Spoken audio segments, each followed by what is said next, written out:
ladies and gentlemen. We build on topics, whether conscious or cosmic. It's never nonsense, mega levels are microscopic. It's a Killah Priest project, AD control the rocket. Before we land the plane, many things we engage and explain. The unexplained, without mask. Welcome to the Killah Priest podcast. Killah Priest podcast. Welcome to the Killah Priest podcast. Allah's math. Shout out to God's wrath. Bird. Avatar path. Woo! Yeah. You can take a star bath. The stars in the mass. Stars are vast. Welcome to the Killah Priest podcast. No doubt. Welcome to another episode of Killah Priest podcast. I am your host, Killah Priest, the Iron Sheik from the Middle East. I'm almost there, so prepare, say peace. And running the rocket is none other than ADA Dizzle. Peace, what's good? Welcome back. It's going to be a wild show. You already know. Let's go. Hey, and on my right-hand side is nothing but Salaam. No, he's not a hologram. Peace, what's good? It's Solo here. Yeah. Solo going dolo. All the things he write down is like a photo. I'm in a good mood right now. And who do we have coming through Zoom this time? We have, who is it? It's the Napah Shadah. Yes. Sorry about my visual. I'm in the car right now, but I definitely wanted to join. So peace to you, Priest, peace to Solomon and AD, and to the entire audience. No doubt. Shout out to Overkill. He's already in there. Shout out to the moderators, to everybody who's coming through. I see y'all in the building. You know what I'm saying? For all those who've been coming to the show since its genesis to now, I won't say Revelations because we're going through it. Revelations is the end. No, it's the revealing. So everybody, Ceaseless One, and let me shout out Ceaseless One. Oh, my bomb's not going off. Ceaseless One. Our sponsor, we got a sponsor, you know what I'm saying? Sponsor for the craft, you know what I'm saying? He's always coming through. Shout out to Ceaseless One. Shout outs. Yeah, go ahead. So what you want to say? No, I just said shout outs. It's peace. It's love that you got a sponsor. No doubt. Give me a break. No, I don't know. I was thinking about this song. Do you remember the American Hero? What was that song? Yeah, I remember the Greatest American Hero. There you go. What was the song they used to sing, Nepal? Look what's happened to me. Hey. I can't believe it myself. Hey, yeah. Suddenly I am on top of the world. And that's all I know. Yeah, exactly. That was a joint. Okay. Great American Hero. Some of those songs like "Give Me a Break," believe it or not. He said, "Believe it or not." Oh, believe it or not, I'm walking on. You got in touch with some of those shows had these melodies that make you feel good at a certain time. Yeah. Like come and knock on my door. Come and knock on our door. I've been waiting for you. This is latest. But that they go into your life and you start thinking of things like that when you're walking around. And it just gives you a good feeling. I don't know why, but it just do. Sometimes it does with me. All right. We didn't start the show yet, but we're going to get into it. It's going to be fun. Right. We got a lot to talk about today.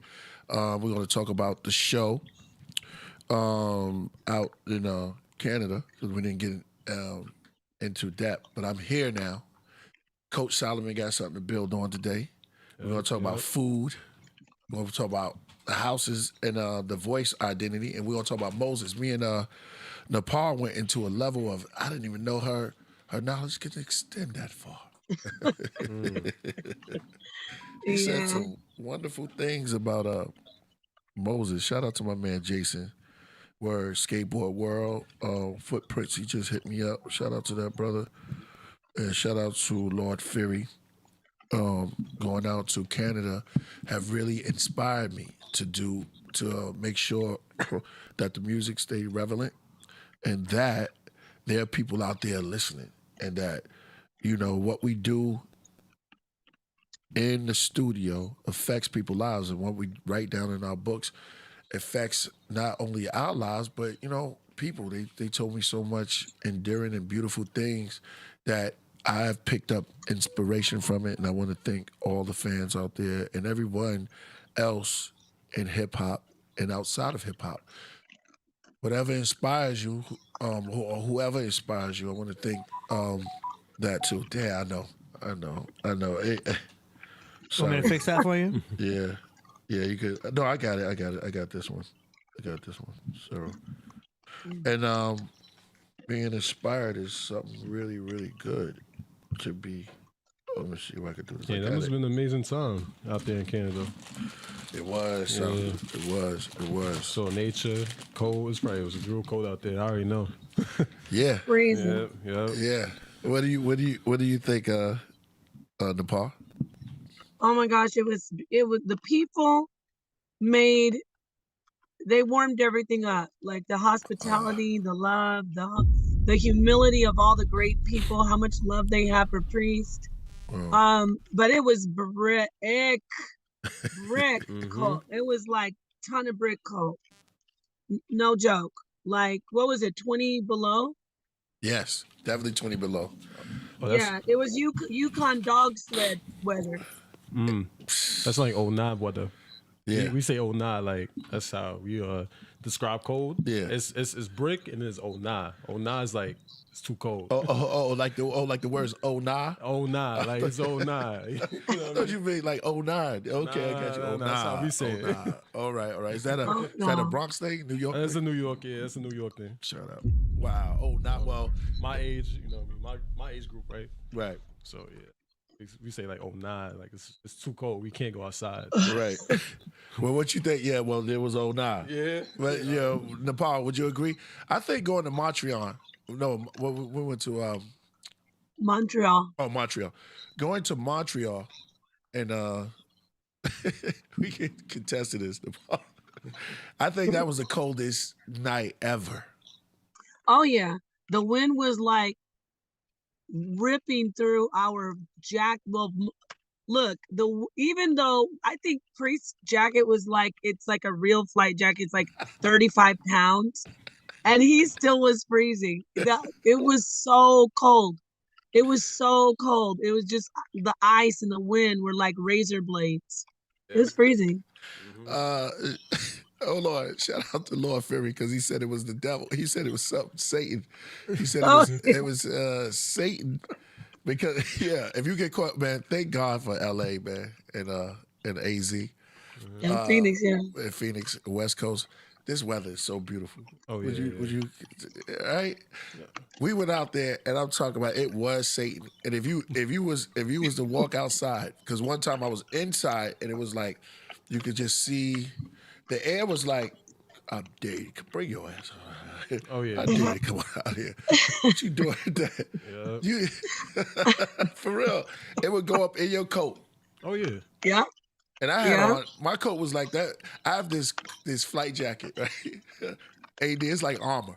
I'm not gonna lie. Oh yeah. It's like you in the air and you put that, and the cold still would it would just like glove your mouth, like anything that was always like, I tell you not to come out here. Where's your earmuffs, nigga? Like, I was like, nah, it's yeah, that's right. It's the rob anything but my coat weather. Huh? It's the rob anything but my coat weather. Yes. Oh yeah. You can rob anything I want. You can rob anything, but not my coat. No. Yeah. Not my coat. Oh, exactly. Come on, you're giving up that money. Because it's so cold, they don't even have to pull out a gun. All they need is a bucket of ice water. That's what we're saying. Priest said that about 5 times when he was just thinking. He was just in the cold, and then he would get in the car and say, you don't even need a gun out here. You can just throw water on somebody. Word. We say word is bond, AD. That means bond. Like your word is your bond. Mm-hmm. Word is bond, Napah.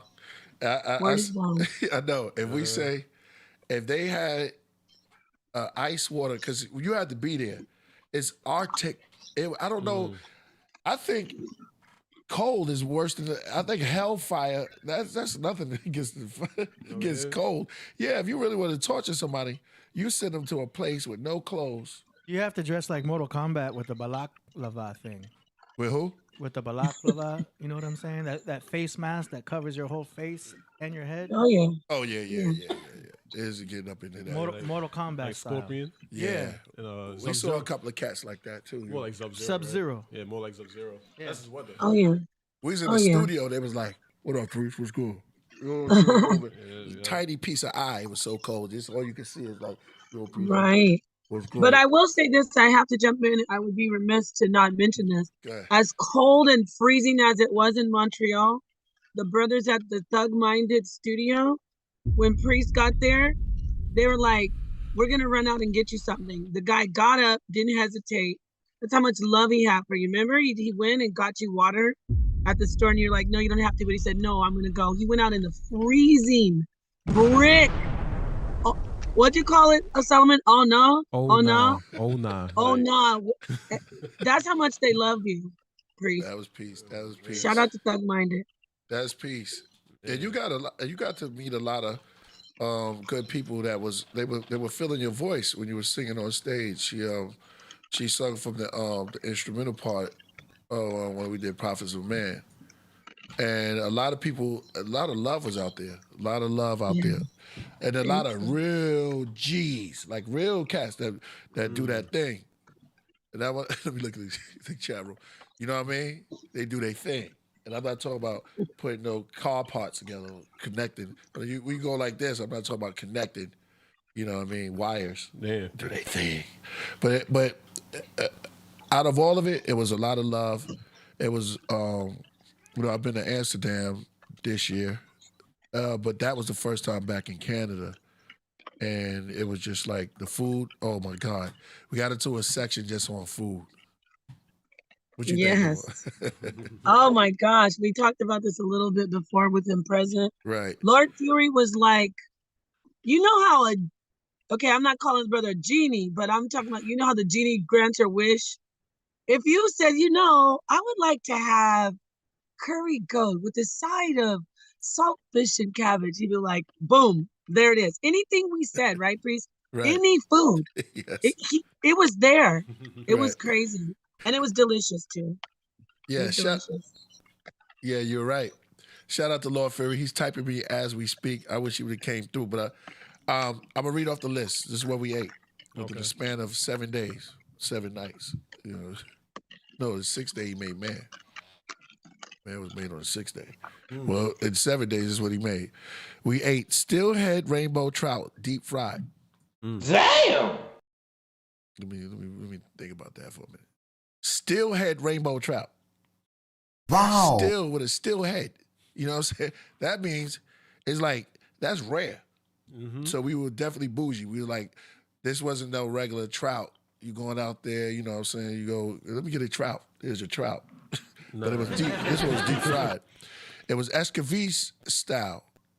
Salaam, break down escovitch for them. They don't know what escovitch is. That's like, was it marinated in like vinegar, right? That's right. Vinegar, yeah. Onion. Onion, And, onion, peppers, peppers. all that type of stuff.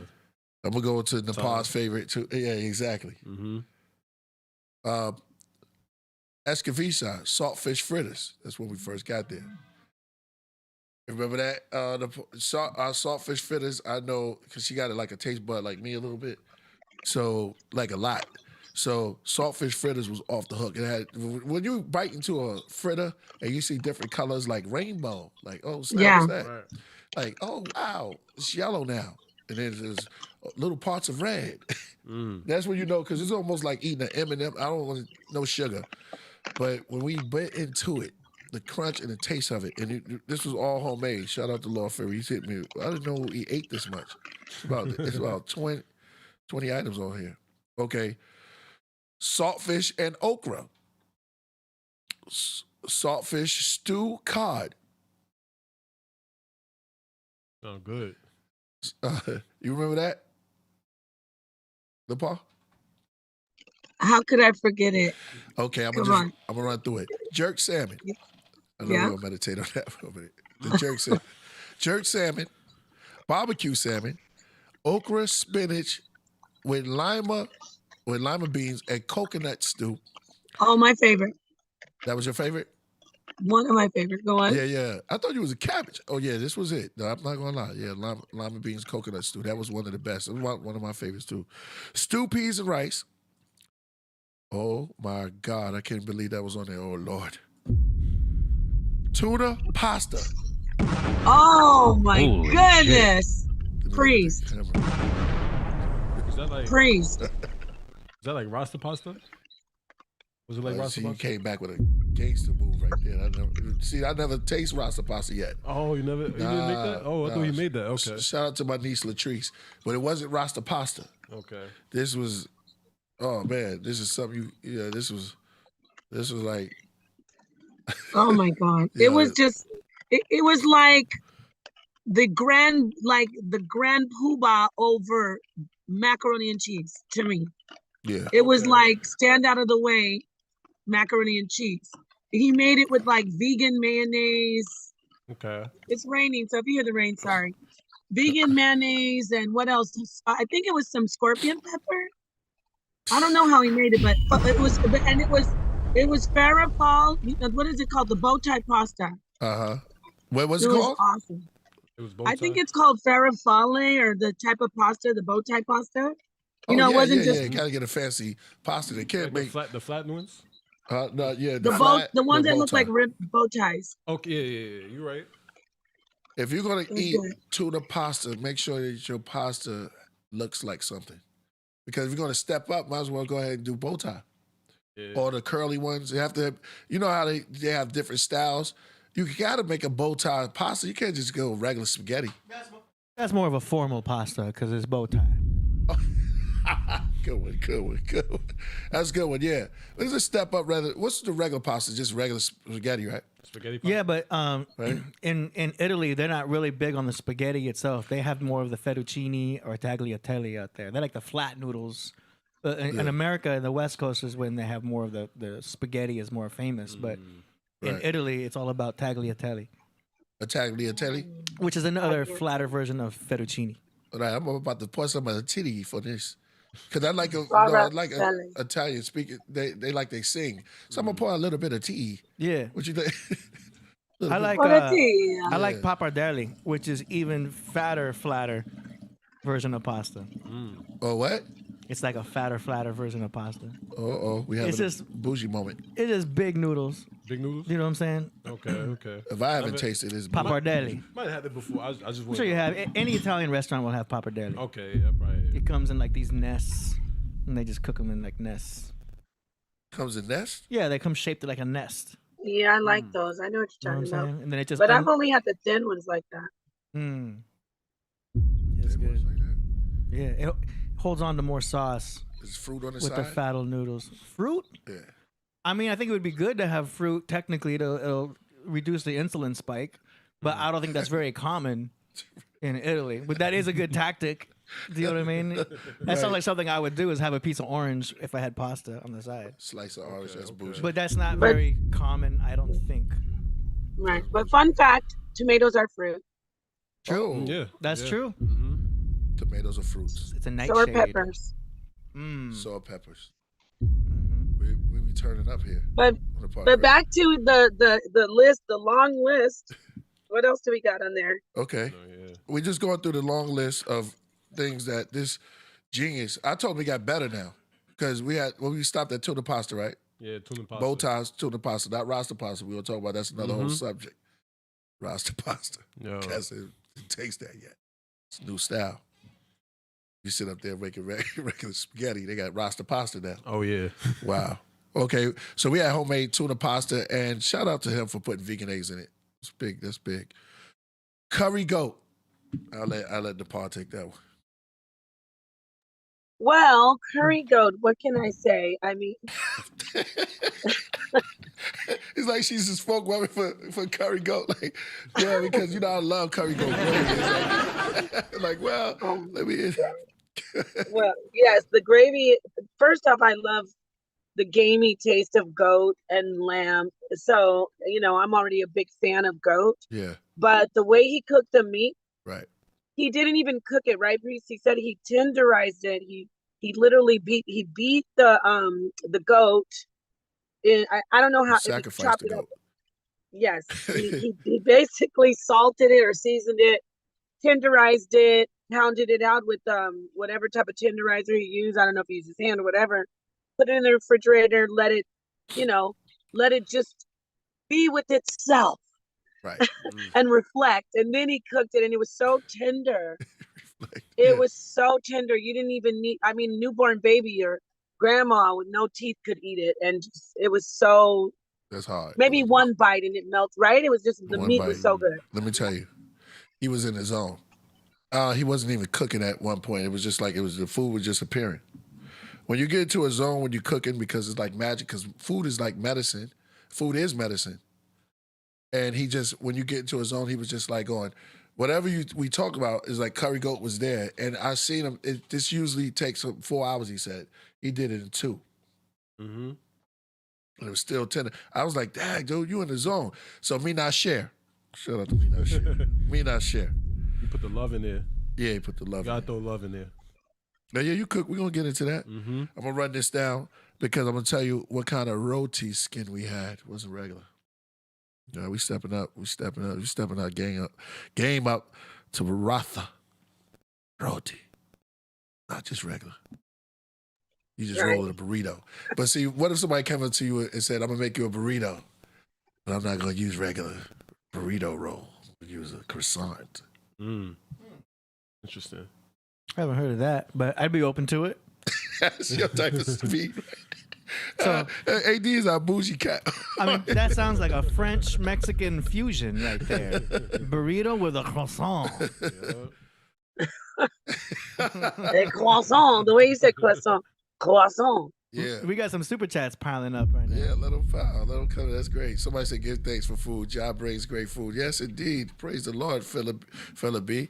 And this is the love that was being cooked. It was all cooked with love, understanding, and peace. It was done and he blessed it. according to the scriptures. Oh Lord, don't put death in the pot. Okay, we need to talk about that. We're gonna get into that. Yeah, we're gonna definitely. Oh Lord, there's death in the pot. That was a scripture, and she'll read it. Yeah, about in Ezekiel, I believe. No, it was Kings. First. It was Elisha. Yeah, Elijah. Well, First Kings. What is it? Second Kings. But it's good though. Yeah, we're gonna get into it. All right. You ready? I'm gonna run it down. I'll say curry chicken, avocado salad. That's to bring the body back. Fresh avocados from Jamaica too, not regular. These avocados were big, shiny skin. It's almost like after you ate them, you can kind of use the skin to do something for you can use the skin of it and put it on you probably put it on your head, take a shower with it. Makes you. Well, yeah, I put it on my face. If you by the way, when you use your avocado, right, you can do a facial with whatever's left inside the skin after you scoop it out. And don't forget, what did he say, Priest? They call them pears in Jamaica. They don't call them avocados, they call them pears.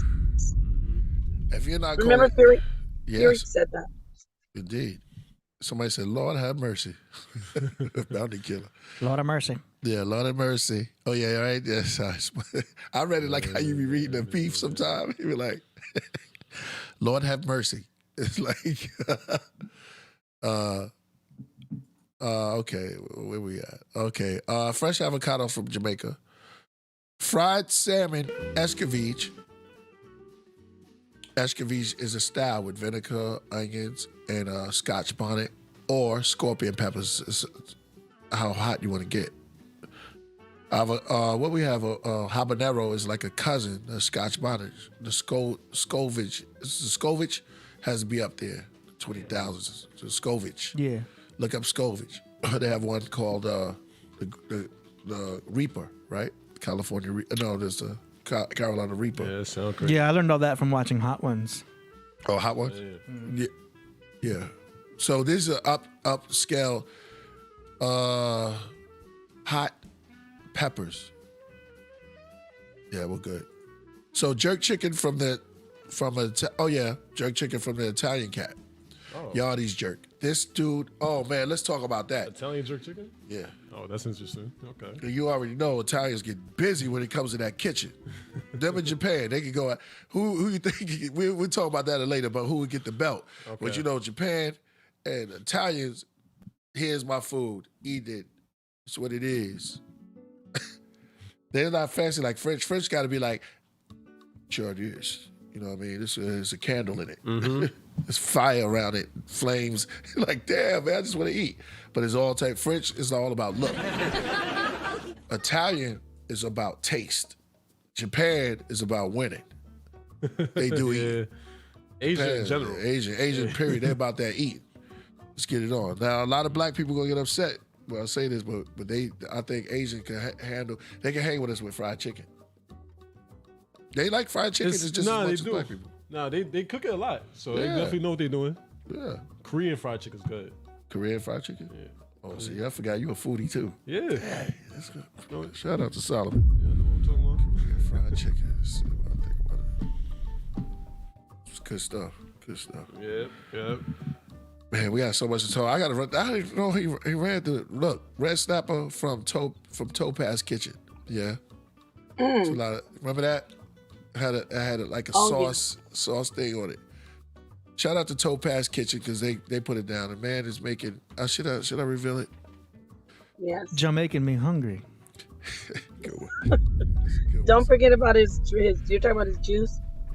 Yes. Juice line too. Yeah, jupes. That's a whole nother level. We're gonna go through it quick so we can get started. But yeah, you're right. The juice. He had this grape juice that was so good. It had this ginger after breeze to it. Aftertaste. It had this ginger chase with a ginger hint of ginger. You know what I mean? Right. Yep. With A kick of ginger. Yeah. With ice grapes. I gotta say it right. Ice grapes. Yeah, ice grape, because they don't. It's not. They make their wine in the winter. The wine, I don't know how they get the grape because it's so cold. The ice grapes. Oh, don't forget the wine he gave us. We're gonna talk about that. She knows, man. Somebody already jumped the gun and put it in there. Rich Genetics. Shout out to him though. He said soursop. I was saving that for the juice, but you know soursop's coming. You know you're gonna say sorrel. Come on, just get it out. Throw that on the top. Soursop and sorrel. Okay. All right. So we had jerk chicken from the Italian Cat, which was incredible. He make jerk chicken better than Dreads. No lie. He's on fire. That's interesting. Yo, man. And I'm telling you something. It was so good. Red snapper from Aki and Sawfish Patty. Talk about the patties when we were at the airport. Try to get some. Yeah, as soon as we got there, patties off the top. Sawfish, patties, and a callaloo. It was Aki sawfish and then callaloo sawfish patties. What a way to start it. Sound good. Yeah. And I said a callaloo. Okay. We had paratha, I think it was roti skin, which is another level. We're going to talk about paratha roti. Shout out to India. Shout out to Trinidad. Food for the soul. Spinach and okra. Damn, this shit was so hard. I didn't even know. Spinach and okra is always good. That was great. All right, now we move to the juices. Napah Shadah. Wow. Where do you want to start? When we first got there, we walked in, he hit us with the sour sop concoction of ginger and all kinds of healthy, life-giving goodness that it took us, well, for me, I drank it and I think it took like 15 years off my life. Not off of it. I mean, it rewound it, not off my life. It rewound me to rejuvenate me. I'm being serious. I know I want to be super descriptive because when you get something that tastes so good that you have to sit down after you take a taste of it, right, and you know it's healthy, that's a real blessing. So yes. What was that juice, Priest? I don't even know. Which one? We had so many. When we first got there, when he did the juice himself, I think. No, the spot did that juice. That was okay. Yeah, but it was homemade.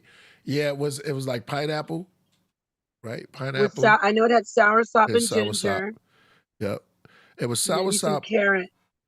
Oh yeah, he hit me. Here you go. Yeah, it had carrot, sour sop, blueberry, pineapple, sugar cane, and ginger drink. That's what it was. Wow, it was delicious. Salo, you a foodie. He like, and you know, you coming from the BX, and you cook too. right? Yep. Oh yeah, great cook. Yeah, you are a great cook. Take a lot of pride in that. What I taste from you? I know your moms. Everybody used to brag about. Yeah, you made cooking. chili. I mean, well, for you at least, I made chili. Made chili. Made chili. What else I made? I made the turkey legs and the thigh, the turkey wings too. Yeah. That too. Yep. That was good. Got a couple. Hey, I got more under my belt. Yeah, we have to let you get busy. I want to see you open up. We're gonna do a cook show here, so. Yummy. I heard Solomon's a mixologist. Oh yeah, that's another thing too. Really good mixologist too. Yeah, mixologist. Yeah, exactly. Yeah. I used to sell drinks back in the day. I was really nice at it. College. Oh yeah, in college. That's where it all started. But Oh, what? yeah, and I started expanding after that. Like, just started expanding my my mixology a little bit. Was you even 21? Nah, I was 21. I was 21 at the time. Okay. Yeah, when I first started, I started. Yeah, when I was drinking, I started drinking a little before 21. But Okay, you there know, you go. you know what I mean. When you're in college, you just gotta enjoy yourself and have fun. That's how it is. You know? Right. That's what college is for. So when I was selling drinks, it's pretty easy. All you gotta have is like a business plan, stuff like that. So. Oh, let me see if sorry, y'all. Pouring Iron Goddess tea straight from China.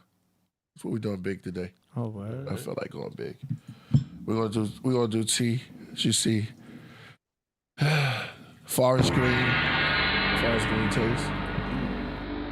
Another name for it is called Master's Choice. It's a oolong tea. I like oolong. Get your groove on with the oolong. Hey, don't stay too long. Don't stay too long with the oolong. Hey, it's just right, not too strong. You can't go wrong.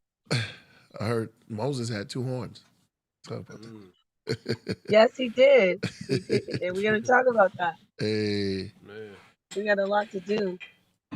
But yeah, the food was amazing. Talk about the wine, the frozen grape wine, what is it called? Inner I know it's too hot. You grab the handle. Nah, it's Don't not take good. a smell. Yeah, I can Sorry. smell it. Yeah, sorry, Nepal.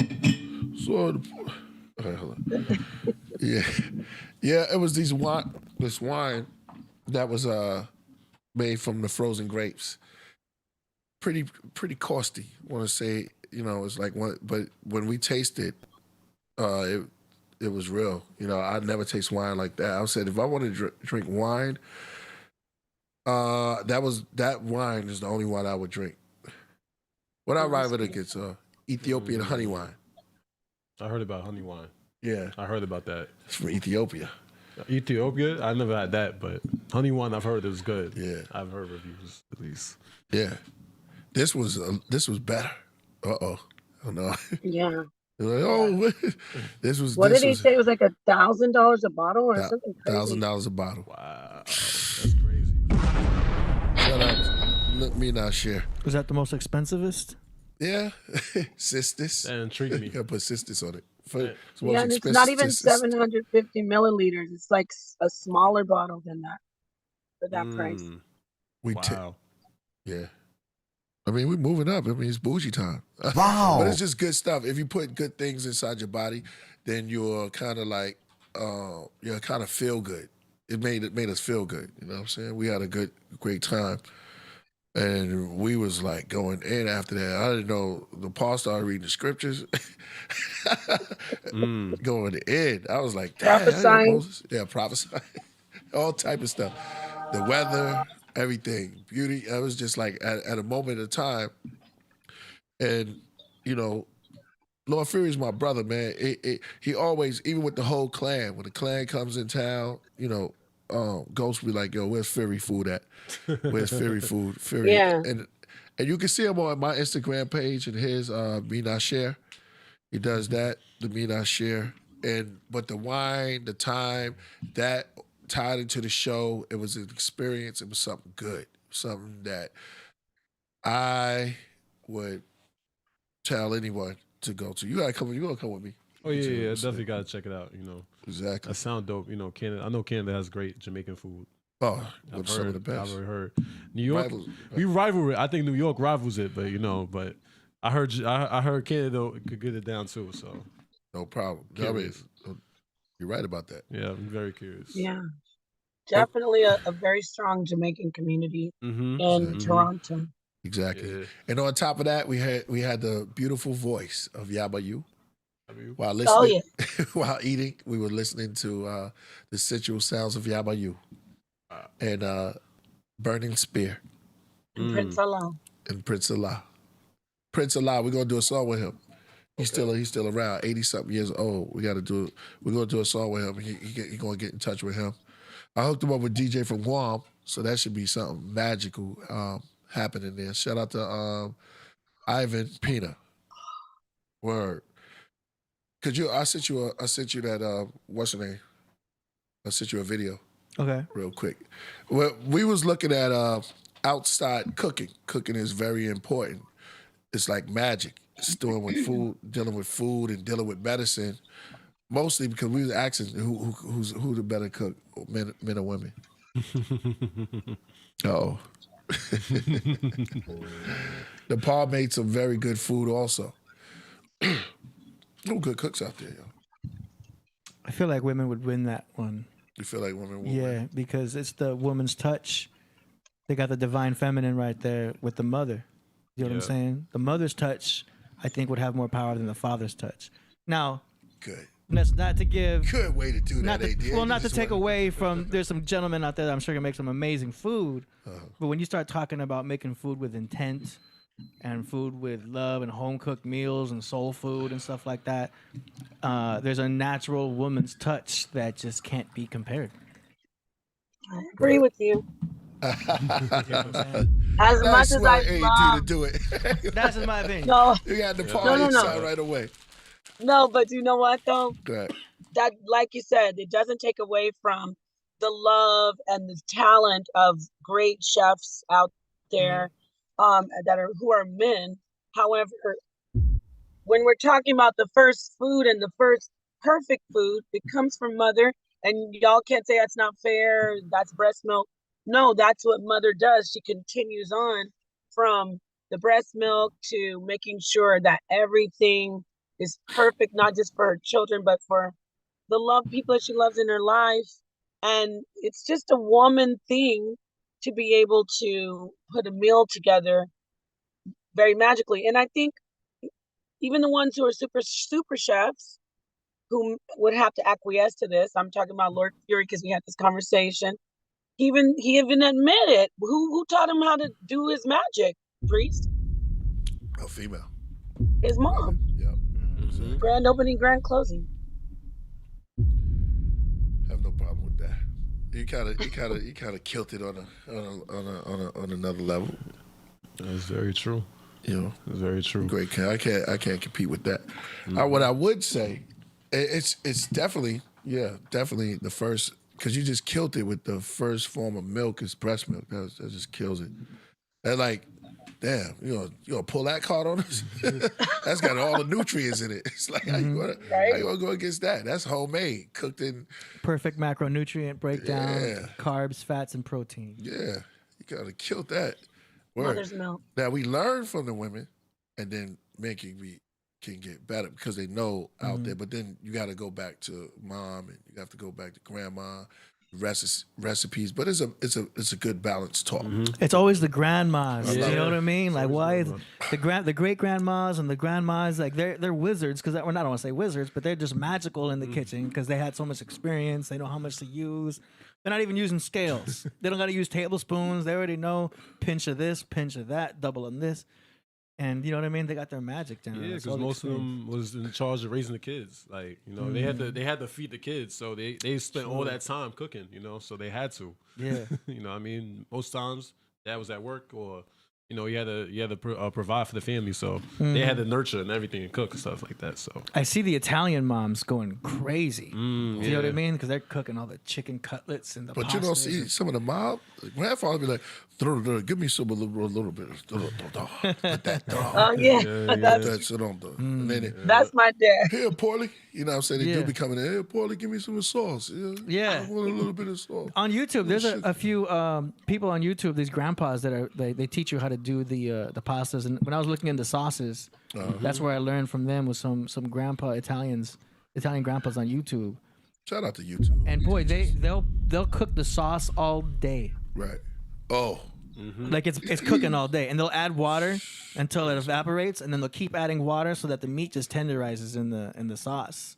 It's this type of Crazy, like 8 hours, These guys 10 are hours, magicians. and it makes sense because you have a crock pot, and sometimes you leave it on for 8 hours, 10 hours, 24 hours. Like what?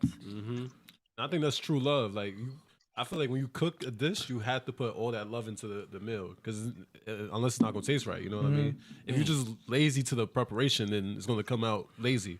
Yeah, You know what I mean, it does take some patience, obviously, because there's a difference between food being cooked slowly and cooked too fast. If you've ever made eggs and if you ever cooked it too fast, you know what that turns out. yeah, like. yeah. If you cook eggs on low heat, give it some time, it just doesn't stick to the pan. It's a lot easier. Comes out better. What, eggs? Yeah. Yeah. Just an example. Yeah, you got Right. the temperature that you cook it with. It always depends. That's why, like when you make pancakes, it's better you cook it on a lower flame. Lower flame, yeah. Yep. And I haven't Pancakes had on low pancakes in a while. Nah, I know how to cook. Trust me, I know what Right? I'm doing. Pancakes on lower flame? Yeah, pancake on low flame. Yeah, that's why it comes out. It'll come out brown like that. Right. You know what I mean? Yeah, you put Right. blueberries in your pancakes? Or what? I could do that. Yeah, it's not hard. Wild. Just put it in the bag. Wild That blueberries. sounds good. Huh? Here's The one. wild ones. Pineapple upside down pancakes. Oh my gosh. I make Wait a those. That's fire. I love did that. something to me. Yeah. That sounds That just did delicious. something to me, man. Did something to me. You already know why. Yep.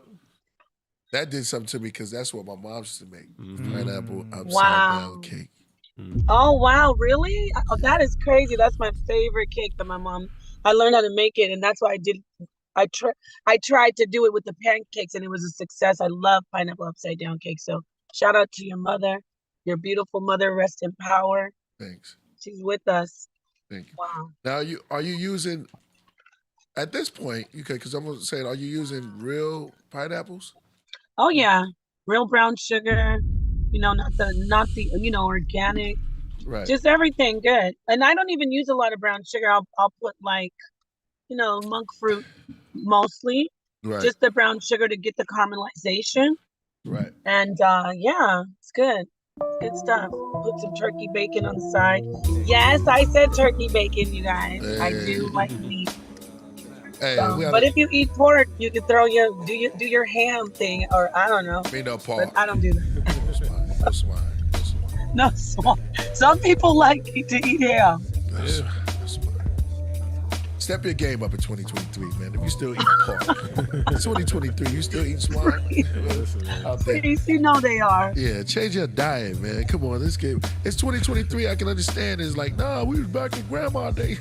Yeah, we still cock diesel. We eat everything from the rooter to the tutor. People- You gotta let People people be the eat- people. He said the rooter to the tutor. Yeah. Yeah, but Hey. people eat silkworm There's still. worms. Remember, shout out to the delicious Southern Thai food. Yeah. They're eating Yeah, silkworm you're in and Southern frogs, Thai. so they're Yeah, definitely just eating let it- yeah. ham. We went to the Southern Thai spot. Yeah, exactly. Silkworm. Yeah, shout out. That was good. That was actually good too. They'll be high. Word. Killing it. Could you play a little clip and then we can go into our bill today? We're gonna play a little clip since we talk about food and medicine and how food helps you think and how food helps you get into a mood. Sometimes you be in a bad mood because of the food you ate. Oh It's just no, all the time, not sometimes. Talk about it. It has 100% affects your mind and your mood. Let me do a little cut right here. Oh, that's the one? Yeah, it's a long video. I'm not sure where. Nah, just get to the cooking part. What he did. Oh, go back. Yeah. We can see him season up a little bit. Then he's doing that's a big fire pit. You can just see that a little bit. Throwing in a big fire pit. Me and Napah had watched this, and that's real seasoning. Is he throwing up there? And I guess that's some type of dough. He putting holes in it, or y'all just throwing your dough down there and don't put no holes in it. Go and crack the egg right on top of it. Just drop it in that bowl. That look like saffron to me. He's just rolling that up. Pardon me, y'all. I must say, you already know how the cat gonna get down. So then he put the egg based on there, and he got a chicken walking across, a rooster. Yeah, Oh yeah. and he's outside. Oh, he's sticking to the side of the oven. We go to this man right here. But he put the cover Oh on yeah, it, that's but- how you do it. And you saw that shooting star? He didn't even design it. There's another one. He might have put that in it. Those are stars are shooting about there. But you cover up with the blanket, I guess. That's why the herbal food, man, we don't talk about Russia or Pakistan a lot, but they been putting some, look at that, out of fire pit. That's Indian style. Or Indian too. style. There you go. That's how they do it with the I think it's the tandoori, not the tandoori, the The naan, Yeah, the naan. naan bread. Ooh, we put it like it's like a skura. No, I'm talking about the naan bread. Right. They throw it on the side of the pot, the stone pot inside. Yeah. Wow. I'm on a delay over here. How about, I'm just now seeing him take it out. Oh my God! Look at that. We got a chef in the chat, Voltage Controller. Oh yeah, that's right. Shout out to Voltage Controller, Knowledge Born in the building. He's a professional. Yes. Chef. Yeah, he said that was saffron. Saffron Yeah, is that's so saffron. expensive. You know how much money that must have? Unless he growing his own saffron flowers. Big up to him. Yeah, Oh wow. Let's step our game up. Okay. We must step our game up. Kurt Cobain. Yeah, that's right. man. Go ahead. Sorry. Kurt Cobain says, "How can we get those recipes?" From who? Lord Fury? Yeah. Or That was from way earlier. I just wanted to hit it quick. I don't know. Me not share. Hit him up and ask him. But we did eat on wooden plates. Ooh. Out of bamboo, cut out of the trees. Yes. Oh, okay. Yeah. Probably came from Jamaica. One of the barks. You know how we do it out there. The plate was this big, and they curve up at the end. Oh, yeah, that's how What's that, honey? What are you grabbing right there? Damn. Like raspberries or something. Oh man. Oh, I gotta pour that. I must say this. Let's take a break. It's like a tea infusion. Yeah. With raspberry in it? I think so. And we sitting up here, what were we drinking? Massachusetts. You have an infuser. I must say, You have an infuser on the side there. a side note, y'all, if y'all not drinking your tea yet, y'all can just start because I do the tea ceremony. But Salo, this tea is so juicy and good. Oh yeah. It's crispy. How did it taste to you? Nah, it has a certain flavor. It's Master's Choice. But it got that flavor in there. I can taste it. Yeah. You know what I mean, Nutty. With a little bit of tang from like orange peel. Little orange peel taste to it. But not too with like natural honey from the beehive. Oh, she hit the hell out of him. Let me tell you something. Napah, my Zoom is crashing right now. So it's back. I think it's back. Are you still there? Oh yeah, I'm here. Can you hear me? Yeah. I got a little notice that said it was crashing, and now it's still. We gotta put that in the middle. Okay. Just in case it crashes, I will restart it. Okay, that's fine. doesn't- Thank you. It is acting up right now. Just a heads up. Yeah, that's fine. I think maybe was it since the beginning of the Podcraft because the picture wasn't coming up. Yeah. I turned the picture back on because I noticed the camera is off, and then now it's acting funny. Can you see the camera? The Or you see what's being shared, huh? Oh, my bad. I drink this. I may have to restart Zoom. Oh, what? Well, all of us? No. The Podcraft is fine, but the Zoom I think is acting up. symbol, and then I see something. Is that what you're asking? Can you hear me? Yes. Let me stop the share. Okay, the Zoom is share. acting up. I'm gonna restart Zoom. I'll be right. Okay, I'll want me to come out and go out and come back in. Oh yeah, or if you stay right there, it should stay. Let me see what happens. I'm gonna reset it. Shout out to Voltage too. He is a chef, and he's a vegan chef, which is crazy. Oh wow. Okay. A lot of good cooks. I'm getting high as hell off this tea already. You see it? Yeah. Man, tea's powerful. It's no joke. Depending on what tea you having. You having the oolong, right? Yeah. That's He the said he choice. wasn't a chef. Like, I shout out to Voltage too for the verse drop. I saw that, and I wasn't a chef like Raekwon. I was more like a chef on the cream of wheat box.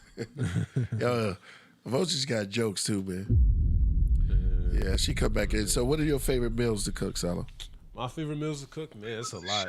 You know, I always go classic because I started with it, mac and cheese. I mean, that's where I pretty much started my journey of cooking. Right. Mac and cheese, baked chicken. That's what I started with. Right. You know, I can make a lot of Caribbean dishes, rasa pasta, curry chicken, Oh, you got that jerk rasa chicken. I can do all of that. I haven't tasted Rasa Pasta yet, but Yeah, I heard about it. Yeah. Shout out to Latrice. She says she makes Rasa Pasta. Both of y'all both told me about that. Yeah, Rasa Pasta. I took a lot of pride. I watched a lot of people. A lot of my close friends are Jamaican. I got a little Jamaican in me, so Right. I kind of but pick up a little bit of my roots. Indeed. Gumbo. That's another thing I can make too. Gumbo. Yeah, I can make gumbo too. Right. Oh yeah. Yeah, I'm nasty in the kitchen. Learned a lot. What happened to gumbo? I like gumbo. What happened to gumbo? I don't do gumbo that much. Gumbo? Gumbo. Depends. Snails and crawfish and stuff like that. Shout out to Louisiana though, but I can't have it too much stuff up in there. It depends on who you are. You don't have to always put fish and stuff like that. You can just do chicken. It depends what you like. You know what I mean? Like lotus. Like lotus with the snapper in it. Oh, the lotus, the one we had the other day. Oh yeah, the lotus, the snapper. That was good. Yeah, lotus young. Yeah, that was good. I ain't gonna lie, that's some good soup. I won't lie on that. Exactly. But Go ahead. But I love cooking though. Like cooking's I don't know, it's like a time of peace for me. I don't know. When I'm cooking, I'm very focused on my preparation. It takes me a while to get my stuff together, but it's just the love I put into my food. Like I take my time and I want to create something that's really good, and I want a good meal. Right. Nobody wants a meal that just tastes like You know what I mean? Like I'm eating food, I gotta eat good. That's always how I process. Right. Right. I got a lot of dishes under my belt. I think I got a lot of dishes. You know what I mean? But I will always say this though. Right. A woman out there gotta cook better than me. That's the truth. She gotta cook better than me. Yeah. Whoa. That's the standards I set. That's good. That's a That great makes thing. sense. So you gotta have like a cook off. Yeah. With the girls you're dating. Oh yeah, no, that's the truth. Cook or go home. Oh, it's definitely cook or go home. Well, cook. I'm gonna put you in a certain field depending on who you are. Yeah. You can't cook better than me. You're probably not gonna get wiped up. Oh damn. That's a very savage thing to say, but Hey. it's the truth. Mittens. Your mother raised you well. Oh, That's she definitely did. She definitely did raise me well. You said it right there. Everybody said the right things. The ladies are cheering you on. Shout out to the park and all the ladies that we have in here tonight. Y'all get it's some big ups to y'all today. Thank you. It's like Mother's Day, Female Day. That's a good thing. When we talk about food, you got to mention women. You know what I'm saying? Like it start in medicine, going out in the woods and finding that thistle, that silver thyme. Mm-hmm. You know how it is. You start finding that silver thyme. You put that silver. No, they got lemon thyme. The thyme, that's just regular thyme. Oh, Thyme, I'm talking about the flower, the plant. Yeah, I know you're talking. They put some of that in there. They find some of that orange blossom. Throw some of that on there. You know what I mean? Oh, that's witchcraft. Oh, that tastes good as hell. Especially if you throw some rosemary on there. Yeah. The evening primrose is good, ladies. Some of that in there. Exactly. Rosewood. No. Well, I was going to say rosemary. Rosemary, yeah. Turkey time. You don't get to eat turkey a bunch. Shout out to Inky for bringing that up. A lot of people don't eat turkey all the time. I was like wondering why he said turkey if you want to, because you get chicken all the time. But turkey meat, it's gamey. It's like they only have it during seasons. I shouldn't be saying this now because now Santos and them, what's their names? Who? The GMO guy. Oh, Monsanto. They get together and run together and advise another plan because they have to have some fast food going through there and have that grease. This amount much. You dip everything in there, fried donuts, fried Snickers. Oh, hell no. Damn, I'm high as hell. Yeah, exactly. This tea is lovely. I will have to make some tea for y'all one day. Take you on a trip. It's a good trip though. It is. It is. Good flavor, right? I love it. It's just the type of. Isn't it the perfect tea? What would you say? Oh, Master Choice? Yeah. Oh, the Iron Goddess, right? It's the same thing. It's I love it. I don't know. It gets me in that realm, you know what I mean? And then it gives me a nice realm with myself and stuff like that. I feel calm, right, collected, and relax. My mind could just feel easy, you know what I mean? Yeah. So Yeah. So what's that? It's called catechins and L-theanine. If you look up L-theanine and catechin is responsible for giving us that cool, almost like when you drink your wine and you're about to get high, but you get in the middle of that buzz. You ever get there and the room turns brighter and the hearing, you get to hear more, but it stays there. So now you walking into that euphoric state almost, and you want to say that speech that you was holding back, and you might just drop that bomb that, like, damn, brother or sister, you know you could build like that. You might. We was on there, and the Paul started speaking on Moses, and I was like, damn, I looked at it like that. It's crazy. Yeah. So get us in that. A lot of people, they get upset when you start talking about Moses, and laws, and bringing up the laws. Well, who was Moses? Was he? You know what I'm saying? He came from the mountain. The dude went up in the mountain. You ever climbed a mountain before? Nah. Yes. Only rock climbers. You ever hiked? Nah, I never did no hiking. Nothing. Just up that big You hill. working out though? Huh? What'd you say? Just up the big hill at Magic Mountain. How do you feel when you got to the top? Oh man, I was trying to get on X2, and they made me go this big old mountain. I'm like, oh man. Moses should have used a tran. You know the tran that goes. No, for real, because I've hiked up mountains before. It's a lot, especially back there. You going through those. I'm not saying but you go up those mountains, you get mad as hell. By the time you get to the top, you're going to probably have to take off your shoes. Oh, yeah. The grounds have to be off. But you receive things, and Napah was talking about building on Moses up there, and she said some interesting things that I was like, wow, I never really looked at it like that. She's on with us live. Yes, I am. And she's I was thinking about, should I do Nuwapian? Yeah, L-theanine, that's the song. Exactly. Look up L-theanine and catechin, which T is very high in promoting. L-theanine, I did a song called L-theanine and catechin. And a whole video for it too. That was a big track of yours. Yes. Psychic real World. big. We shot that in Miami. So we was talking, so we was building, right? So I was thinking, I was like, Nuwapian? Shout out to Sul. He said he had some Nuwapians supposed to call me up. I was ready. Furious too. They ready to come on and defend the doc. Dr. York. We say that a lot. We promote Dr. York and Flat Earth on here, right? Flat Earthers come here all the time because of AD. Shout out to the Flat Earthers in the building and the Nuwapians who watching. Learn something today. It's gonna be good. Always good to learn. So Napah started talking about, and y'all probably don't know, this sister is very heavy with the scriptures. Very dope. Thank you, Priest. Very dope. Give you your props. When it comes to that Bible, that Torah, she knows her stuff. A lot of people say, like, you may know astrology, AD. When it comes to astrology, don't give it to me, priest. I'm not a teacher. I like the humble. It's good to be humble when you learn something. But we was getting to talking, and she started going through the scriptures on Moses, and I was like, well, damn. All right, so yeah, I know this is you know how I pass the ball. This is a nice leeway. I'm open to it. The T is right. Good segue. Yeah, good segue.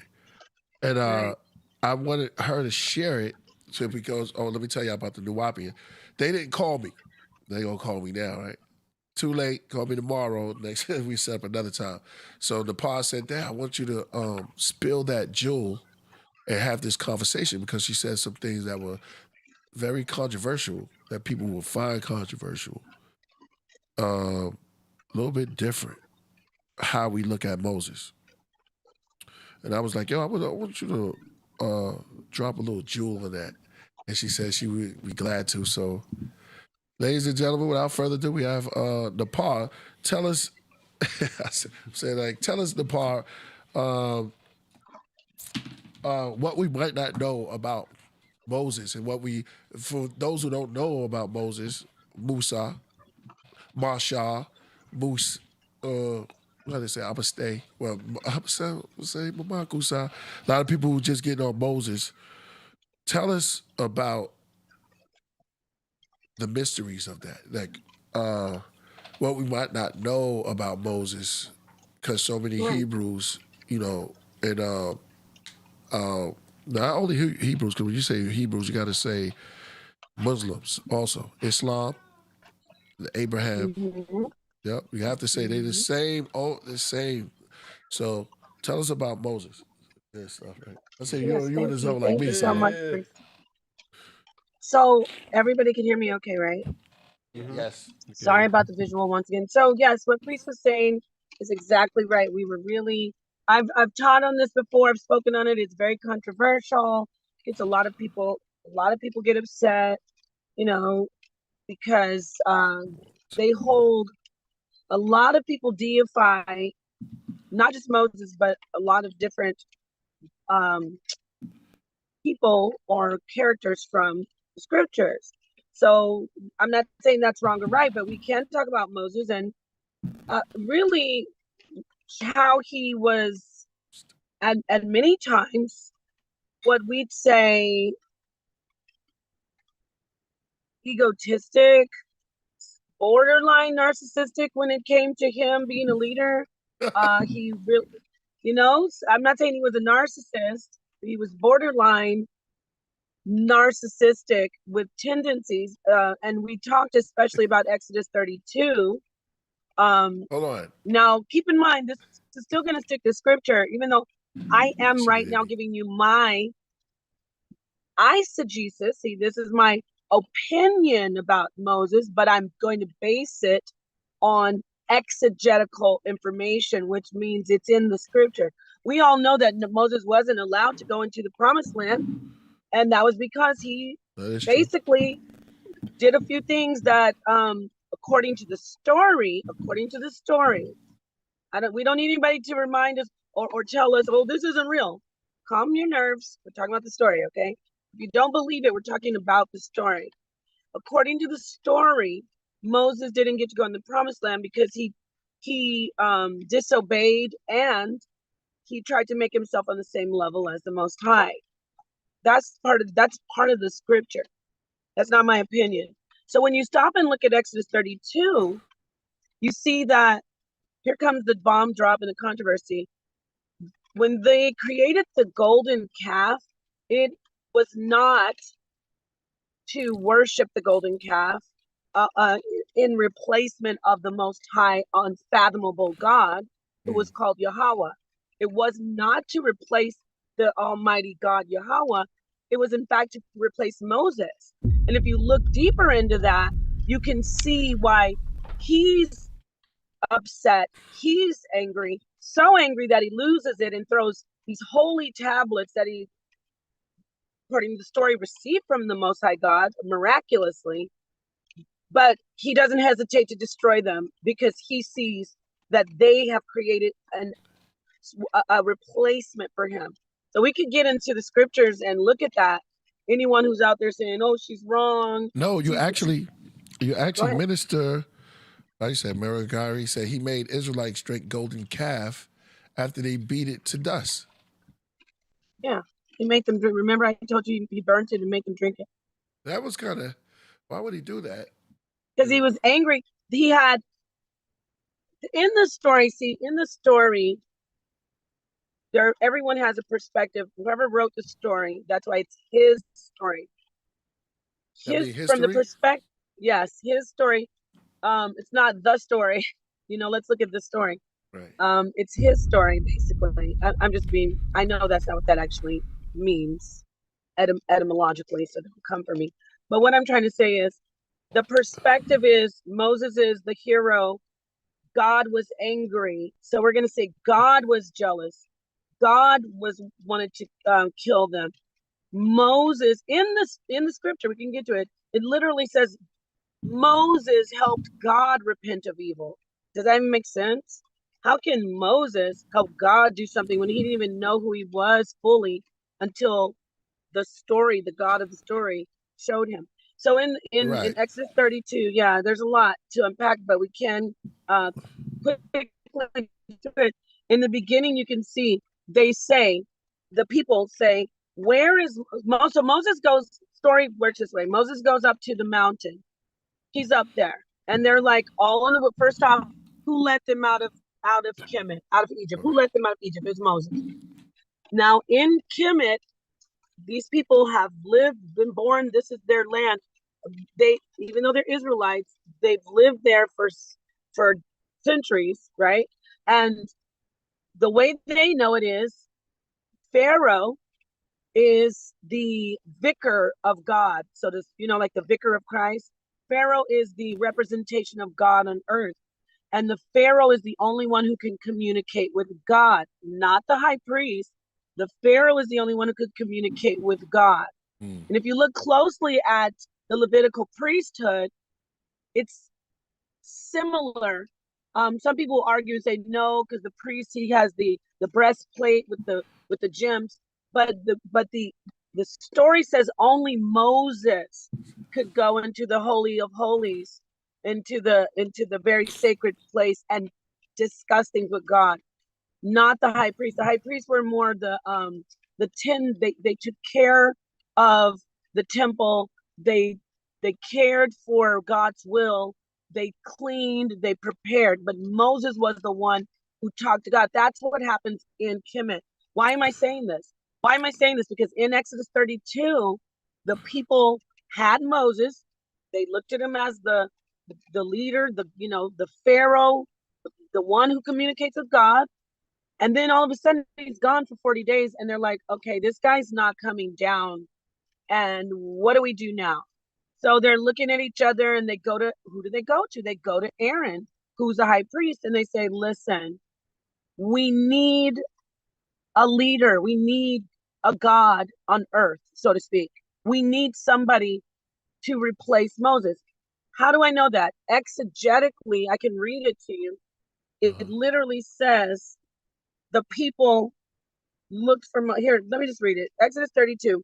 And when the people saw that Moses delayed to come down out of the mount, the people gathered themselves together unto Aaron. So they went to Aaron, the high priest, and they said unto him, up, so get up, make us gods, which shall go before us. Go before us means lead us. Get it? Lead us, Father, lead us. Yes. Right. So listen, they saw, this is the scripture, when they saw that Moses wasn't coming down, they went to Aaron and said, make us gods who will lead us. So you see, since they saw that Moses wasn't coming down, he's the leader that they were following, they went to Aaron and said, make us gods which will go before us. And then here's more contextual clues.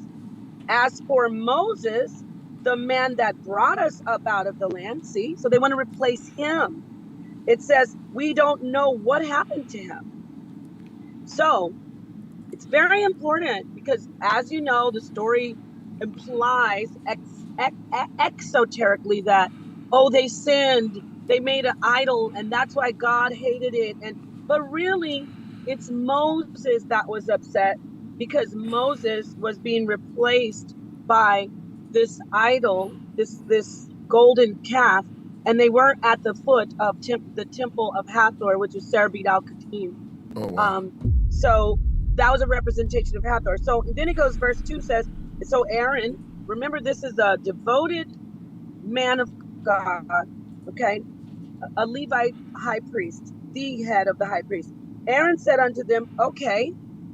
So he's saying, okay. See, when we hear the story on the surface and like mainstream, we're told, oh, they forced Aaron to do it. Poor Aaron. No, they didn't force him to do anything. Go ahead. Well, yeah, but that's because a lot of the religious teachers want us to believe the version that they say, and a lot of these so-called leaders or these teachers, they kind of push their narrative of the way they seen it and didn't really get deep into it. So that's why probably that's like that. So people like yourself and other people that's out there who's got that third eye that's opening can go into it and see a little bit more. Thank you. Exactly, Priest. Thank you very much. So all I want you to do is just consider it. You don't, I mean, you don't have to go, she's right. What the hell? Look at it for yourself. Look, What was is it? everything? I'm sorry. Is everything okay? Yeah, just like it's some powdery substance. Okay, maybe that was it. It's the tea. Okay. Go ahead, continue. Is there's no death in the pot? Nah, it's all good.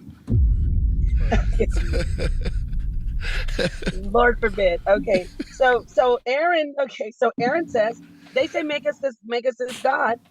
Aaron, and now sidebar. Remember, they haven't even received the commandments yet. They haven't even received the written law. And remember that they're coming out of Kemet. Right. There's no problem with making these idols. And even in the law, they create an idol, which is the Ark of the Covenant. So don't get triggered when you hear about them making this golden calf. Okay. Right. So they make the golden calf. He tells them, break off all your earrings. Give them to me. And then verse 3 says, so they all did what he said. They gave him the earrings and the gold. And then he received the verse 4. He received them from them, and he fashioned them with a graving tool. After he melted the gold. So basically, he made the calf, right?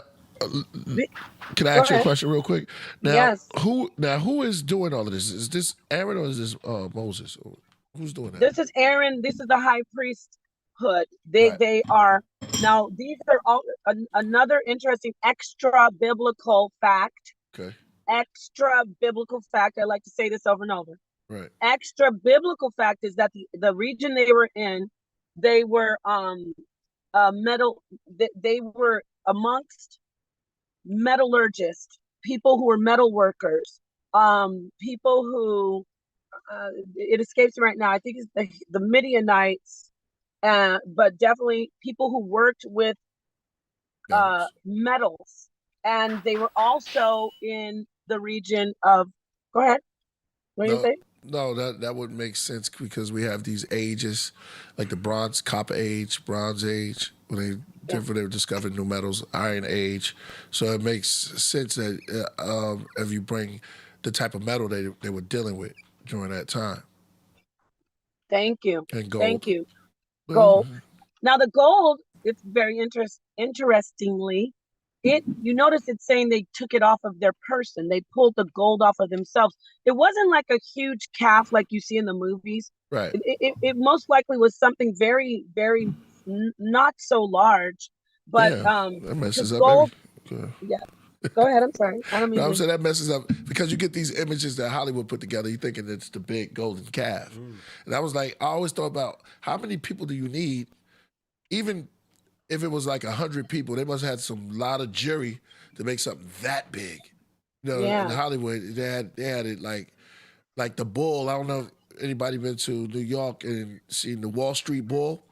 It's a bull in Wall Street, probably around that size, huh? Oh, that thing is gigantic. They'd have to use boatloads and boatloads of gold. I think that this is another fun fact. Now, don't quote me. It might be more than 10. Right. But this is something that you want to go check out for yourself. In the history of every civilization, every bit of gold from the beginning of every civilization up to now, like if you took all the gold, it would only fill up 10 Olympic-sized pools.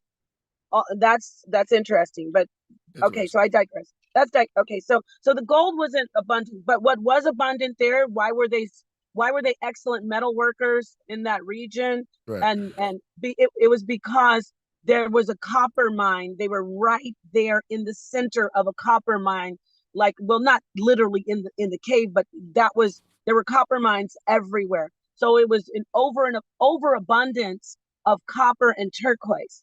So that's something you want to keep in mind. But this is the compelling part that with that supports my eisegesis. This exegesis here, this fact in the Bible. It says here, verse 4, after he received it, right? Yeah. I'm going to read it verbatim. And he received them at their hand and fashioned it with a graving tool. After he had made the molten calf, now he created it, right? Right. And they said, these be thy gods, O Israel, which brought thee up out of the land of Egypt. Why is that important? Let's go back to the top. Let's go back to verse 1. It said, I'm going to go in here. It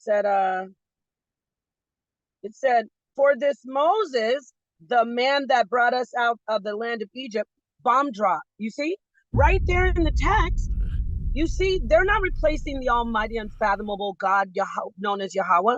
They're talking about Moses. It's right there.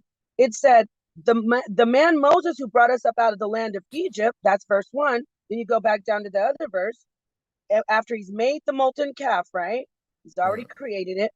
And I think that was verse 7. No, hold on, I missed it.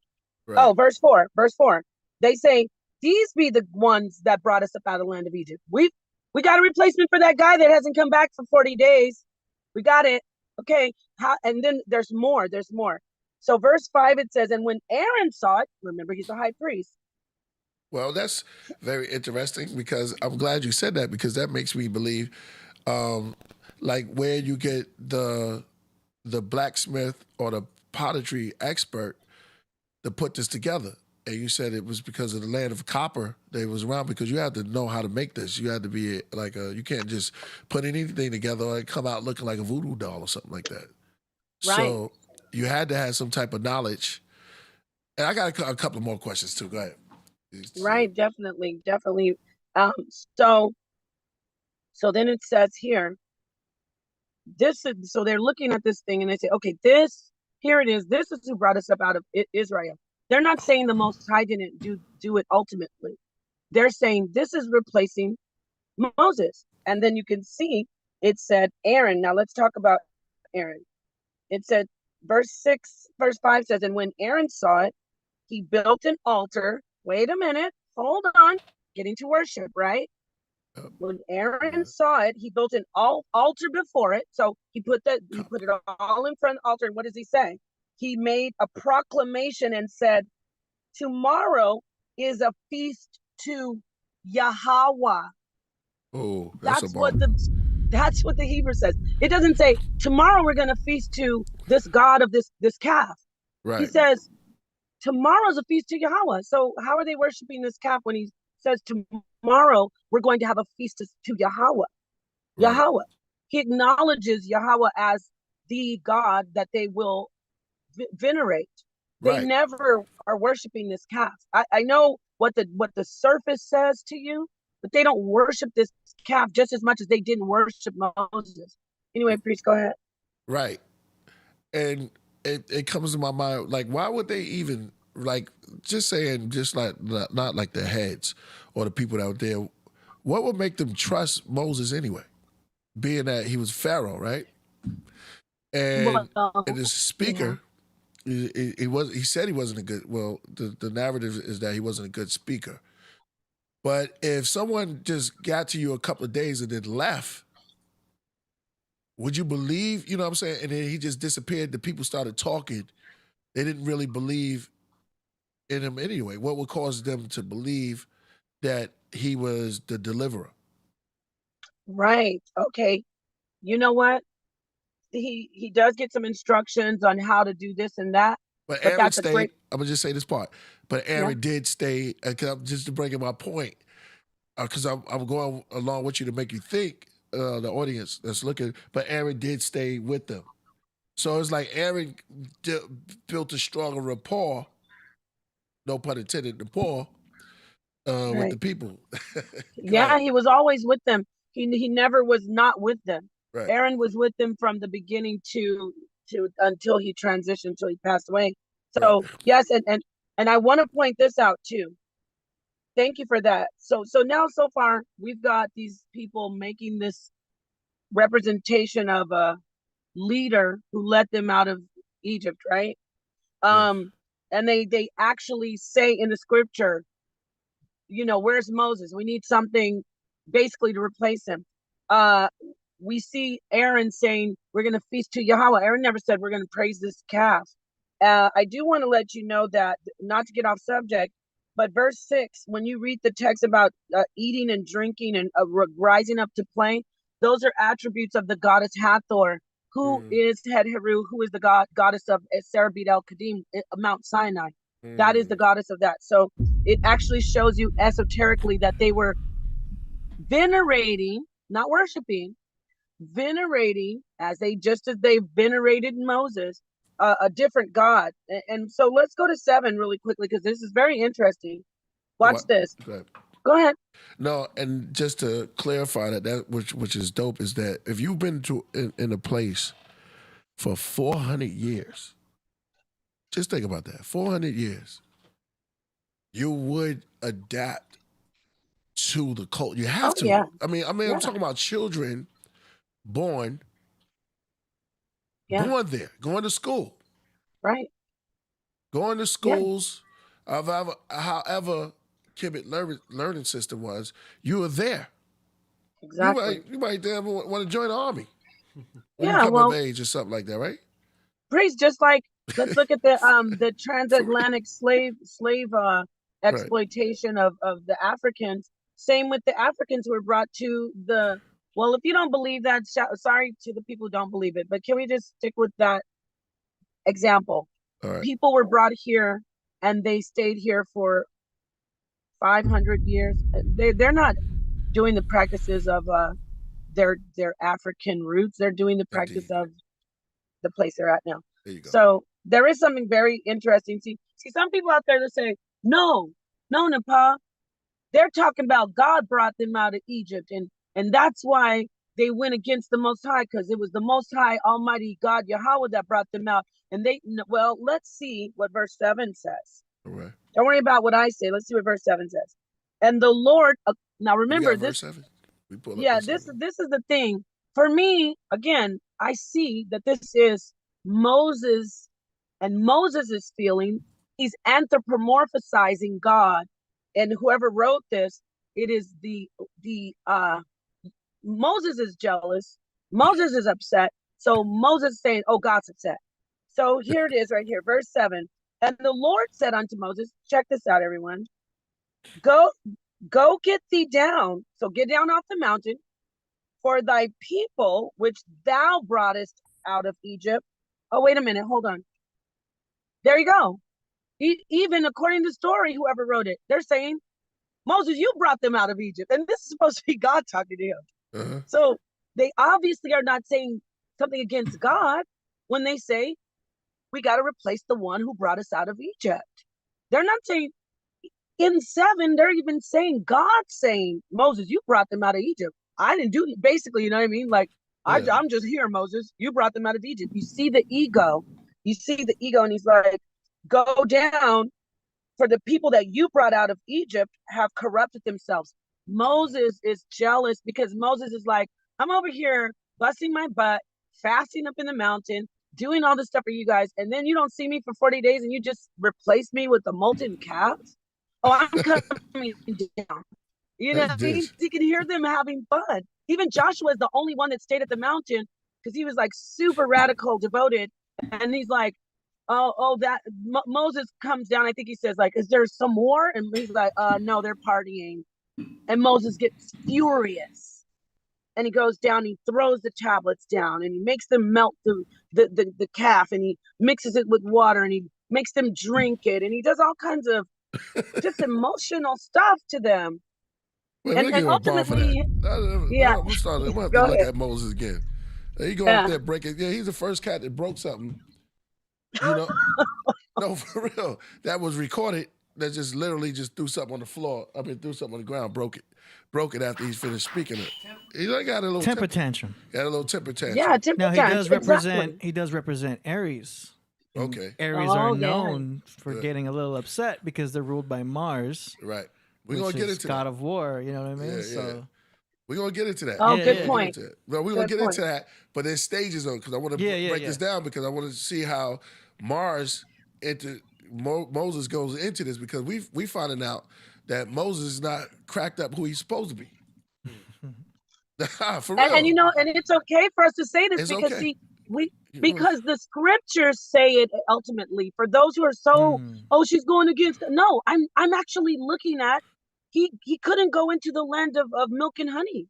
That's also esoteric though, but I digress. He couldn't go into Canaan, into the promised land, because he had an ego and he was deifying himself, equaling himself to the Most High. Really, that's what happened. You got a shout out here from Cap Jones. He says, shout out to Napah for deep diving the scriptures. All fire. Thank you. Oh, wow. Thank you. Bless you. So anyway, anything else you want to say, guys, priests, anybody, Well, Solomon? we gotta know Moses. I mean, because I know we're not really, because he wants somebody to put some respect on his name. Well, he got a lot of props for a very long time. Oh yeah, But now yeah, we we're going respect into the Moses. deep of this, because I was watching a little bit of a series of stars. You know, Moses was like a star back then. Here you go with the Aries that you can go up into the star. He was a star, like a famous. But when you look into it, it's like, yo, okay, the Pharaoh. I know people got the Thutmose the third. You got different type of. But what was he really kicking it by? Why did he break those tabs? You always wonder if he had a kind of like he was a little pissed off, huh? A little pissed off for some reason. She breaking it down. Okay. Right. Thank He you. was pissed off when they made that golden calf. To replace him. Just be real. Because they weren't replacing God. They weren't replacing the unfathomable Most High Yahweh. Right. It shows you in the scripture. They said, we need something to replace Moses. I'm gonna say this real quick, and you have you're doing great. Sort of like I'm gonna put it in there. Sort of like New Edition. No, for real. Johnny Gill came in to replace Ralph. Bobby Brown. We all was it Ralph? Yeah. We all thought nobody replaced Bob. Right. I follow New Edition. And that's one of my favorite groups. Shout out to New Edition. Shout out. Yeah. And I always thought that he came in to replace Bobby Brown. Me too. Yeah, Okay? wow.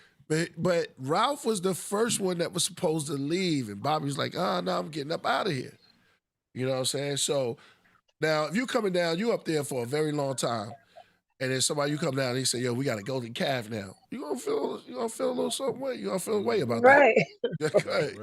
Right. Exactly. He's like, I did all of this for you. And then of course, it's written as if God. I'm sorry, I was talking over you. I was saying there's a delay.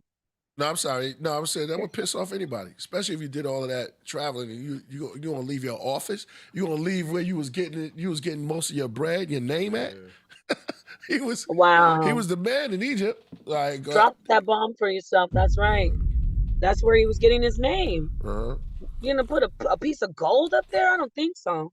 He should have had light gold, if anything, right? And you can see that attitude too. He's like, I'm not just gonna destroy it. You're gonna eat it. You're gonna drink it. Hold on, we going somewhere with this. Word. Yo, we might have some little bit of that's a crazy attitude. Right, of like pimp gangster stuff, right? Like, yeah. Oh, you gonna eat this. Eat the cake. I'm not happy. Eat the cake. Yeah, that's tough. Yeah. Israelite maize. All right, so continue. Go ahead. I'm loving it.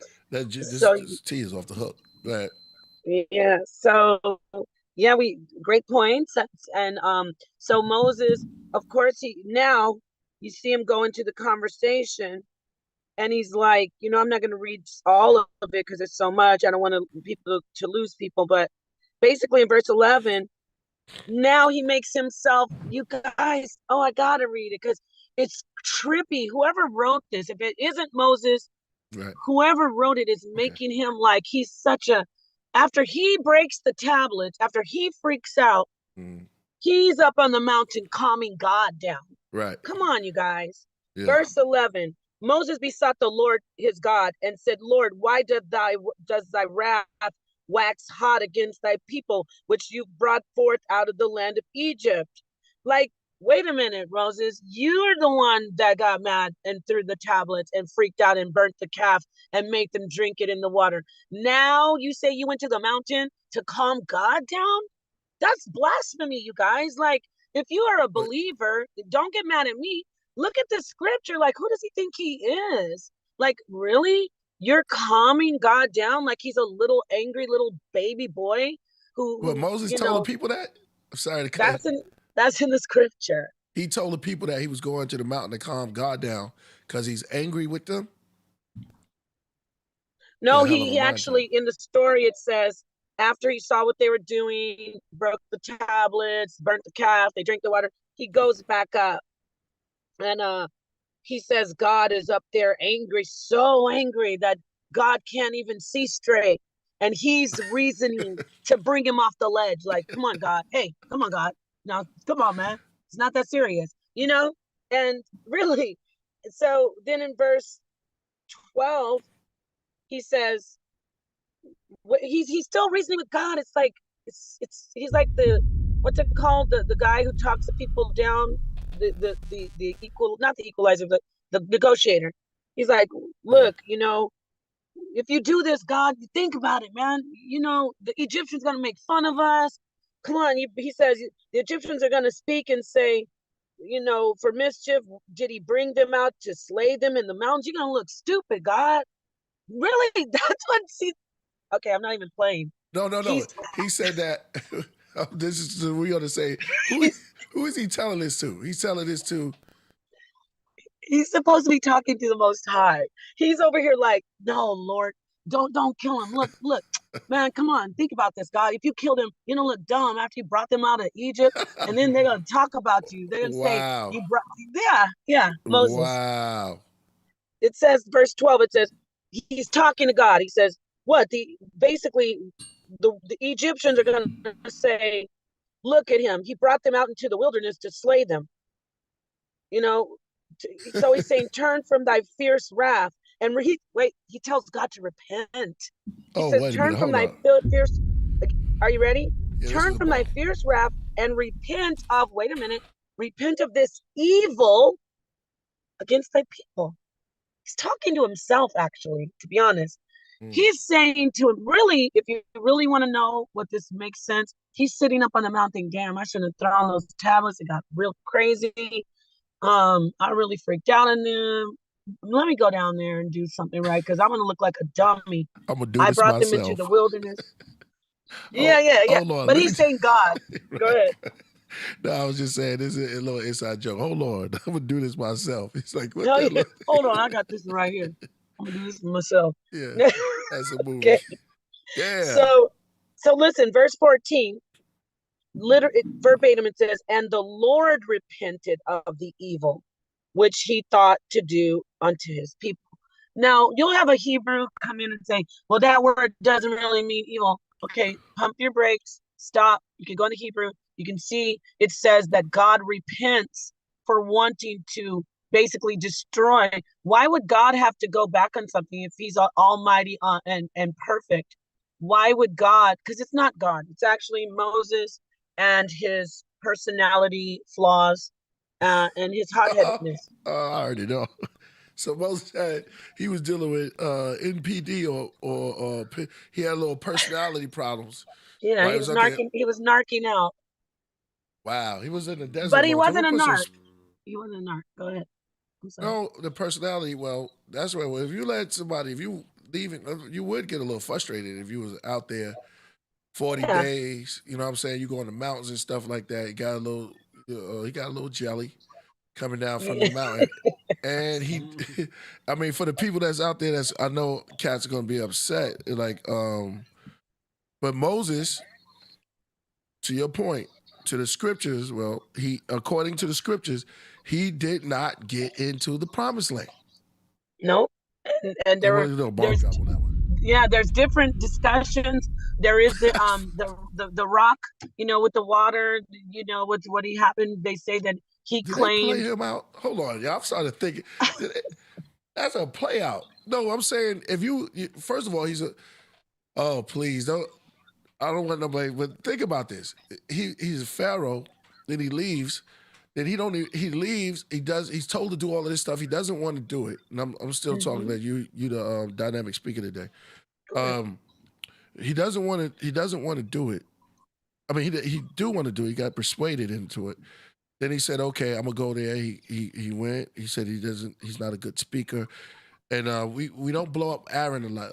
There's not a lot light shining on Aaron. We got to shine some light on Aaron, on his name today. Put some respect on Aaron's name.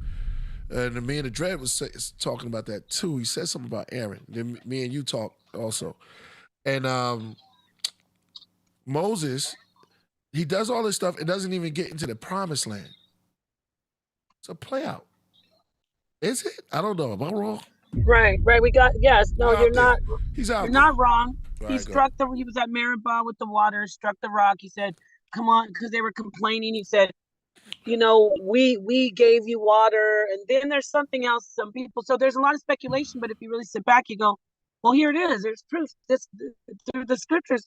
Moses couldn't, he had a problem staying in line as far as knowing you're not the most high, and I will say problem because that's the mind of the Pharaoh. Let's talk about Kemet. The mind of the Pharaoh is I'm God on earth. And Moses, don't forget, Moses was raised in Kemet, and Moses also didn't. Okay, here we go. We're talking scripture. This is not my opinion. You know, this. Moses didn't want to leave. He didn't want to leave Egypt. He had to leave Egypt. He didn't want to leave Egypt ever. Go ahead, Priest. That's a mega bomb. Oh, let me give you 3 on that one. Let's think about it. Yeah, exactly. It's like he just had a feeling. You know, that's why I said some of the, like, if you're in the wilderness and some like maybe let's take a 15-year-old. Let's make it one more according to the story. Let's bring some clarity to it. Like you 15 years old, and here comes this guy you saw up there that was a leader, renowned too, in Kemet. And so he tells you, you wake up one morning, your moms and your pops is like, yo, get dressed. We out of here. They're like, where we going? We leaving. We getting out of here. We leaving the whole country. We leaving out of here. Okay, well, all right. You getting dressed, you putting your stuff up there, you getting your everything together. Okay, why are we doing this? Who we going? Who's telling us to leave? Him. You know what I'm saying? And you look at him, and I'm not trying to be funny, but if you look at you like, I know him. That's the Pharaoh. Yeah. That was up there. You know what I'm saying? There you go. I don't He's trust back. that. Yeah. Go ahead. No, don't forget. Perfect, Priest. That's exactly. Listen, guys. That's exactly correct. Now remember. This is getting deeper. You don't have to be believing, but we're following along with the story. Those who want to follow along with the story, like as if it was Homer, the Iliad. Just I like to throw those disclaimers out for people who could just calm down and just listen to the story. Right. So. Now I personally believe in the stories, but there's so much hidden, and you have to look at whose story it is, and that's something you had said to me, Priest. But anyway, let me say this. So Moses, in chapter 4 of Exodus, Moses is still loving his life as a pharaoh. He's literally a pharaoh, a prince in the palace. He's in the bloodline to be pharaoh. He's pharaoh. He's up next. You understand? So he kills the guy. And then, of course, that's capital punishment. So Moses, when he killed someone, he had to flee. He didn't want to leave. So people make it like, oh, he left because he saw the evil. No, that's not the story. Moses left because he would be put to death. So he left for 40 years and waited for the Pharaoh to pass away. And then he could go back. That is actually the story. Wow. That's the story. Moses never said, I hate Egypt. It's evil. Look at this wickedness. No, he left and he learned about the Most High Yahweh through the Midianites. Yes, through the Midianites, which is his father-in-law, Jethro. His father-in-law Jethro was a high priest of in the Midianites. And he taught Moses the name Yahweh. He taught Moses these things. That's scripture. Okay, so anyway, so yeah, so he didn't want to leave. Why did I bring that up? Because he figured it out. Like, well, but now I do want to be out of there. Something you had said, we talked about. Oh my gosh, I can't remember. I think it was you, Priest, when we were talking about these powers that be. They get these minions that they set up to lead people in the way they want them to lead them, right? Right. But as that person who is a puppet or a minion sees the actual true power that they have over people, they say, I don't need you to be my puppeteer. I have a true following. I will be the Pharaoh. I will be the God. I will be the chosen leader. And that's what happened with Moses. Moses is like, I don't need Kemet anymore. I don't need Egypt. Right. I will be the one, and I'll have a new religion, which is the cult, the monotheistic cult of Moses. And you can also see the links between, if you want to go into Tutmosis and, Akhenaten, you can see the links there. The name Moses is a Kemetic, it is an Egyptian name. But anyway, a lot to unpack there. Want to say something? Yes. No, you're right. I was going to say Akhenaten. We don't really know. It's Akhenaten, Thutmose the first, second, and third. During about the time, somebody told me it was, Akhenaten. And, there's a whole bunch of theories out there. But right, I'm not saying that is Moses, right. By the way. I'm just saying. But what we do know is that the story was written and it took place in Kemet, between the Kemet and the Midianites, and going through that the story is there, that you can go into it, break it down. Right. Moses was he was influenced. Anyway, he did make himself on equal footing very many times. He did make himself on equal footing as the High. Now remember, they're transitioning into a new way of worship. Like we said, they come out of Kemet centuries, and now they're doing this monotheistic God. Who is this new God? Yahweh, we're going to teach you who he is through these laws, and you're going to follow this new way, Moses is saying, along with the help of his Levite, the order of the Levites, which is the Levite priests. Anyone who would like to challenge me on that, I love a nice, hearty, respectful, but passionate debate with information. The Levitical priesthood is 100% from the Kemetic priesthood. It is based on that. It is not a new concept that they started figuring out. It is all, and in the Kemetic, you talked about this with me, priest. The Kemetic priesthood is based on an ancient priesthood that predates them as well. Right. So it's like an evolution of yeah, go ahead. Yeah. There's, just because you farm don't mean you invented farming. There you go. You grow stuff and then things come from different types. It's like sampling music. Hip hop is hip hop, but we do sample from soul music. There's no type of animosity. Well, you may be a little older and stuff like that, but your time is over. You know what I'm saying? You're not trying to get up out in the club and dance to Between the Sheets. Let us do this with Biggie. You know what I'm saying? So shout out to Ron Osley and the brothers, but we took those but if after our time, it's like shout out to the Isleys. No, shout out to the Isleys. No brother, I love them. But that's a good example, though. Right. It's all music at the end of the day.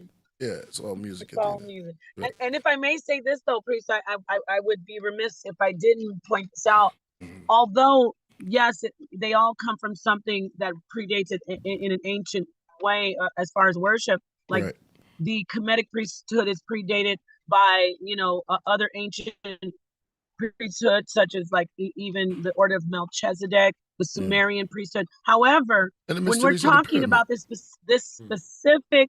Yeah, go ahead. Sorry, go ahead. She there? According to Zoom, yeah. I think her camera's out though. Okay. Could be. Yeah, when you start looking at it, like what she's saying is, shout out to Prince Yehuda. Up in the building. Somebody says Sumerians. Yeah, you go to the Sumerians, and then I saw a movie back then. They had, the Gilgamesh epics was going around. They were going around like Final Call. Just like everybody got albums out at the same time, you might have, oh man, I don't know about that. It's Midian. You know what I'm saying? It's something coming from, something might be coming from Far East. You might get something from, you might get some Abraham. You got India. And then you have the world you're dealing with, and then the outer world, the other worlds that exist during that time. We're talking about big cities and big time and big things that were happening. Shout out to brothers that were building on that, different type of levels. She going in right now. must, you know what I mean? I think her phone ran out of battery. Could be there. Okay. Yeah, it looked like it probably died.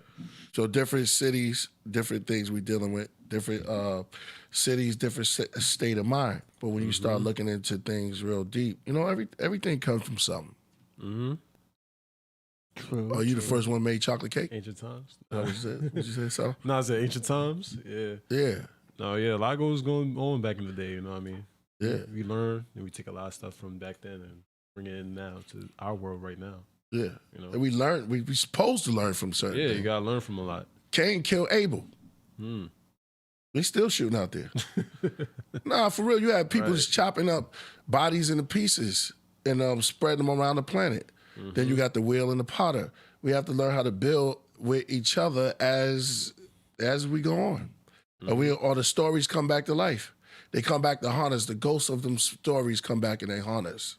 Of course, yeah. You want to be able to be in a spiritual vibe where you can take that, capture the genie, put it back into the lamp, and be able to motivate your own self and internalize and build yourself up from the stories. They here to teach. And there's light, because life teaches us anyway. Come on, orange trees, orange fruit. It never changed. Nah, yeah, it's true. Yeah, world peace. I feel like that's what we need to conquer. That's what we need to understand from all these stories that from the past. Like we need to develop world peace within humanity. Right. You know, because humanity is we're killing ourselves every day. So it's like it's crazy. We need to get better. That's right. That's what I take from old stories and everything like that. History teaches you a lot. That's right. The potter's clay, made from the old burial grounds of soil. Shout out to Two Eyes. And make sure y'all hit that like. Tell them that we are on here. You know, Knowledge Born going to be coming on here soon. So when we do the hit that like button, subscribe, everything. Subscribe, hit that like button. Yeah, hit that like for sure, because sometimes people forget. That's right. Tell them we here. We're building on. Sorry, Sal. Go ahead. What you No, say? I was gonna say the algorithm. It helps out a lot. We make music, we make songs, but sometimes this is how we used to talk a lot, even to be around the clan and then just different people. We sit down and we build on things that not normal people build on. Shout out to Sue, because he was going to get the Nawapians to come. You know what I'm saying? Yeah, people have been asking for Sue. Yeah, exactly. Shout out to Sue. The Nawapian brother's supposed to come through, and we're going to sit up and rap a taste. You know what I'm saying? I know Chuck Morgan is like, I can't wait. In front of me, because there's a lot that goes into it. You know, the God's been building from back then. There's a lot of stuff that coordinates around these circles. Start spinning that Merkaba. Amazing. Start spinning. Yeah, when I say Merkaba, the Kabbalion, the Hermetic teachings, brothers be like, damn, what's that? Grow up with that mind, and they go into that. They go in, there's something called plus degrees. There's numbers after 10, even though you return it back to when they go, what is it? But it's the mind state. It's really 1 with a 0 in the front. Yeah. But you rehearsing it, but you expand in your mind. You go, okay, the mind state is 10. And then you go into 11.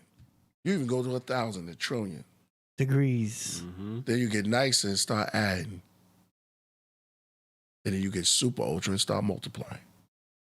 See, the mind keeps on going as these ancient scriptures that were written on a text board. We supposed to be greater. Sometimes we digress, we fail, but we supposed to be greater than the ones, like you're supposed to be greater than me. Like you're the offspring. You're going to be exalted even higher. You know, all our children, their seeds, they grow. They have the seed inside of them of the tree. Yeah, we gotta expand ourselves. You know, Right. The creation of offspring is you understand what makes your parents great, but you also understand their flaws, and as you get older, you just try to build on that and get better every time. Every time we should be improving on each generation. That's how I look at it. That's having real kids. evolution. No, that's how I look at it. That's real evolution, improving on yourself, and working on yourself, improving improving you. Yeah. So we improve ourselves. We behold something greater than ourselves. I remember that watching Roots. Napah went into the celestial. Shout out to Napah was going so deep. I think she just vanished into the celestial zones. So the elders gave her an order. Said get the creator gang OSP boys to come build KP. Yeah, I would get the OSP. Yeah, exactly. They talk about Sila Shalom. He was on here. We're gonna get all of that. We're going to all of that. We're going all of that. Right. 11 bread and manna. You know what I'm saying? This is the manna fest. So when the manna comes down and you fest, is the manifesting something that's of the cosmos. Because remember, manna is supposed to be angelic food, but if you manifest and you're having a feast of the mind, you're manifesting things, you're bringing things forth. That's why you have a festival. There you go. There you go. It's the gathering of the collective of minds that are together. Right here's a fest. It's therapy for me. Yeah. I said it many times. And sometimes we talk about, shout out to Lord Fury, we talk about narcissism. There's borderline, there's personal disorders that we deal with in our life and people that we don't know, relationships. And we talk about that because sometimes things we can't fix, we can fix ourselves. There's no excuse, we could. Sometimes it takes a little bit more work though. Yeah. And it's okay to do that. You have to take your time. It's okay. You might be rolling around on that flat tire, but it's okay. You'll get there. You get there and you replace the tire. Right. Yeah. Everybody should work on themselves every day, and to improve. You know what I mean? Know your issues and your flaws within yourself, and always try to improve that. You know what I mean? It's not gonna. It's a timely thing. You're not gonna just get there in one day. It's days and processes and stuff like that. So always try to get better with yourself.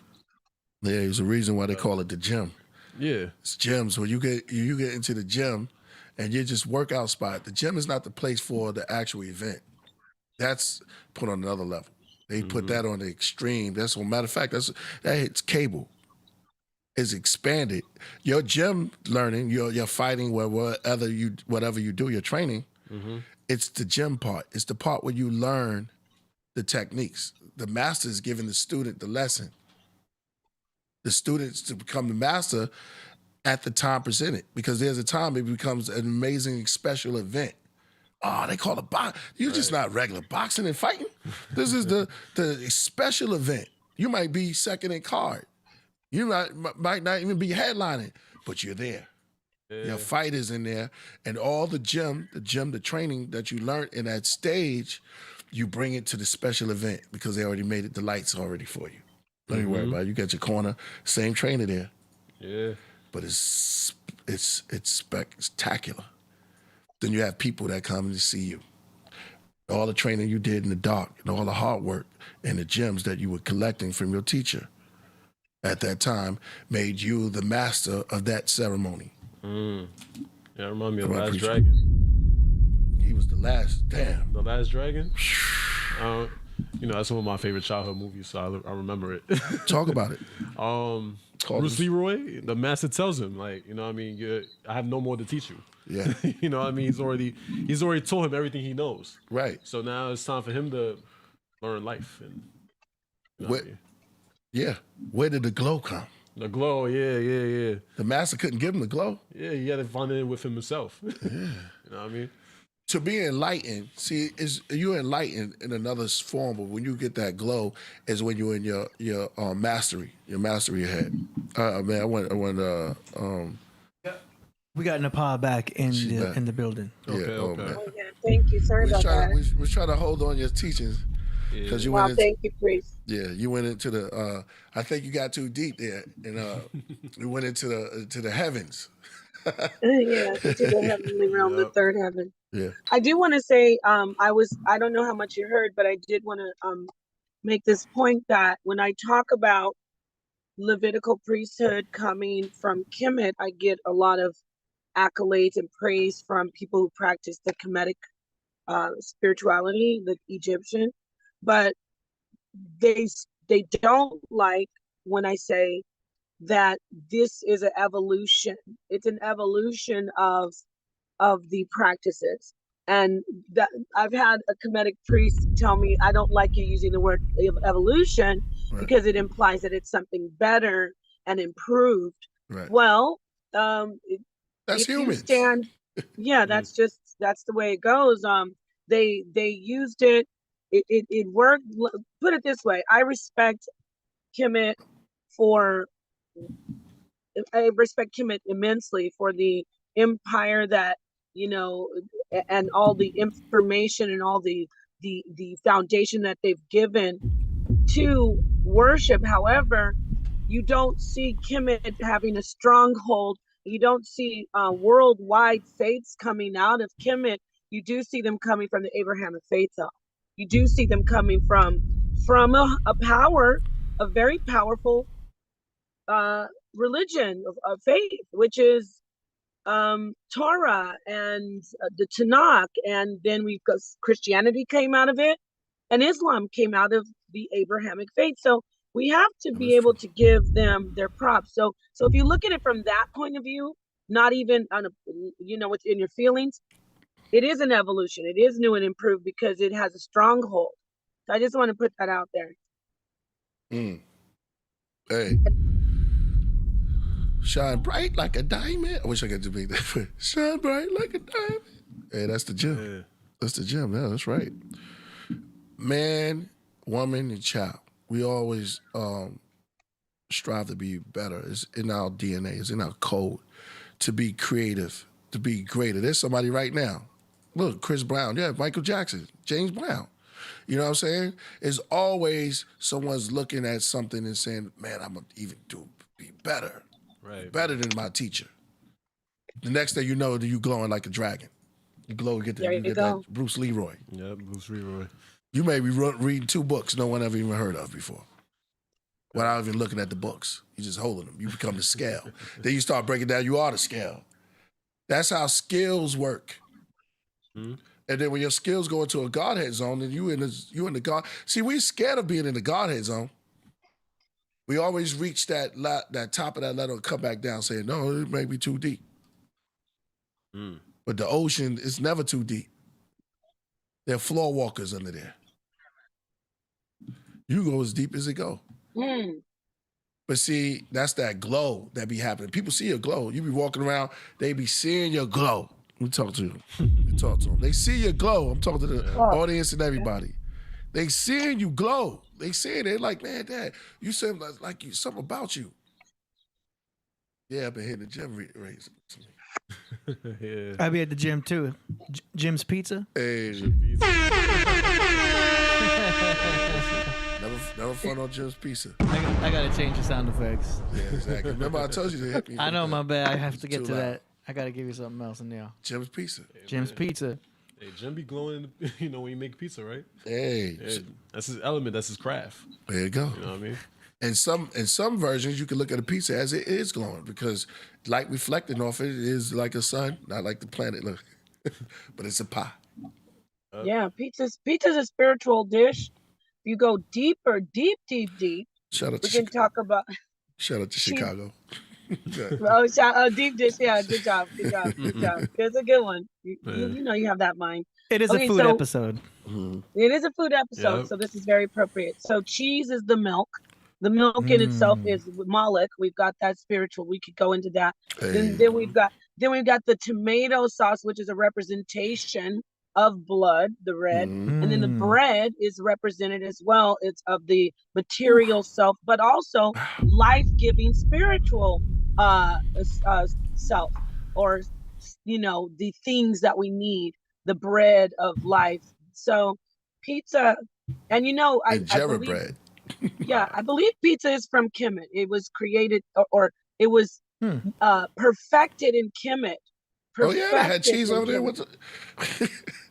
That's fire. How do you know they had that cheese in there like that, mozzarella cheese?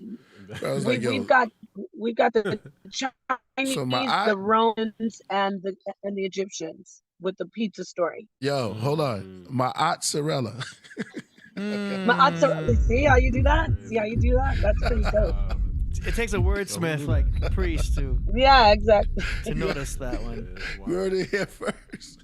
Mozzarella. We actually have a super chat related to this topic from Freddie Cali. He says, many so-called veggies are fruits, but why? Uh-oh. Shout out to Freddie Cali for the $20. Shout outs. Because people think fruits are supposed to be sweet, so they just say, "Oh, pumpkin is a vegetable, but pumpkin is a fruit." It's just it's not super sweet. Mm. Yeah. You know, people don't talk about pumpkins that much. Yeah. And you I just love to. pumpkin. Man, big up to you. Shout out to the pumpkins lovers out there, the pumpkin eaters. Shout out to them. Yeah. Everybody was running it. You're always bigging up all these other fruits, and no one says nothing about pumpkins until Halloween. Exactly. Yeah. And Thanksgiving. And Thanksgiving. They make it scary. Mm-hmm. How about the seeds are so potent with antioxidant of a pumpkin? They might not want us to eat pumpkin because pumpkin is very, very good for our nutrients and our thought patterns. Interesting. Mm-hmm. Think about the pumpkins that they waste. They to just this is why famine is coming for us, and this is just the circle. This is the circle of the order. You cannot do something and then not expect a result to come back and you get it. So we throw away millions of pounds of pumpkins during that season. Millions of pounds. Yeah. Think about that. During that season, all the pumpkin that's not eaten, it's just for fun. We carve it out. We have a pumpkin upset. We make our little cornucopia in our little setup, and then we don't even eat it. And now look at us. We're in a famine right now. We're starving. Wow. We're starving. How much is eggs now?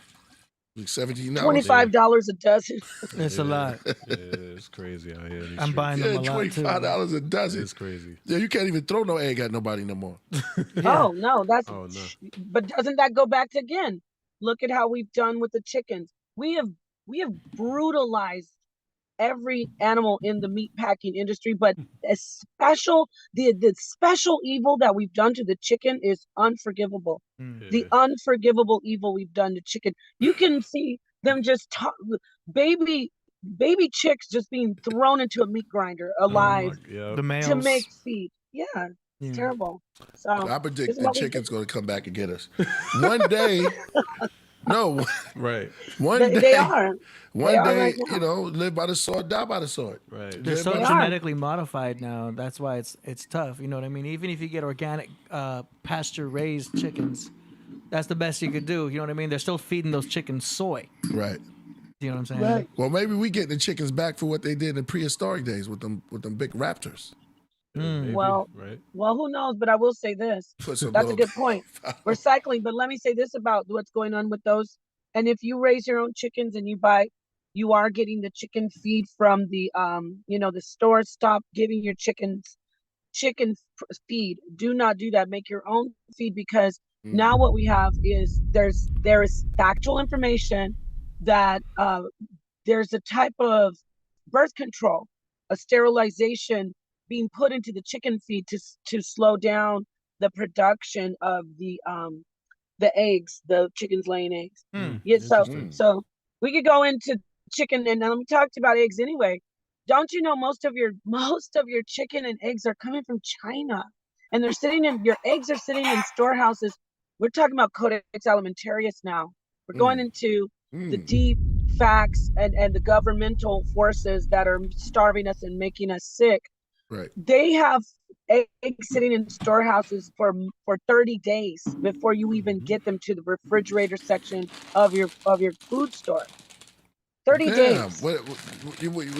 So they can't hatch or something? Do you think they'll try to hatch? Well, they're not Right. fertilized. They're not fertilized. Oh, okay. They're just, from it's like when the chicken is ovulating, the chicken lays an egg, or she'll lay like 3 or 4 eggs. Right. So the chicken ovulates, often. So Right. that's why eggs are always available. Gotcha. And then when you have a bunch of hens, you have an abundance of eggs. However, now you can have 4 hens, and you're giving them this feed from, and this is because of Monsanto, by the way.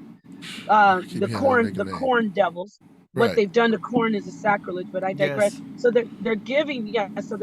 I can hand this over to you, AD, if you have information as well. They're giving these hens birth. Essentially, they're giving them birth control, so they're not ovulating. They're not ovulating. That's why eggs are like so expensive now. One reason. So what were you? So you know about that? And we're the What were you ones gonna with say? the yolk on our face. Yeah. There you go. Egg in our face. And they put a yolk iron on our neck. Nope. Everything goes with the egg. Hey, They're good. I play around with words. No, that's good. Yeah. No, that's just a shell of exactly ourselves. right. Did you get me? Did you Yeah. get me? I did. What'd you say? That's exactly right. That was great. Great minds think alike. So what do you know about the corn? I heard you kind of chime in, AD. You've heard about Yeah, Monsanto. no, I just know how bad corn is, and like corn starch. They put corn starch and everything, and like that kind of creates like a bacterial wall that like can contribute to insulin resistance. Do you know what I mean? But Yeah, in your gut. cornstarch is everywhere. They put it in literally almost everything. So we have to watch out for cornstarch and for seed oils.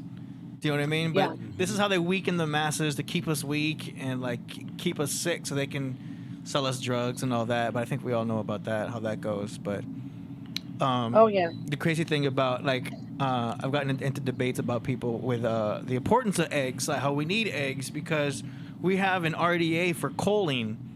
And choline is like good for brain health. It's good for hormone production, good for testosterone and everything.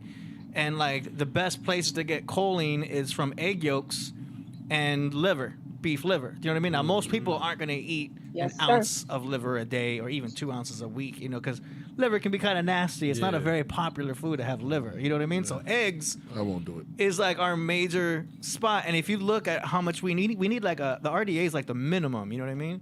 We have a minimum RDA of like 500 milligrams of choline. So that's roughly like 3 eggs that we're supposed to be having minimum. Do you know what I mean? So like people who are bodybuilders and like really know about this stuff, they're eating like 6 eggs a day, 7, 8 eggs a day, knowing the power of those eggs, you know what I mean, for the power of choline. Right. Do you know what I mean? But it's an interesting thing that, you know, a lot of nutritionists know about the power of choline. It's good for brain health, keeps our memory. But like if you notice that like you have brain fog, you can't think straight, I think it's one of the nutrients that's overlooked is choline. But try having 3 eggs a day for like a week. Whole egg. Whole egg. No egg whites. Right. Well, I mean, the No, whole egg. the yolk is the main part. Then. Right. Go ahead. Right. Just having 3 eggs the a day. scripture See say how about you the yolk? feel after 3 days with 3 eggs a day. You'll feel good and you'll feel better in the gym. Man, Brain's yolk. working better. Yeah. Right. But that's the power of choline. You know, Right, Interesting. right. Remember miss- the campaign against eggs? Y'all remember that, right? Don't eat eggs. The lie Yeah. that it was bad cholesterol, which is it's Yeah. good cholesterol for the brain. Heard It that. even reduces visceral fat. You know that belly fat that we all get when we're either overindulging or as we can't even say age anymore because it's so bad that people in their teens and 20s have serious belly visceral fat. Right. So that visceral fat, choline, you're absolutely right about the brain and also depression. But it also helps reduce belly fat. So it's a superfood. It's Right. an essential. It's an essential. Shout out to Aurora Borealis. He said excellent. Hey. He's a wordsmith Excellent. too. He's a wordsmith. Shout too. out to Aurora Borealis. Yeah, but you know, Codex Alimentarius now, what we have is this governmental body. Right. We have the FAO and the WHO. They joined together, and really in the beginning, I think, don't quote me because it's been so long since I got into Codex Alimentarius. I used to be obsessed with it, but I'm gonna say 1960s is when Kissinger, notorious for being one of the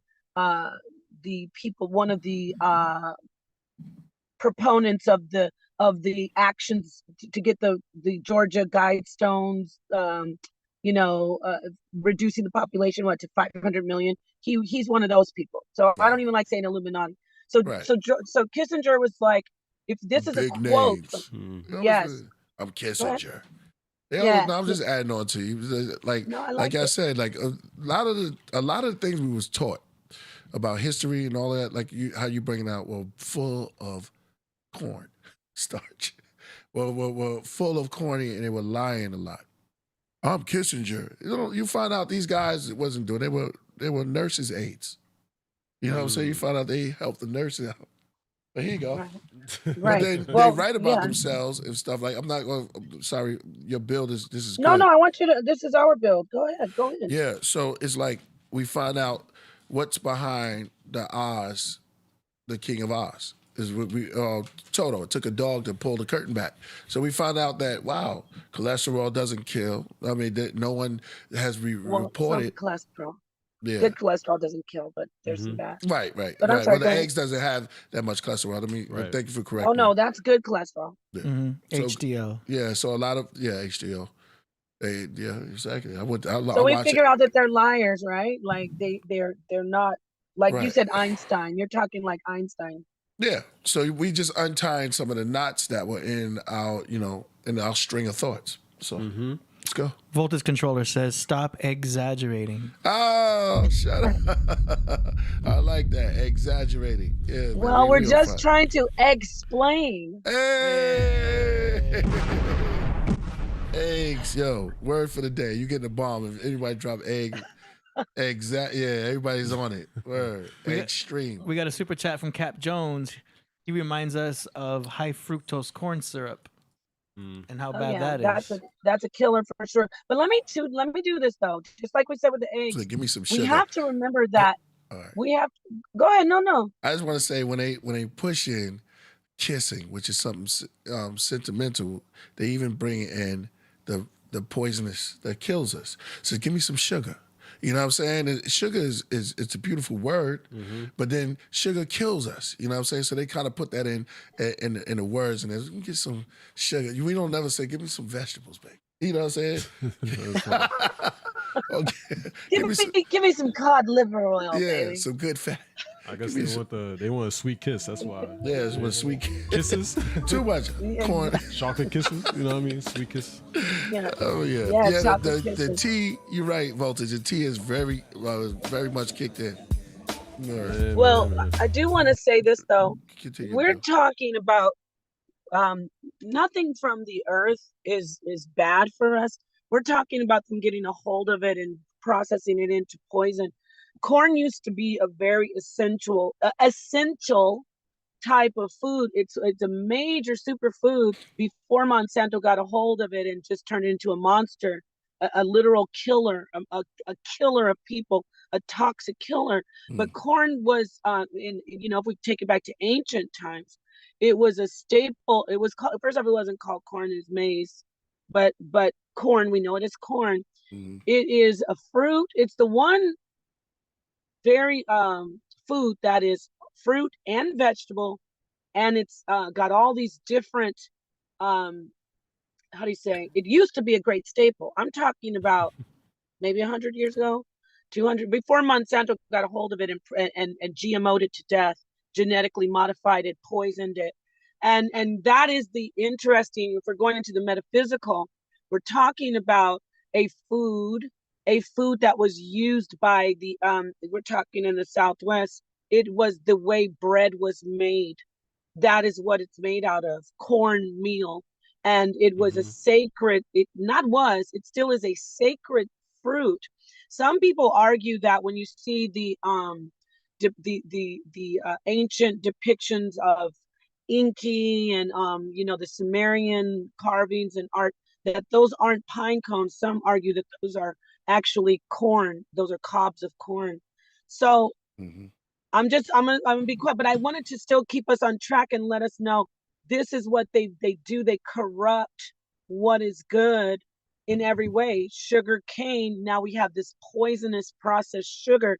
So we have to keep that in mind. That's what I'm saying. We have Monsanto and all these powers that be, Codex Alimentarius, saying that they're helping us, that they're regulating food, but they're not. What they're doing is they're stopping us from getting soursop. They're saying things like that, jackfruit, bitter almond. They're saying that's poison. They're calling the foods that keep us alive, they're saying it's poison if they can't modify it like they've done with corn. They say it's poison, and they say we shouldn't eat it. But in reality, we need it. So they won't even, I'm really talking about these powers. They won't even let us have the foods that we need. We can't get them. We cannot have it. It's illegal to trade certain foods, which is remarkable. So I just want to throw that out there. Oh, here's a little pun, no pun intended, but a pun intended. Food for thought. Just, so I'll be quiet. I know I said a lot. I like that. Yeah. Hello? You still there? No, I'm just handing the mic over. I was kind of going and going no, because I don't want people to demonize corn and sugar without knowing the full story of why it's now poison. Right. It's poison because it's been modified. That's what I want. That's right. And always remember, anytime you building, you growing, there's always going to be naysayers around, the doubters and stuff like that. That's always going to exist, But you just keep building. Let's keep building. I love it. The information that's coming out with Egypt. Thank you. Yeah, Egypt was corn. I heard something like, was corn in Egypt? Oh yeah, that's a great point. Corn, maize. That's another big debate that corn is indigenous. Go ahead. Go ahead. Corn is indigenous to America? There you go. It's into the new world. Yeah. Yep. You got it. So you can go in on it. That's real talk. But it's too long, but I'm just saying, I heard that corn is here. So if they had it there, was there here? I mean, there was a lot of speculations and stuff like that. But I know corn was and is here. And show someone come on in and drop a jewel on us, man. Shout out to Tahuti. Maize is found in some of the pharaoh's tombs. Somebody said Egypt. Exactly. You said it. What was found in this pharaoh's tomb? Some actual corn on the cobs of corn were found in the tombs of, it doesn't come to me, of course, the pharaoh, but 100% in the tomb of a pharaoh. And there has been speculation that we Kemet and other, even not just Kemet, Sumerians, that they had navies where they traveled to the new world, which is the West, to the Western Hemisphere. Right. And they brought back not just corn, but animals. Animals that are only indigenous here. There's a speculation that Ampu, which is Anubis, that's a type of dog that's only in, what's that dog? Priest, the dog, the Mexican dog. Yeah. They have it's called a cholo, but you spell it with an X. They are saying that's the dog that only is in America. That dog is indigenous here. So we have a lot to unpack. Yes, definitely, man. Oh man, that Moses bill was so dope. We have to come back to that.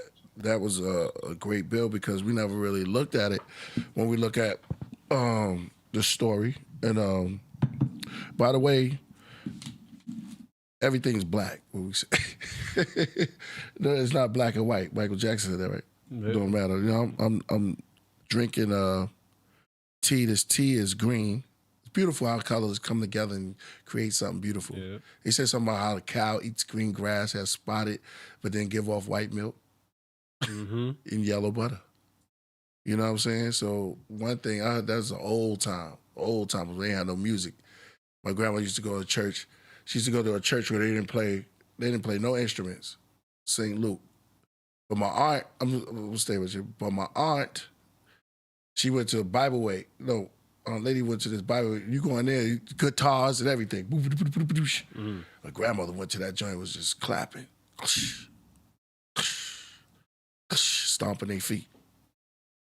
I don't know why I went there. Yeah. But I just felt that moment just now. Sometimes we got to accept the moments that we be in. I just felt like saying that right now. I don't know what that was about, but I just felt a good moment. Just talk about grants. Because we talk about ancestors, great ancestors, and we have to give them props. Sometimes we got to start receiving, stop trying to give all the time. The ancestors be trying to talk to us, and we study trying to give out messages when we can be receiving, No, we look to the future too many times. I think we need to start looking at the past too. Look at all realms, the past, present, and future. A lot of people always move on and they ignore the past and they don't really live in the moment. They always try to think about what's going on ahead of time, but they need to, go back in time, you know what I mean? I'm a 26-year-old. Oh yeah. Young. So all y'all 26, from 20 on, 19, from 15 on up. You can still be cool, get into, you can still be cool, get into some knowledge. Because they be trying to make knowledge whack. Knowledge is the foundation. Don't let them tell you they try to fool everything, man. Everything has a season and a time. So coming back and being conscious and knowing you could be cool. They try to make that was designed to make knowledge not cool. They call it a cult. They try to weaponize it and demonize it when actually knowing is the first part of life. It's the most beautiful. Learning how to walk. Mm-hmm. That's great. You would be laying in the bed all day. They want you to just lay down there as a kid, grow as a grown man laying down.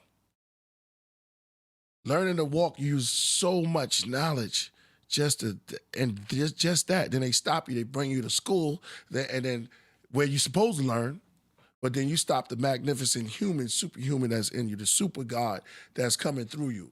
Because here they come, here she come, Mrs. Clarence, whatever her name is, glasses, fat, with a wig on. You know what I'm saying? And she's teaching you, throwing you all off. Yep. Next thing you know, she's failing you from something that she didn't even create. They judge you on their merits.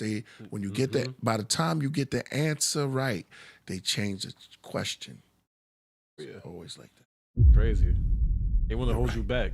It's wild to me. Right. Right. Go ahead. It's human development. I mean, you got to focus on, like you said, like a baby learns how to walk and talk just naturally. You know what I mean? Exactly. And it's a timely process in life. And teachers now, back in the day and nowadays, they focus on rubric and what society dictates what education is. You know what I mean?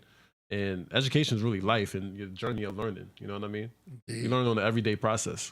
That's right. You know That's what I mean? right. You can never stop learning.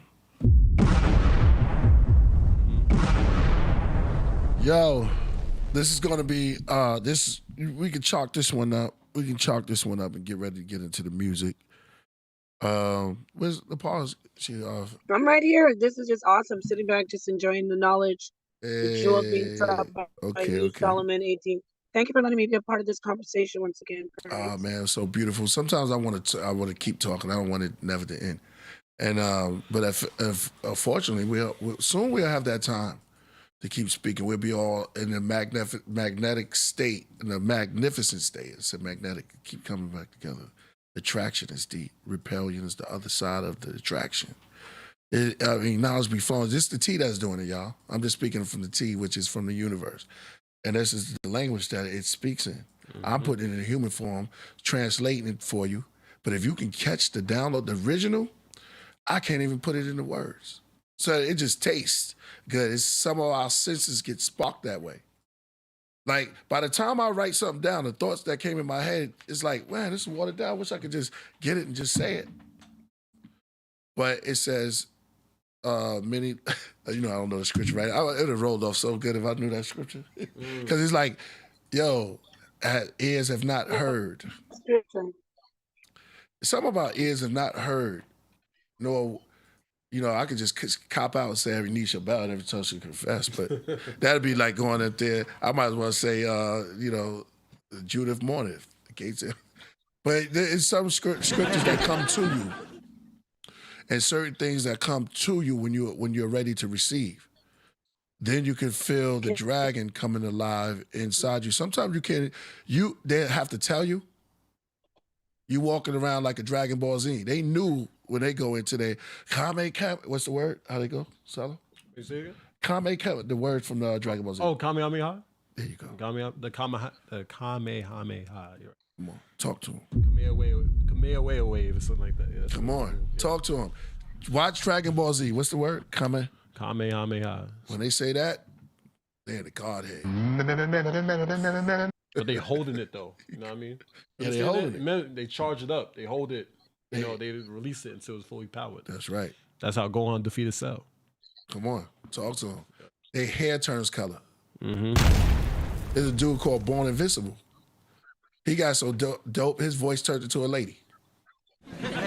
His hair turned crisp, it turned real white, like cotton, because he was in the zone. Oh, man, that zone, that dragon zone, when you in that, man, when you be building and stuff like that, sometimes you get, like tonight, we were going into Moses so deep, we started walking, we ended up talking to Moses. Right. It's called rain dancing. Go up there and talk to some of the natives. There you go. Yeah, they make the rain come down. That cloud got to come over them. Go talk to some of the shamans, Mother Waters. The waters came up and how the things exist. within the realm that's outside the realm within you. It says, wow, it's the power of the word. You don't believe words have By the power? White Lake in grandmother's land lived about Well, 8 go against the clans Crips and and say, what up, blood? And the wild and children. Kinda crazy. You'd probably be Wow. Yeah. Bomb drop. power. Yeah. There you go. Wow. Yeah, the scripture you were looking for is 1 Corinthians.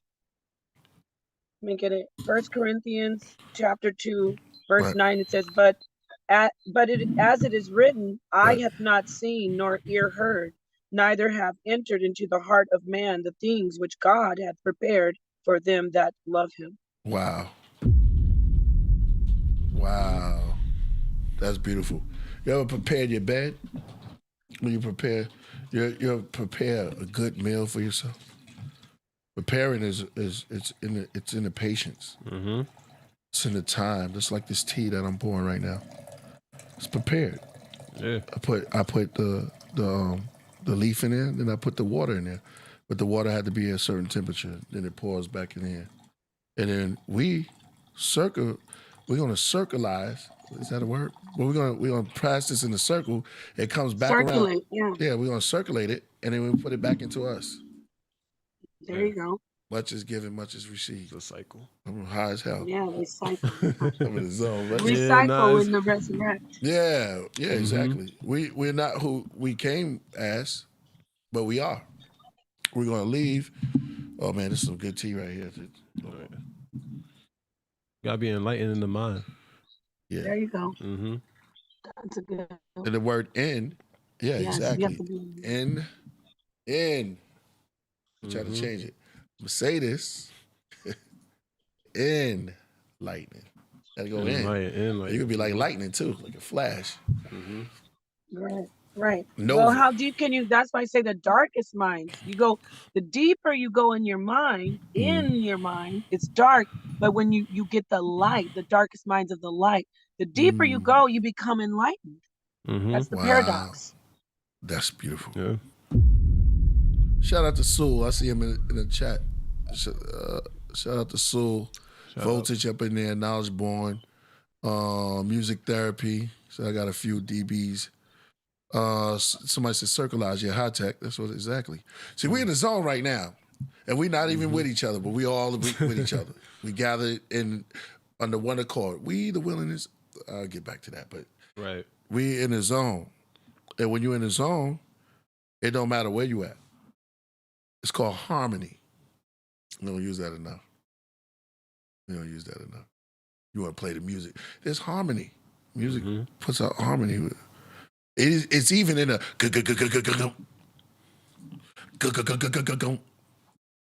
they were like, Priest is tripping.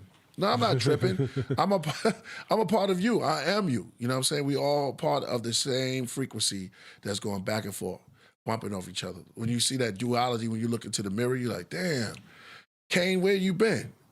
He's up and chilling. No, Cain got to say that to Abel.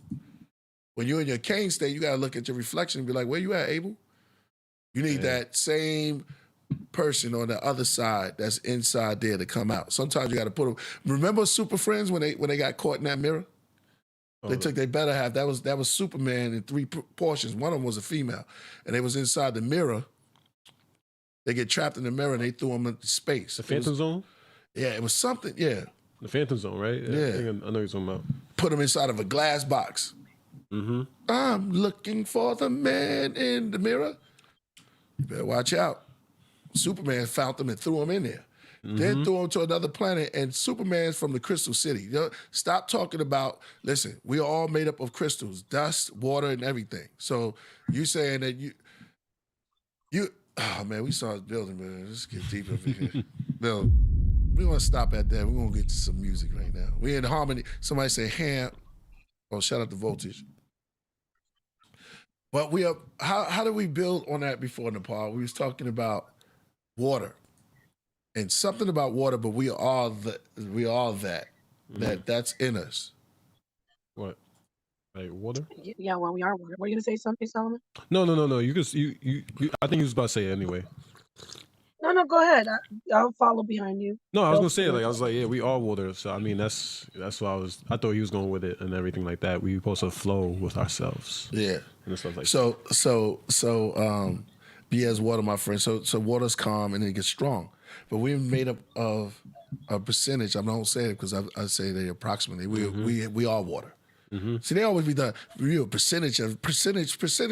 We're water. Yeah. We water. We water.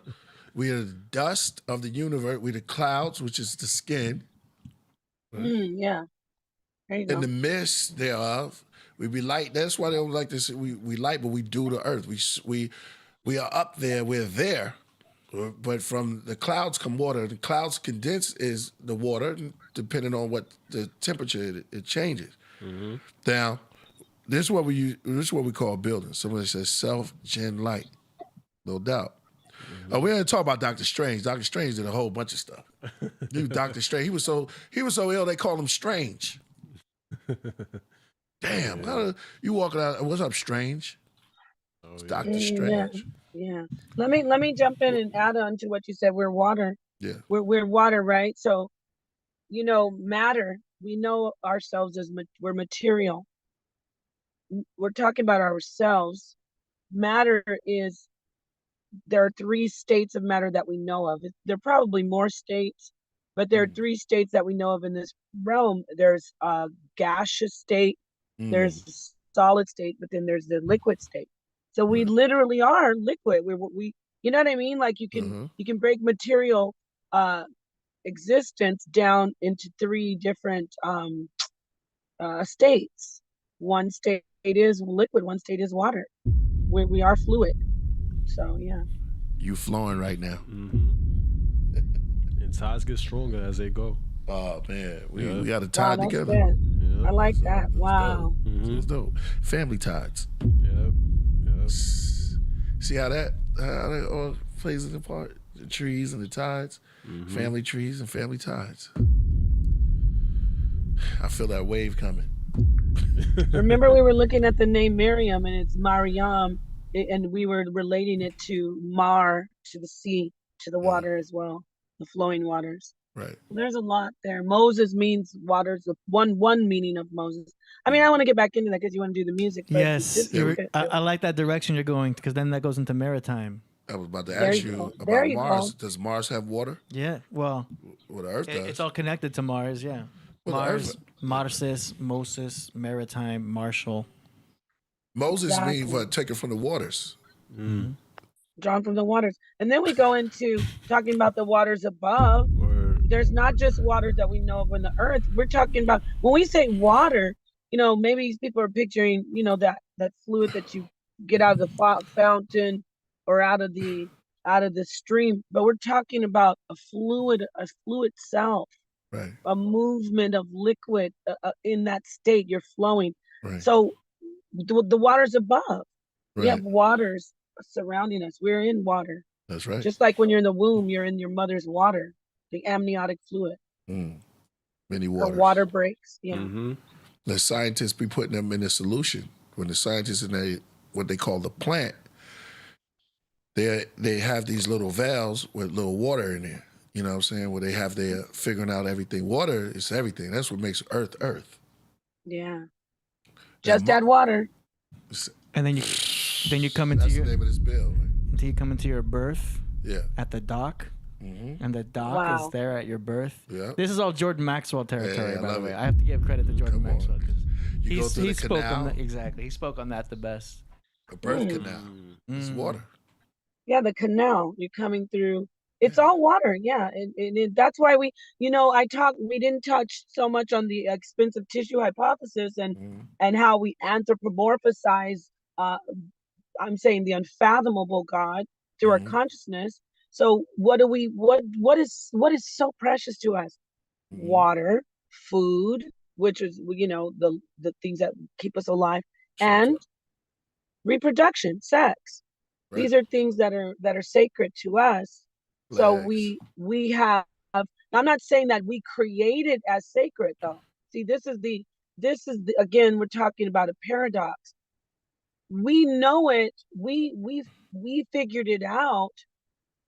However, it's not supposed to be figured out. We're only supposed to get what we need. Does that make sense? Like you can never fathom this God that we're seeking to understand or to get power from. What we're doing in our journey is we're putting it together on our own through our consciousness, but that consciousness comes from an unfathomable source. I'm like, it's like a dog chasing its tail, if you really think about it like that. But again, I want to shout out John McHugh, or he from Esoteric Thoughts. He is an excellent astrotheologist. He studies Sumer. He can actually read the ancient writings, and he's in Utah. Name? We're gonna. I'll get in touch with him. John McHugh. Right, John McHugh. From Esoteric Thoughts channel, from Esoteric. Rest in power to our brother Esoteric. Okay. He really what John McHugh said is, in the ancient times, we're going back to Sumer. We're talking about astrology now. Right. Not astrology where we're talking about our emotions and our feelings, but astrotheology. And he said the way you could see something is divine is there's a paradox. There's a pun in it. You know what I mean? Right. How you do the puns like that. That was a sign of something really being divinely inspired. Correct. When there are different levels to it. So anyway, it's really fascinating. Thank you. But we're talking about water. Hey, listen. Before we go into the music, I'm gonna say one thing. The tiger can swim. I've never seen. Don't do that. I've never seen a gorilla. Don't bring it to tiger. I've never seen a gorilla swim. Tigers are stronger. No. Let's go right to the West. go to the segment. Tiger and gorilla. I'm the tiger style. She's with the, but tigers do swim.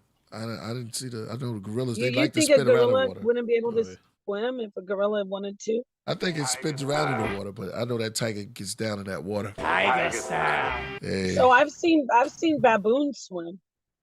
I haven't seen that yet. That's good though. We had to pull that up. That's deep. I haven't seen the baboons. I mean, dogs can swim, Priest. Come on. Yeah, I see dogs swim. If a tiger can swim, why wouldn't a gorilla be able to swim? Because a tiger is a cat, and cats are not known to like water. But the tiger is a little bit different. Them and the jaguar. So the tiger breaks the barrier from the feline, and it gets in the water. It goes hunting, and whatever gets in there, the tiger be like, "Let me break that stereotype. I swim." Right. Yeah. Now they hunt, like you say, they hunters, so they're going to chase what they need. You know what I mean? It's tiger life over there. You stay on the gorilla side. Shout out to you. I got you. Gorilla's just more calm, you know. Yeah, gorilla's just more calm and more relaxed. Like they're not aggressive hunters. You know what I mean? Nah. You know.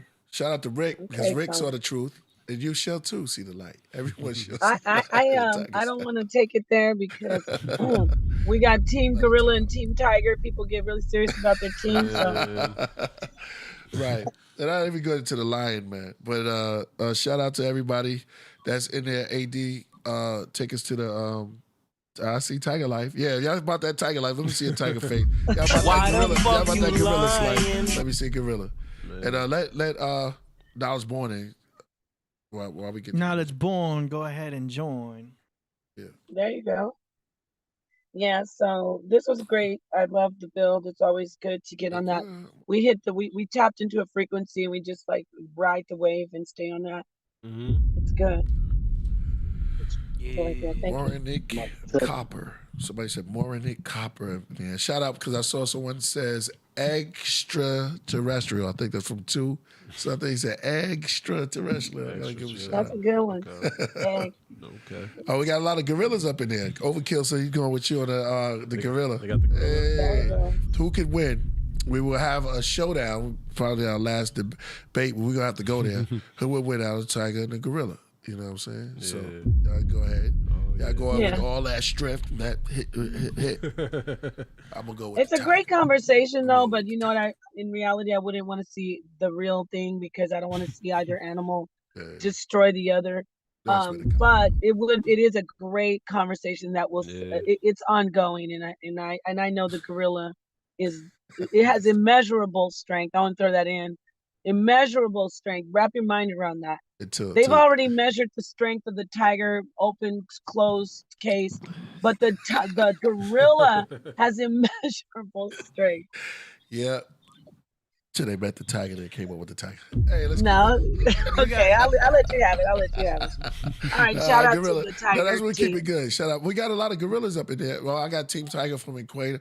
All right, so one day somebody put the bear. We didn't put the bear in there yet because we already know nobody's messing with the bear. The Bears. The Bears. Yeah, the Bears gonna win. The Bears. Nobody put the Bears in there yet because I'm going to be Team Bear. Yeah, I could see a bear beating a gorilla and a tiger. Yes, I could see that. Yeah. Oh yeah, especially a polar bear. Oh yeah, I'm going with the bear. That's the reason why this lion. I don't even. You know what? The tiger impressed me right. so much. I'm like, no gorillas, right? No gorillas. No, I said like it's the reason why it's lion, tigers, and bears. Oh my. Yeah, see, they didn't add gorilla to that. They should have put gorilla in there. They should be lions, tigers, and bears, and gorillas. Yeah, they was probably trying to diss Africa, but oh my. Yeah, exactly. Lions, tigers, and bears. Oh my. What's that? Oh yeah, they can't diss Africa with that because you got lions. Lions, tigers, and bears. That's Africa, Asia, and America. Oh my. Let me stop. All right, we got Knowledge Born in the building. Peace. Peace to Knowledge Born, Gemini, Team Gemini. Team Geminis, you know, when the Geminis come in, we got all the Gemini. I didn't mean to hit that. That just hit. That was me. Yeah, oh, yeah, that's you? Okay, Team Gemini in the building. We got 3 Geminis. We got 4, technically, you know, but the other Gemini, you know what I'm saying? So it's Gem. Drop the gems on I. What up, Knowledge Born? Peace. Peace. Can you hear me? Yes, sir. Yes. Somebody said panda. Okay. So we got a panda will kill somebody. They're ferocious. Peace, Knowledge Born. We got Solo Jim. We got Architect D. Yeah. Napah, are you ready? I'm ready. Can you hear me? We got Jimna Shapah. Wow. Jimna. I like it. Jimna Shadah. Hold on. Let me get it right. Jimna Shadah with the beard, because, you know, this is the ancestor out right here. So, the Jimna Shadah. The Jimna Napah, right? That's fire. Yeah. That's fire. So, Jimna Shadah. You see what I'm saying? Because you the head of the Gemini. You see what I'm saying? Oh, so right. you speak for the world. Yes. So, the Jimna Shadah. Shadah. I christened thee. See, when you accept the name, I accept the name. Now it's going to manifest for me. It's going to manifest in Omen Nomen. So thank you. That's fire. Yeah, y'all were getting busy with the stories. You see what I'm saying? This is how we chill from 93 chill. Hey, we just reflection, man, off your bills, because your orientation skills, when you break down something, is so clear. You know what I'm saying? So crystal clear. We were like, damn, I saw Batman that way. And you have to go look at the joint. A lot of these things are making us go look at the cartoons or the characters in these magnificent comics and the movies. And like, damn, they were really dropping jewels like that, yo. Well, they were inspired by our ancients. Our ancients wrote scripture. So our ancients wrote scripture and made personages for us to look at existence within ourselves in our life journey. You know, the journey of the soul. You know, they even calling it now the dark night of the soul. You see what I'm saying? Oh, yeah. The dark night rises. So literally, y'all painted a picture in the perspective of a personage that looks like a hero.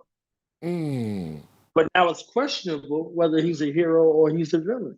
It's depending on your perspective. So your perspective is how you use it. So if you're open to each perspective, you'll be able to see it. But if you're closed off, y'all heard what Jimna says, don't get triggered. Wait, hold on. Don't get triggered. Don't get triggered. But it's there to push you past, you know, the programming. So yeah, literally y'all got it. Y'all were going into, you know, Moses in a way that I appreciate, because this is why I use movies and music to illustrate points, because there are no pain points there. It's just subjective. You could look at it like art, but when your heart is attached to what you believe, then oftentimes that's where the struggle is. So that's where the fight comes in, because you're dealing with someone's particular way of life. You know, they might go back and forth about a movie, but not in the way that they would do about a belief that's tied to their family and all of that. So you're feeling like you defending your family's honor, you're defending God's honor in all of those spaces. So it's just literally, it's light. Like AD keep it light about, you know, his earth being flat. You see what I'm saying? Like, he keep it light. So that's a beautiful thing. Yes, sir.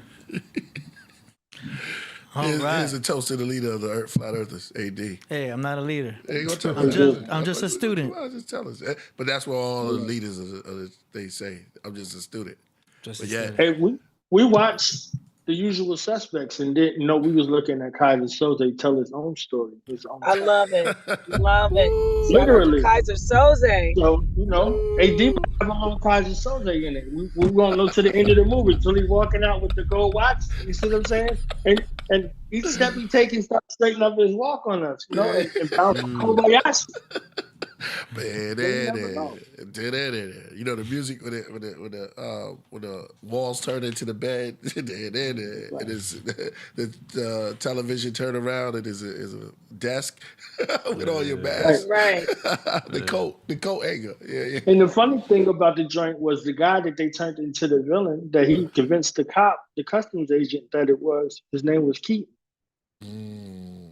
You know, and y'all remember Michael Keaton was Batman. You know what I'm saying? So he made him Batman. So he made him, he's like, you know, that Batman. And y'all see this resurgence now with Flash that's coming out. That shout out to AD. That.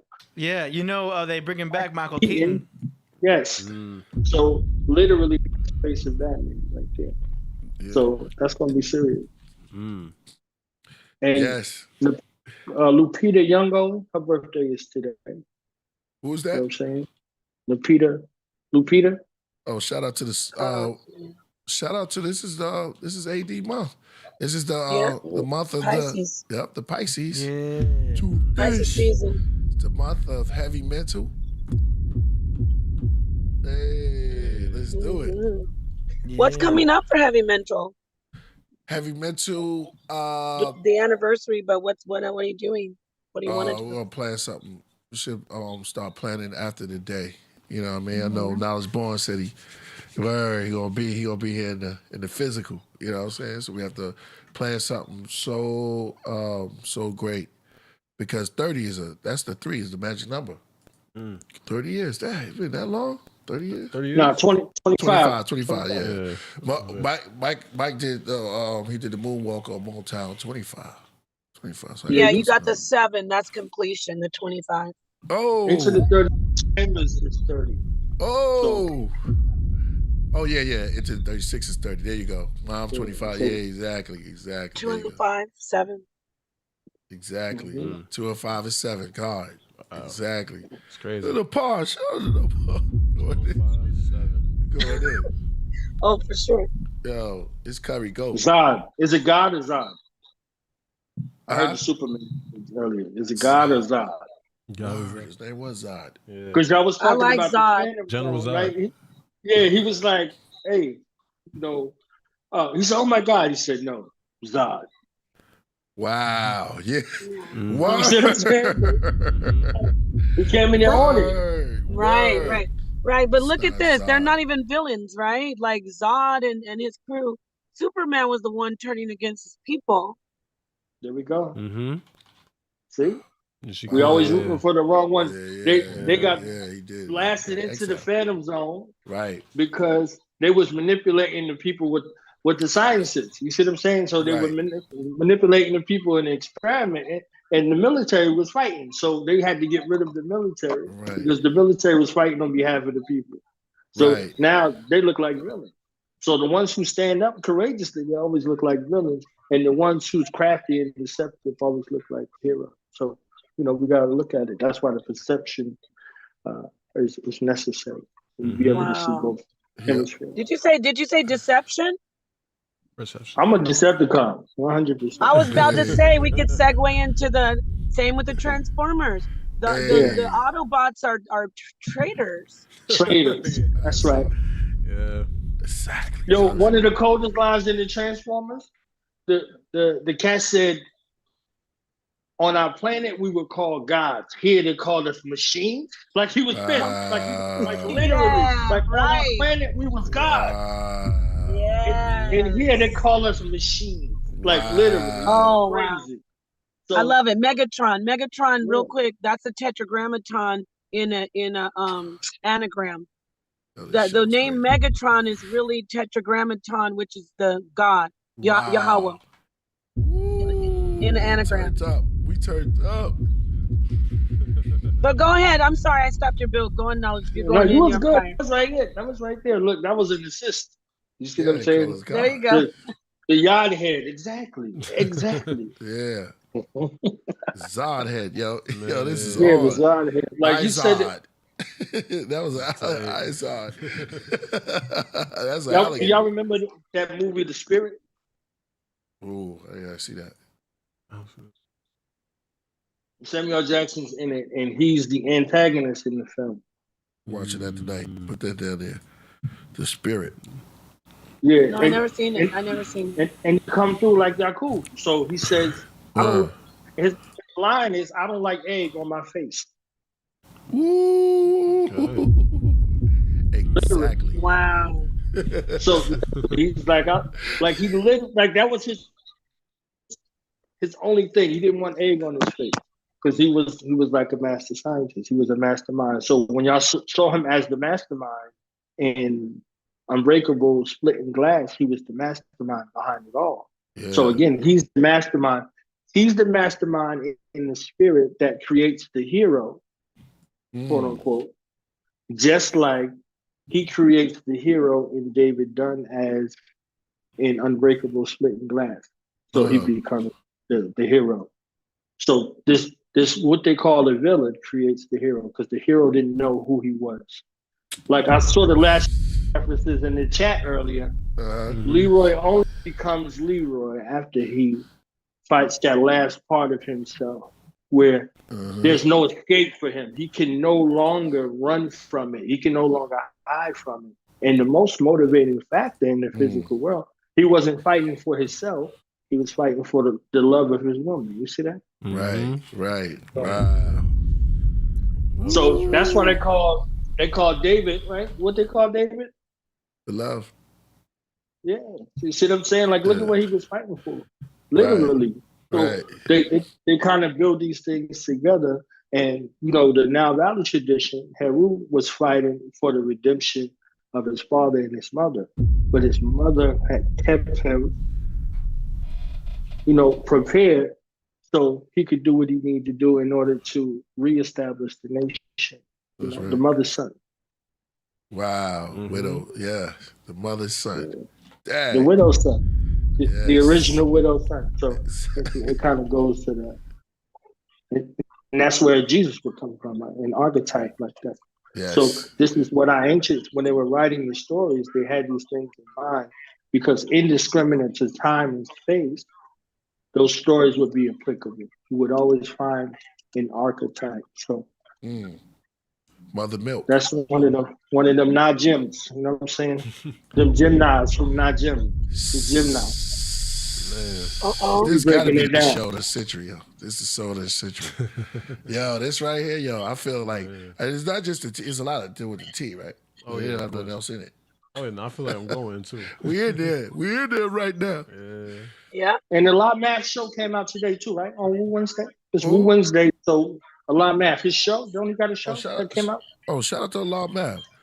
Oh no, I gotta get up on that. I didn't know about that. I think he got a TV show that premiered today. It's on YouTube. It's on some kind of where it is, but if y'all find it, check it out because it's Wednesday. Because that's him getting into his creative space. Where these shows are sparking shows, so stories are being told in different kind of ways. Hey, shout out to Allah. And I think my man Meth is in it. And the dude who played Weebay in The Wire, he's in it also. Fire. Shout out to Allah Math, straight from the Podcraft. Hey. Yo, Oh man. yo, let's get it. Let's get it. Yo, shout out to him, man. We in the zone right now. Nah, yeah. All right, so AD, let's take us to this music. Yeah, salute the Lord Fury too, man, the God. Shout out to Lord Fury, man. Shout out. We not And shit. shout out to Lord Fury. Ooh, Special man of time. war, right there. Man after my own heart, right there. Yeah. Take them. Shout out to Moon Crickets. I says, yeah. How you feeling, man? Everything cold and static. We gotta wait for AD to come back. Yeah, Okay. take a quick break to go put Mojito in check. No, you back.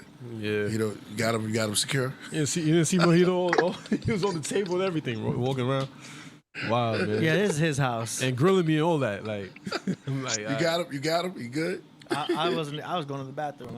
Oh, I thought you had a You think Mojito is team gorilla or team tiger? tiger. Don't just assume because he's a cat that he's team Come tiger. on, he's tiger. That's his He's gonna keep it in the He's family. on top of the refrigerator. Yeah. He Team Tiger, but he walk around like a gorilla. Really? Tigers don't walk- right? Exactly. Tigers don't walk around like they run shit. You see what I'm Right. saying? They know they. He got the stealthy kind of creep, but he walk with dominion and authority. You see what I'm saying? He walk like Yeah. he don't even care whoever you are.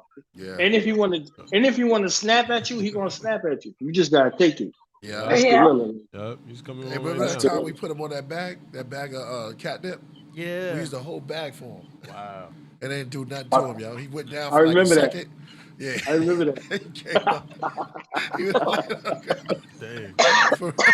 he's like, yo, he's like, took a big sniff of it. He's like, yo, you see him staggering before he went down, and he just got right back up, yo. 1 o'clock. I was like, yo, Right. he ain't no joke. He knows what you were trying to do. All I gotta right. get him high. So we got 10 tracks to go through here. Let's go. We got a lot. Here we go. All So right, set it off. we're gonna get started with song promotions. Here we go. I'm gonna be over here listening.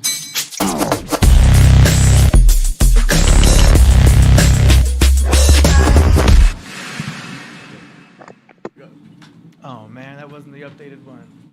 It's all good. All right, here we go. Song promotions. First track is right here by Secret Society. They're from Chicago. Name of the track is called Cards. Here we go. Sword Lord. M's box is the biggest. Faith warrants adoration in the heart of M.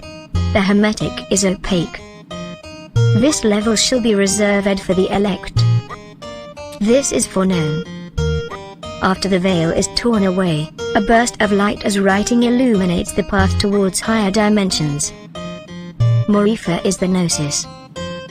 Certitude is ineffable. Tap the putter rim with no delay. It's the utterance accepted. The dense is complected. The ball and the mental pyramid is projected. Sword The moon's Lord. orbits are the sky's mansions. The traveler unraveled the revelation. The green was red and Sadiq's tread was falcon fed. The slogan is the beginning. Faith's light beautifies. The mobilization is popular. Pin high when the opening birdie was distinguished. The soul's secret reaches projected light. Differentiation made, individuation created. And VJ made the cut with a Kadura. Caliphate Allah is grandiloquent. The fairway between the ears was the 15th club. VJ yoked yoke. What's the tea time? It's the M with the camouflage chamomile time. Sadiq is 3 under. Sword Lord. And benefited from the wide fairway. I did discern. Q's awareness is spread. After the color in the sky break fast. The goldfinch fire is ignited. From 400 out for the firmament fallen finch is Sword Lord. VJ felt better. The stroke's rhythm was in accordance. Due 7 pearl plates were enshrined and scattered circularly. Sovereign rained down. The slang's value was quintessential. Sword Lord. The drive was the greatest. The hammer met the bird's head. And green garnet Paris preen gold collared necks. BJ swing shot 60 at the Palm Meadows. Sword Lord. Sword Lord reigned victorious. Sword Lord scraped skidded scalp skin. The heart's iron is melodious. The gods demarcated, keep an eye on him. Salaam is the power of the staff. The earth is underway of the sway of the Solomon's talisman, and the jewel of its guiding. Drew the sword and the sparrow soared from the fish to the moon. The heron emerged from the lagoon and sang esoterically. The god is the overwhelming favorite. Dog God makes the cut. Dog God knocks on the door. From under the shawm the shawls reveal. Tap the putter in with no delay. It's the utterance accepted. The dense is complected. The ball and the mental pyramid is projected.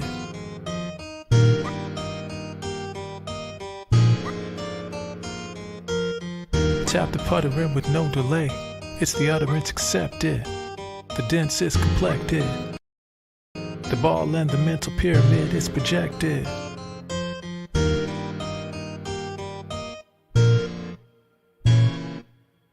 Tap the putter in with no delay. It's the utterance accepted. The dense is complected. The ball and the mental pyramid is projected. All right. Okay. How'd you like that? That was it's like a old school video game with poetry. Yeah. I liked it. It was dope. Very poetic track, sounded good. What y'all think, Knowledge Born? Mm-hmm. You're muted.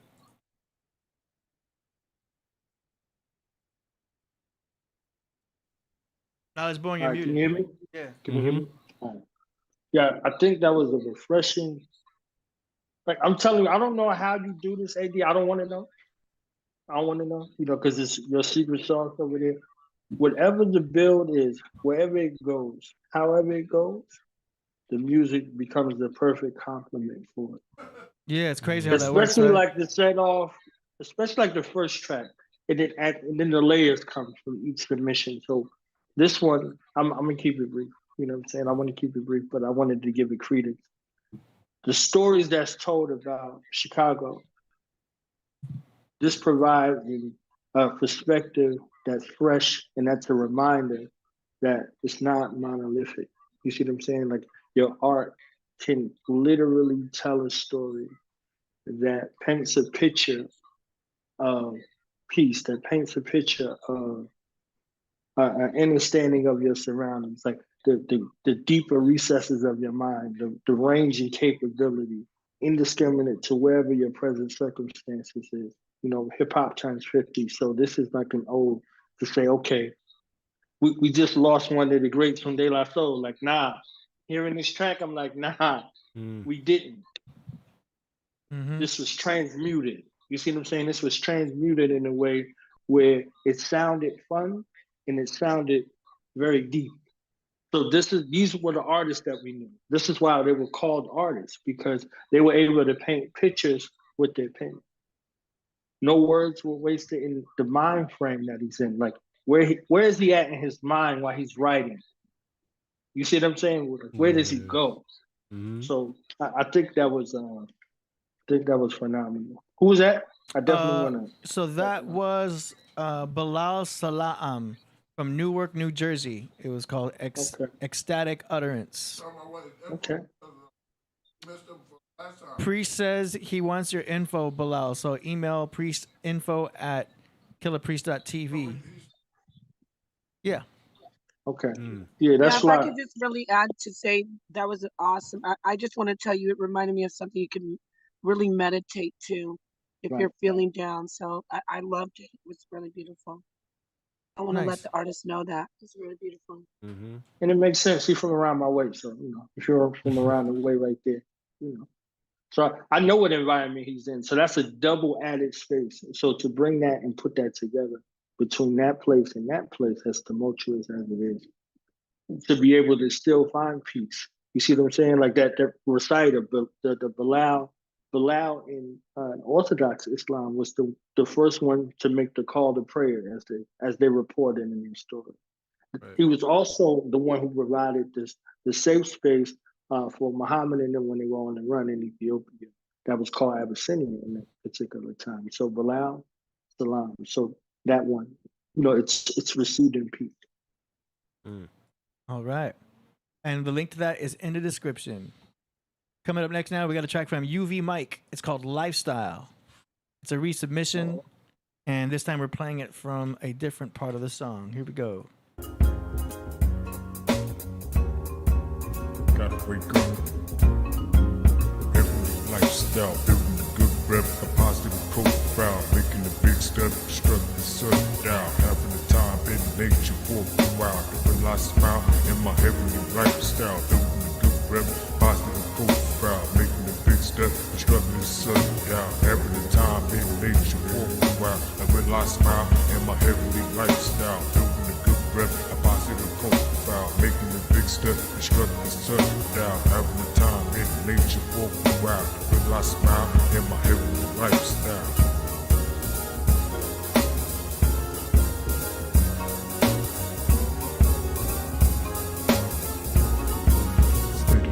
This isn't hurting our people. We're supposed to be equal. They're doing nothing but evil. They're doing treacherous things. That is very satanic. We're here and be prepared and start to panic. No, we need to wake up and open our eyes up. Get knowledge and rise up. And so we can rise up to be a whole lot more than just a follower. Be your own leader unless of a commoner. Replay the technique that you think is unique and go higher than the skies as you reach and take in. Learn and spread and then the teach. Record and remember when you hear me preach like Mr. Breeze.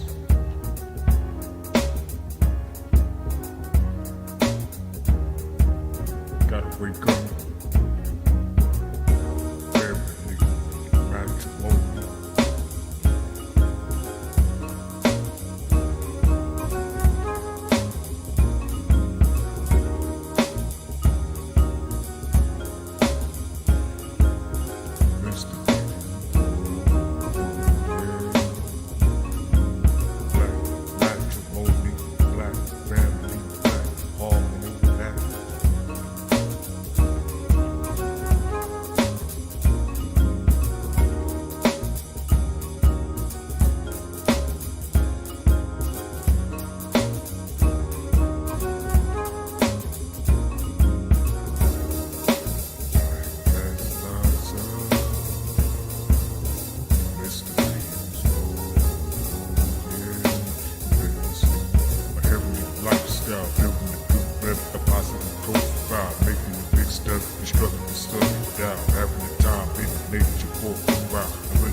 That was UV Mike, Lifestyle, Life Mysteries, Life Myth Stories. That was cool. Yeah, it was smooth. You know how it usually is, smooth, jazzy. You know, powerful message, powerful voice. Can't front with that. What do you think, Priest? I heard a little bit of it, but what I heard, it was like real smooth. Reminded me of like a cafe type of vibe, loungy, you know what I mean, loft, lo-fi. And so it was the first guy. It's a smooth transition. Dope. That was dope. Let's go to Napah next, and then we'll end with Knowledge Boring, because I know he gets insightful. Yeah. Right. I agree with Priest and Solomon. It's got a real jazzy, really loungy vibe. I like it, and his voice went really well with it. It took me back, even though this wasn't beatnik, it took me back to the cool beatnik, like loungy, not the new lounge, but the chill, real chill, artsy, poetic group. So yeah, I loved it. It was awesome. Nice. All right, Knowledge, what you think? It's cool like that. You understand? It's cool like that. You know what I mean? Like, if you didn't feel that vibe, something was wrong. It was cool. It's cool. It's cool like that. Meets TC. Y'all remember Kyle from Living Single, TC Carson? Yeah. He does that. Like he does that. Yeah. Was that Tommy Davidson? That was Tommy Davidson, right? That was Kyle. Oh, But okay. Tommy Davidson he had that, the what's my man name? Sammy Davis Jr. impression. Like he did that. Yeah. Yes. T.C. Carson, he played Kyle, the brother with the locks on Living Single that was with Max, and he got fired off the show. Yeah. He does a lot of voiceovers for video games. He did a lot of he did a lot of the voices for what's that role playing joint. It goes across all of the time periods. Right. Assassin's Creed. He did stuff in Assassin's Creed. So I said that because your stories, might have stopped right there, you just went off of screen and went in another lane. So he was the voice of a lot of the characters on those video games. So, but he also does music. He's like a serious musician. So what he was doing on the show, he really did in real life. So he has that scat rap. Like I call this cognac rap. Like I heard like that Big Daddy Kane Rakim mixed with the I'm cool like that, mixed with this, T.C. Carson type of vibe. That's how I try to live my life. It's funny. And I posted that too today. It's actually ironic. That's crazy. You know what I mean? I actually posted that on my Instagram story today, like in the morning time. So I didn't even know. That's wild. How that's all coming full circle. That's wild. Nice. All right. Let's go. Coming up next now, we got a track submission from Cap Jones. Y'all know about Cap? Shout out to Cap Jones. Yeah, he's always in the craft. Part of the craft. That's right. You've got a track here called Amongst the Beast. It's a throwback off his EP Haunted Mansion. Shout out to the craft, AD Solomon Knowledge Born, and Priesthood. Thank y'all for making such a positive and great place to build. Peace. The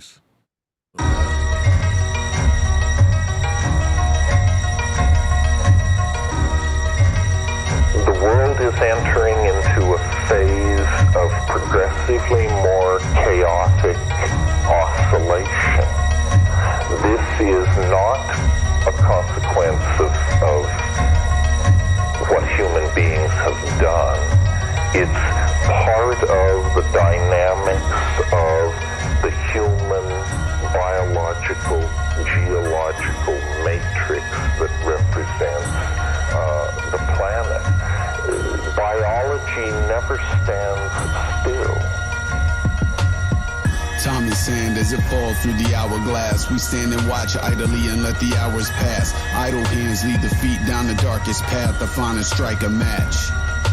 Tempted by the mistress of ease, convoluted ideas of progress perceived, demented in diagram, follow your own beliefs. But keep in mind a preacher can easily be the thief. The hunter may be hunted once he's out amongst the beasts, and you can't see the forest for the trees when you're staring at your feet. We all crave sleep, the only form of true relief. Awake, you can't escape, taking orders from the chief. Awake, you can't escape the questions, bring you to your knees. Eyes closed, asking God, is this real or just a dream? No.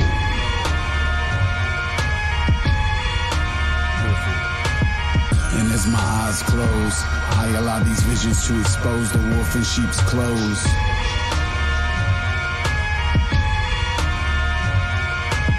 And as my lungs breathe, I take in the power of the universe that defines me.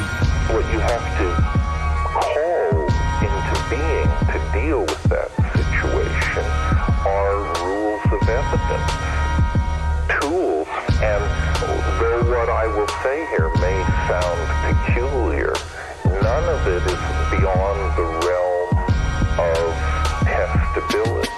Absolute or just an underlying theme. Do we bow to the creator or merge with the machine? Do we balance with nature or work to rip it from our seams? Do we ask God for peace or just ask him for more things?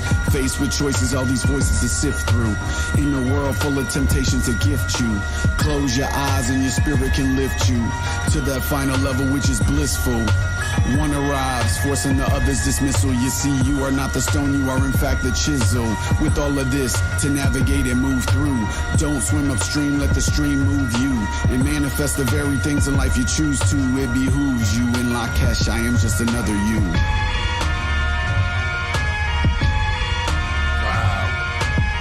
And as my eyes close, I allow these visions to expose the wolf in sheep's clothes.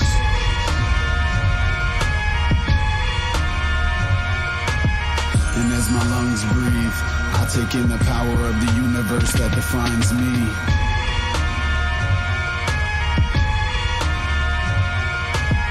And as my mind roams, I allow life to happen and fully trust what it shows. Amongst the Beast. Cap Jones music. That was dope. I like that. That was fire. That beat was fire. Wow, that beat was crazy. Yeah. Whole vibe. Everything, yeah. Right. I am consciousness. Consciousness is consciousness. Yeah. What you think, Napah? Listen, it gave me so much, especially I want to talk about the track. I love the lyrics. The track, it took me into like, first off, it gives me like this television. I don't know how to explain it, so I could talk about what I see. Like sitting in front of the television as a child, like fascinated with whatever's on there. It gave me that vibe. I don't know why. I love that music. I love the way, the samples he put on there. And I'm going to say, I don't know how it works with the submissions, but I would love to see what Priest could do with that music. But that was Cap Jones. I love you're talented. I love your lyrics. That was your Cap. voice is awesome. I think that was Cap, right? Mm-hmm. Or no? Yep. Yeah, Priest. Wow. I wonder if what you would sound like on, because I was thinking of the way, your style and the way you go in and tap in. But yeah, shout out to Cap Jones. That was hot. That was very hot. Remix. It did sound like a beat you would rap to. That beat was fire. Cap, did you do the beat too? Let us know. Put a fire if you did. That was a dope beat. Dope vibe too. Dope vibe. Just know that I am you. That's the part that resonated with me. It was like that's fire. Nice. All right, let's go. Moving on. We got a track from Iontix. You go ahead. Oh, my bad. Knowledge born. My bad. You got it anyway. Now. Yeah. Sorry. No, yeah, go ahead. It's all good. Well, AD is proficient. Okay, you're like, yo, we got 10 submissions. Let's go. Forgetful. I'm forgetful though. But it's all good. I want to add on with Napah said. Napah said it's so key. I don't even have to say much. Napah said, I could only say what I see. That's hard. Like think about that. That's hard. Yeah, bless. A good artist is able to do that. When Priest speaks, when Priest rhymes, you see what I'm saying? Like that presence that he has, he takes you to a place. You see the picture, you see everything, you see the writing on the wall, you see the imagery, the lyrics are picturesque. So now with the perfect combination of story time, what you remember from a child, this art and this alchemy puts it together to where you could see this, like, okay, this is like $1 Million Man, Bionic Woman, Charlie's Angels type of energy in the background. Exactly. So he's embodying that sonically, and now he's saying, okay, we can regain this. You see what I'm saying? Like we got the Super Friends type of energy with it, to where it's like, okay, we like, no matter what's going on, like we battling against time, so to speak, right? This is folks are saying, like, they're battling against time. Like he's saying, like, the time in the hourglass and all of that. But time is not malevolent or benevolent. It's just time. And it's only time in the physical. So this is why the Bible says the day to God is 1,000 years, 1,000 years a day to God. It's indiscriminate. That emphasis, you see what I'm saying? So he's saying, okay, time is on your side, but what are you going to do with this time that you have? You see what I'm saying? So all of these stories is getting put together, and that beautiful quotable that resonated with you, Priest, because you said it earlier. You see what I'm saying? Like, we each other's reflections. So literally, the music is so vital. This is why I'm like, all right, let me just come in for the music, because the music is like, it's so vital and it's so complementary to however the show is. And no matter what, no matter who's on, like, this music still finds a way to tie in it's not a detractor. Right. It's more of a compliment. So it's like it's overwhelming. So, you know, the podcast with the jewel, I can only say what I feel. Well, thank you. Coming from you, that's a compliment because you do break it down to the last compound. Only see it. Break it down to the last compound. That was right. Hey, you ain't got nothing to say about that? Can we get a bottle as a producing guru, like, yo, literally, I mean, just let that, some hot tracks, when it's so good, it's just good. There's nothing else to say. Do you know what I mean? The fire tracks, I got no suggestions. I like the mix, I like the way it was dropping. And everyone said everything I agree with, obviously. It sounded like a Priest track. Sound like a Priest track. And that's important, too, in the pop, recognizing that. And shout out to Cap. He did the whole beat. Yeah, I saw you. Shout out to Cap. He left the super chat, and he did the whole beat. Man, you're incredible. Keep doing it. Yeah, I got you on the remix too. Word. Check the description. You could follow him on Bandcamp, YouTube, Twitter, and CDs and tapes are available at Bandcamp. Yeah. See, this is song promotions and artist promotions. They get in the whole 9 yards here. Come on. Okay, next now, we've got Iontix, the Sonic Psalmstrist from Universal. The name of the song is Musicology. It's an exclusive MP3. Here we go. Dealing in levels of astronomy, numerology, geometry, sociology. Dealing in levels of astronomy, numerology, music. Yeah. Yeah. Okay, yeah, we gave him the extra 30 seconds right there. It was dope. Yeah. I liked it. Bumping. And that's good for promotional use. Do you know what I mean? I get it. That's how it's done. It's like a mixtape type of beat. And he killed it. What y'all think? I think he can rhyme. The flow was tight. It was in the pocket.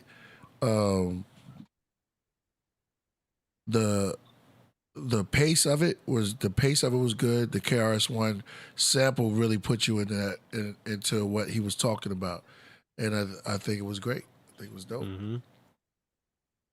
Napah? Yeah. Yes. Were you gonna say something, AD? No, I was gonna pull it to you. Oh, thank you. You know what? I'm talking about visualization. I just saw a DJ on the turntables, in a really cool spot, just chilling, everybody bobbing their heads to that. It was so good.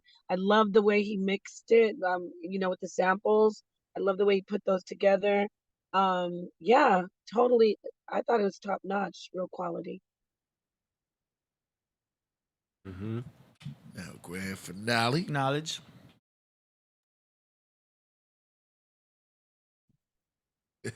Yo, when if I didn't hear that last 30 seconds, so I had felt robbed for a moment. I had a moment where I felt robbed. Like I got stuck up. Like somebody tapped my pockets. Like, hold up, man. Like, wait.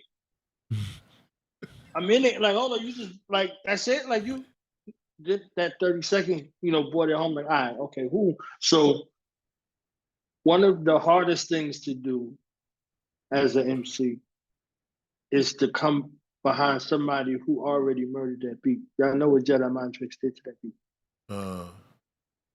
You see what I'm saying? Like, so, like, some beats are kind of universal. Like, Black Rob, Whoa, anybody who get on it, because you already hear Black Rob, they could be mediocre on it and still get away with it. You see what I'm saying? Yeah. So, like, a specialty vault with like, Jedi Mind Tricks, they wasn't playing. They was killing everything that they were on. So he's there in the same vein. Not trying to sound like Jedi Mind Tricks, but in the same vein. Like he is in full attack mode. Like, okay, that musicology type of space is there. It's like, nah, this is hip hop. You see what I'm saying? Like KRS is the perfect sample to have the understanding that hip hop is not one way. You see what I'm saying? It's like we in universities, we teaching, we doing lectures, and then in the next night, we in the grimiest clubs in the hood.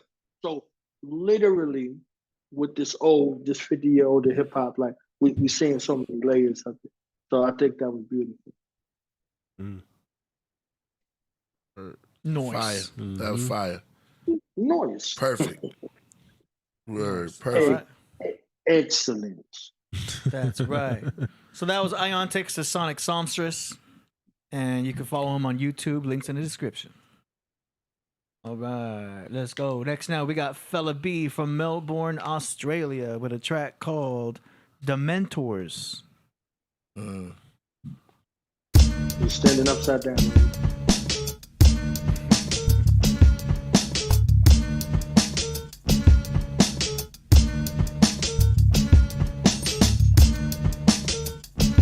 Yes. Bronx.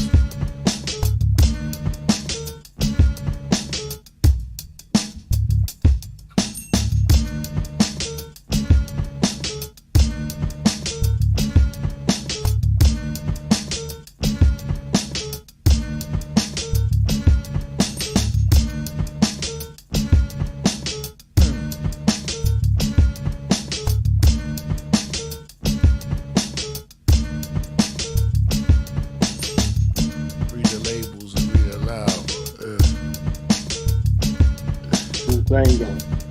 Yeah. I feel you. I feel you. Oh, yeah. Come on. KB. Word.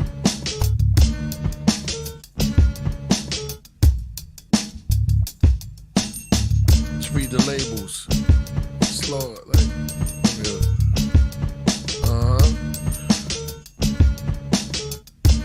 That's Tylo B right there. Tylo Robin in his hand. Got something for this? Got something for this? Man, I don't. He got something. Do I got something?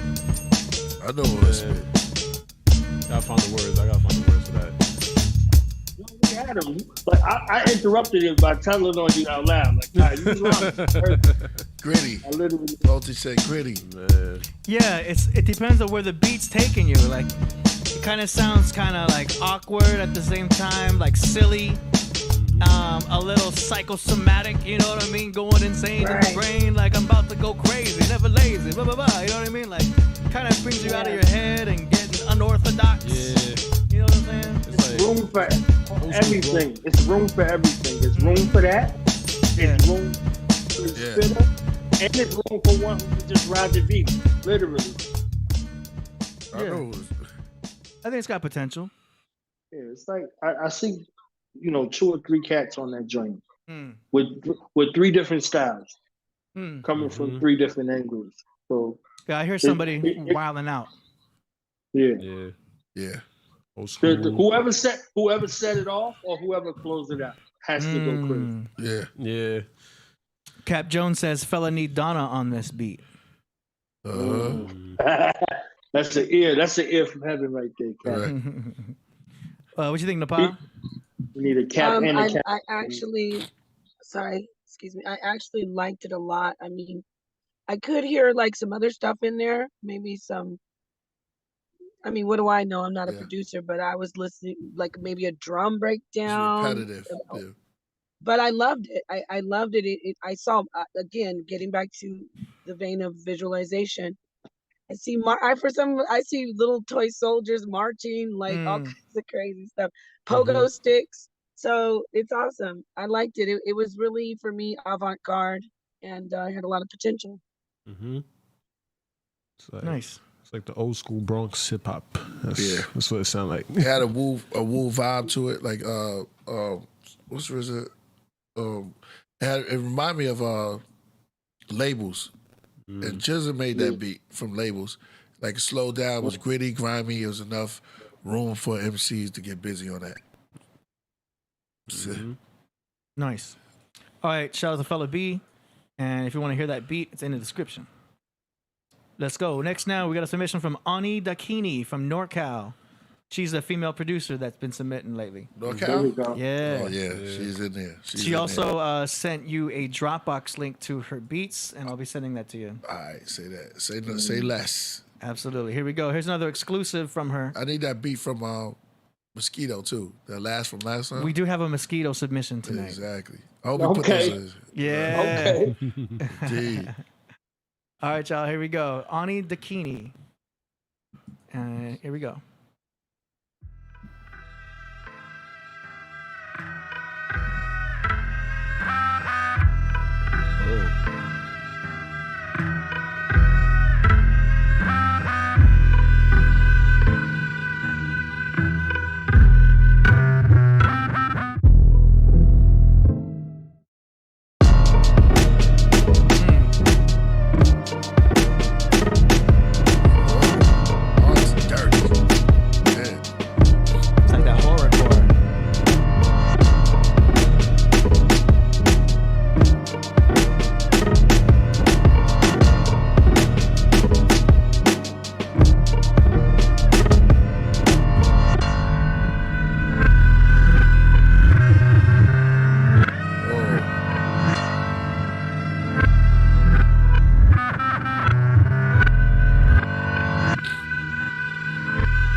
man.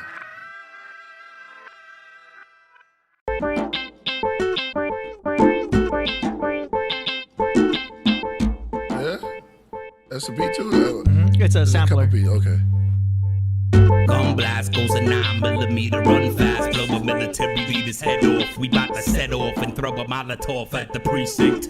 You know how we think, ain't nothing but a G thing. Bad habit, habitual heretic addict. Additive code name, your cocaine packaging. Democrat, Republican government punishment. Commandeering the public puppets, they love it. I hold a mutated microphone, a true statement. Vikings roam the innocents, pillage and conquer. Dominate architecture, bomb and strip villages. Violate with violence, violence vibrate, a victory vibrant, we viciously vindicate, the swine on the sinister ministers didn't debate, we walk with a pale horse and infiltrate mental states, immigrate to hyperspace, hyperventilate, defy war, hesitate, wacky war, we levitate, fornicate with flows on your fortress, I penetrate, my metaphor is shot, chop, pig, pork hops, call all cops, added deep fried pork chops. Watch the police.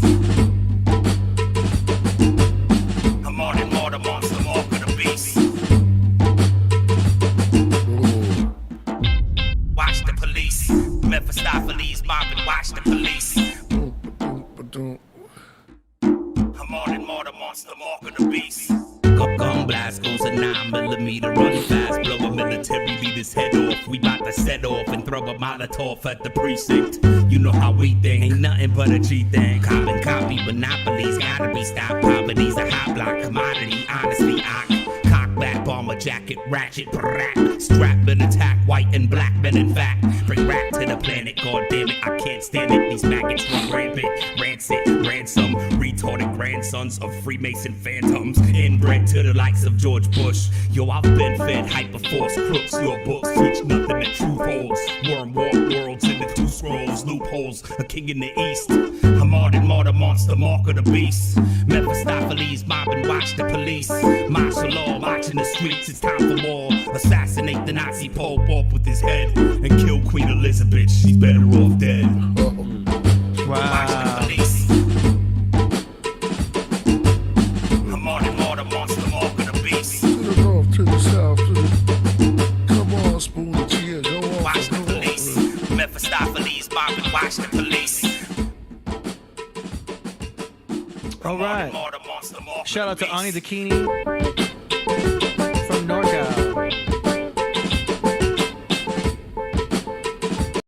That was cool.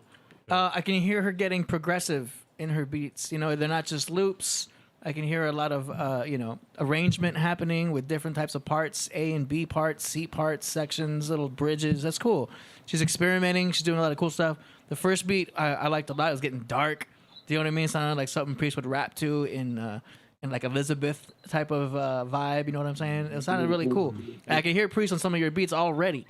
You know what I mean? And like the cool thing is, as a beat maker, if Priest were to rap on that, I could take care of the mastering and pumping things up and really making things sound hot. But as a beat maker, I think you're really well on your way, and it sounds dope.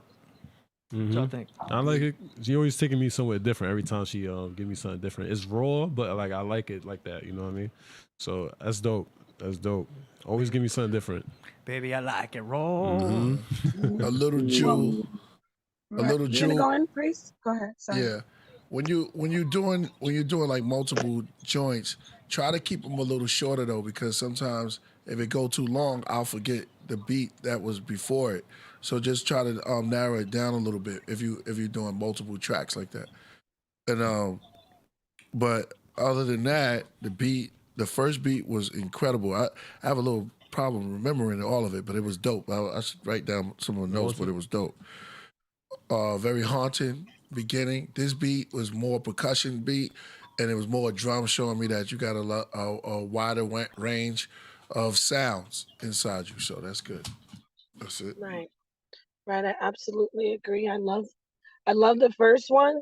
It was very deep. It took me to like an uncomfortable place, and that's in a good way. Like it sounded really eerie, but in a good way. I love that she's a woman doing this, and I like the way she tries to do her best she always submits so many different tracks to let everybody know that like she's working hard. So shout out to the sister. Tell me her name again. Ani Dakini. Ani Dakini. Shout out to Ani. Fire. Yeah, beautiful. From NorCal. Love right. It. Hold on. Go ahead.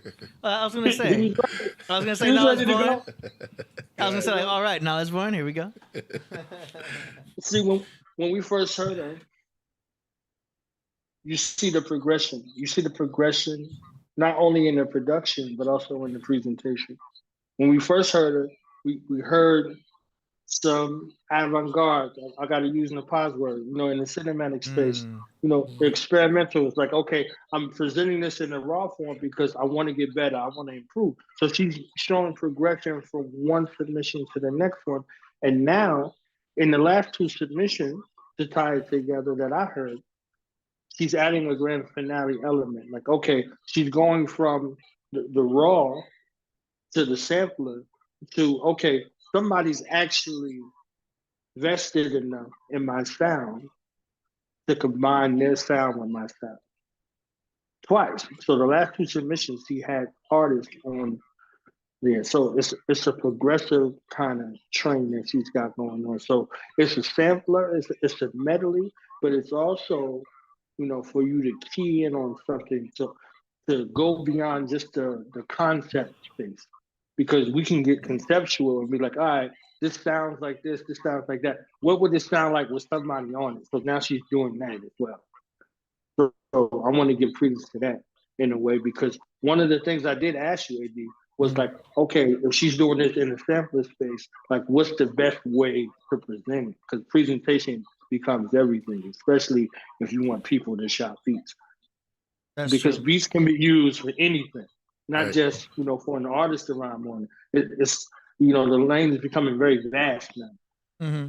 So, yeah, I would say showing the. So she came today with a beautiful sampler, and then, okay, this is a work in progress, not just from a production standpoint, but from an artist standpoint. So she went and got Canopun, you know what I'm saying? A little bit of cannabis, a little bit of fun. I heard the flow pattern of like a sticky fingers of cannabis in the party. Yeah. Flow pattern, not content-wise, but pattern-wise, like flow pattern-wise. You know what I'm saying? I heard the pack and the Mac in the back of the act type of. Yeah. Pack in the back of the back of that. That kind of, situation. So now it's like, okay, I'm hearing this and I can get outside of my head, because that's, creatives and artists, you can look at something for so long, you can start doubting yourself. So now something that you created, you looking back at it like, no. You start picking up a pen and start inking shit out. You're like, oh man. So now you become divergent with yourself. So that's a good way to get out of your headspace and allow somebody else to be creative on something that you create. Mm-hmm. That's fire. And the MC that was on there was dope too. Mm-hmm. Yeah. Cool. All right, let's go. Coming up next now, we've got a submission from Aurora Borealis from the holy city of New York. Shout out to Aurora Borealis. Aurora Borealis. Song is called The Fight Part 2. Yo, check it, yo, check it, yo, check it, yo, check it, yo, check it, yo, check it, yo, check it, yo. And yo, I was raised on the street, hollering at the full moon, nothing to eat. Monsoon, typhoon, fever, now I deliver a river, Red Sea, Dead Sea, Dead MC, we will see at the rap VE and UE. Who want to battle me? I trample like J, the bull killer, Pharaoh in the Lego boat. Abraham, Hagar, Ishmael. I was evicted, convicted into the wilderness, couldn't pay the rent. Now why, and why, blend with my environment, pulling out lint out the pocket. I vent, dent, impact of a comet. 200 school of cardinal, controversial rap album title. Argue with myself, it ain't good for my health. The CPR kid, I was was hungry, I was sick slash Pope Benedict the 16th. Lightning struck over the Vatican. You were full, hover over the White House. Food for thought, the angel sought, the angel brought 2 pieces of fish, 5 loaves of bread. I fed 5,000, echo throughout the project housing. Hey, Aurora Borealis. I mean, you got skills. I'm gonna say the same thing again from last time. Is that you've got lyrics, you got the sound of an MC. It's just you got to get those right beats right. You know what I mean? I know you probably producing those beats yourself and everything. It's just that bass drum's really knocking. Do you know what I mean? And that bass drum's hitting me with some distortion bass, which I get it if you're doing like industrial hip hop, but it's distracting from your actual lyrics, which is what I want to hear. You know what I mean? The beat should be more of an atmospheric background rather than take center stage. It's like putting the drum set in the front of the stage and putting the singer in the back. You know what I'm saying? The drum set's got to go in the back, singer's got to go in the front. So you got to always consider the live show when you're doing mixing. You know what I'm saying? So you get a visual in your head. That's because it's all in the mix. You know what I mean? Mm-hmm. It may have potential if you lower that bass drum. That's all I'm gonna say about that. I think the flow's there. I mean, I like the flow. I like the beat. It's he said the fight part 2. The beat definitely goes with the fight. You know what I mean? Punch me in the face. Yeah, yeah. Yeah. All right. I'm gonna agree with AD on this one and you. The beat is the rhymes is dope. Nothing to say about that. The beat was too. It was just too much. It was just like, it was too much bass in there. Your type of rhymes, you got it because you, like I said, when you give you time, you go in. You always go on the lyrics. So, yes. Think about the beat the next time before you submit it. You know what I mean? Just think about the beat next time. Napah? Thank you. I love the advice that you and AD give to all the artists, and they listen. I can tell they go and they I think that's part of their submission. I mean, I'm just new at this, so I humbly say, for me, I think they send their stuff in so they can just hone in on their craft. So that's awesome advice. I will say this: it gave me Art of Noise kind of vibe. I love the beat, but like you said, with the whole, it's too much in front. But I did feel like, again, I like Aurora Borealis because Aurora Borealis pushes the envelope and tries to do something different. So I just love the advice you give to Aurora Borealis, and I appreciate the thinking outside the box. So yeah, thank you. All right, knowledge.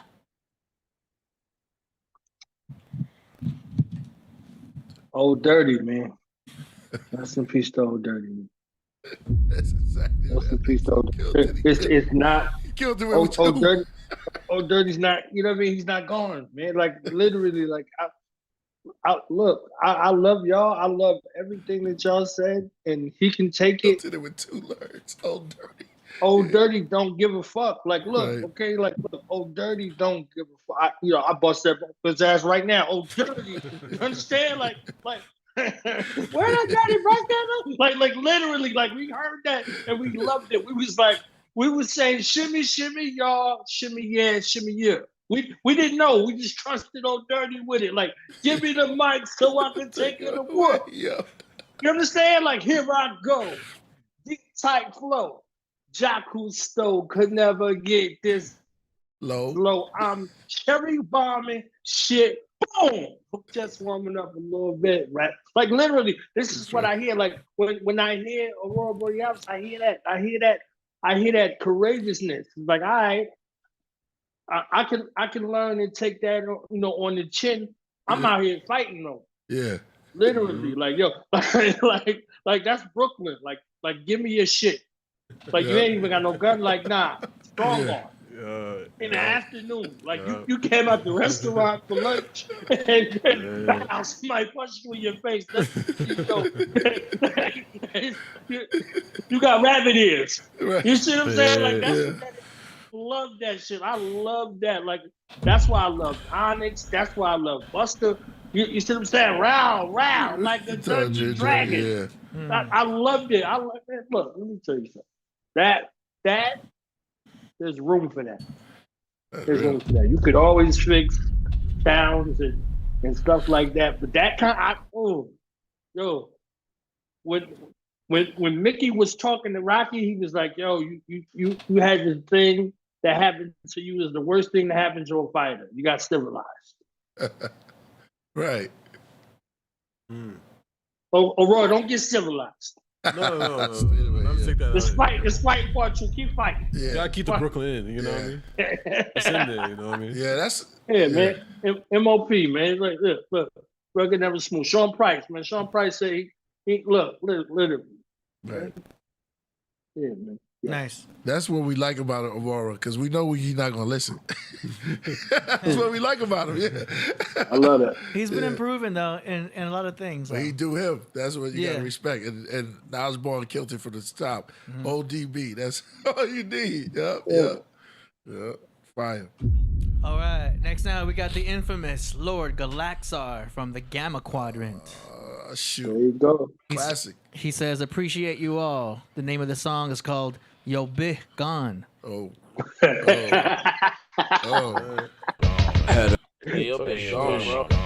a few bitches in the DM. Anybody seen them? I'm looking for you with a flashlight AM to PM. Yo bitch gone, man. The gang got her weaved in. Yo bitch gone, man. Yeah, she just gone, man. She out of here. Yo bitch gone, man. Trying to tell you, man, she gone. Send her close to the palms up in Vegas. That shit been torn down since about the 80s. Yo bitch gone, man, like a dog with the rabies. Oh, that's cold. Yo bitch gone, man. And I been knocked for a bitch like ding dong dick. And lost my knock knee hoe. That bitch was ass. I tried to turn her to a bad bitch. Instead I made the hoe a Hermione Granger swag ass bitch. I can't have it. Combo blow since they invented shell toe. Broke bitches not welcome here like hell no. I ring your bell like when you bump your elbow. Money make my fingertips tingle. Every day's Christmas round here, knows Chris Kringle. Read Jeremiah 10 while you setting up your tree. Jesus devil say that I'm evil. Vocal bitch ass niggas like you. Go me and bone, I'm Wolverine, yo. Yo bitch gone, I ain't tryna be mean though. Rough around the edges, but my flows is clean. I roll you niggas up like spring. Out your house like it's spring. Niggas pretend to be gangsta. Hey, yo bitch gone like a PPP loan. Took her to Vegas, holy matrimony. Hey, that bitch gone, man.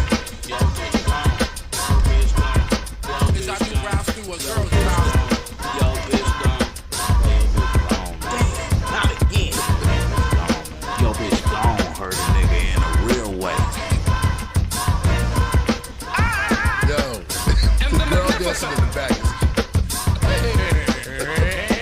Oh, he in Venice Beach.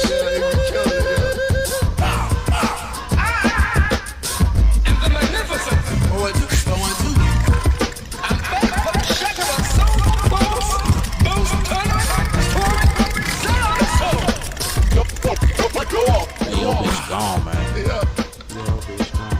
Yo bitch gone. Yo bitch gone. Yo bitch gone. Yo bitch gone. Yo bitch, yo bitch, yo bitch gone.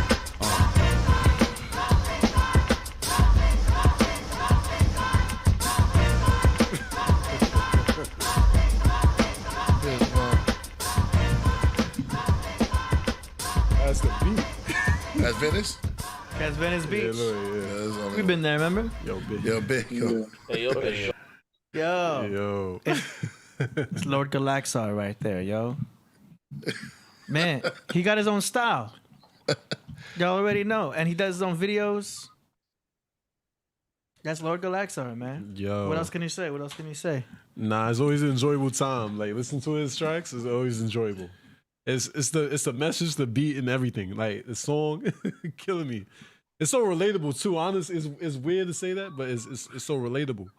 You know what I mean? If you listen to it, it's crazy. It's comedic too. That's why I like it though. Creativity is in his DNA. Because he's inside and outside of the box. He can MC, which is dope. And his concepts are crazy. He reminds me of like a MF. We already said this before. But his concepts are just always just different. The girl dancing in the background, his visuals. Yo, like I told him, yo, just hit me up when I need skits. I gotta go see that brother. And he's dope. He's dope too in his whole concept. He got his own world. Galaxar has his own world going on. Just the name Galaxar. Just enough. All right, Napah. Oh yeah, just like you said, he has his own style. There's a need for this kind of music in hip hop. This is a type of, I guess, genre within the genre. So I think that he's very good at what he does. He's very entertaining. He has a great comedic side, but you can really tell that he knows what he's doing as far as his production, the way he produces the music.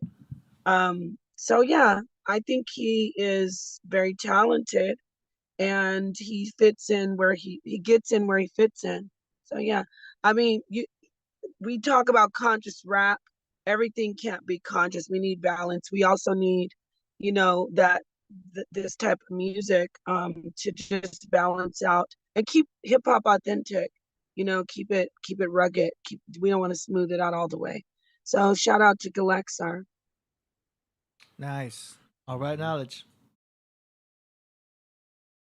Last week I called this "Why So Serious."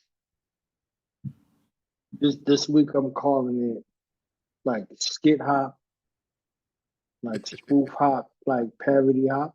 And I think I'm gonna stay in that lane for that. Like Priest, you said when you need a skit, I'm calling my man for the skit. Yeah, exactly. Because wherever he is in his mind, you can't go there. Like literally, he's going to do something right that you can't fathom. Like you can fathom something lyrically. He can fathom something skitually. Like Martin did that with Martin. He did it with Martin. Like he blended the world of skit and skit comedy with relatable life experiences all together on one show. So he became characters on there. So like literally, like him and that girl, like she just need to go. Like no matter what he's saying, if she's dancing, that's the whole thing right there. Like people, like I can see somebody. You know how people they take everything, no matter what's going on, they got her in the background dancing. You see what I'm saying? So that's an element that you can create in skit space where it can continue to repeat itself. Right. And he's telling the story of hip hop in the background. You see what I'm saying? So he's got special ed. He's got like the special ed reference. I'm the Magnificent. You see what I'm saying? He's got the biz element in the background too. So there's other aspects that's at work that's literally over there. Like we like I gave that example, I think it was last week or the week before, about Shock G was so serious that he created an alter ego for himself to be able to give that light element. So he got the Humpty dance. You see what I'm saying? He got the Humpty, like you got Humpty from that. So it's a bunch of elements that are there that are at work, So I think it's fly. You see what I'm saying? It take you a little time to warm up to it, but that means you're taking it too serious.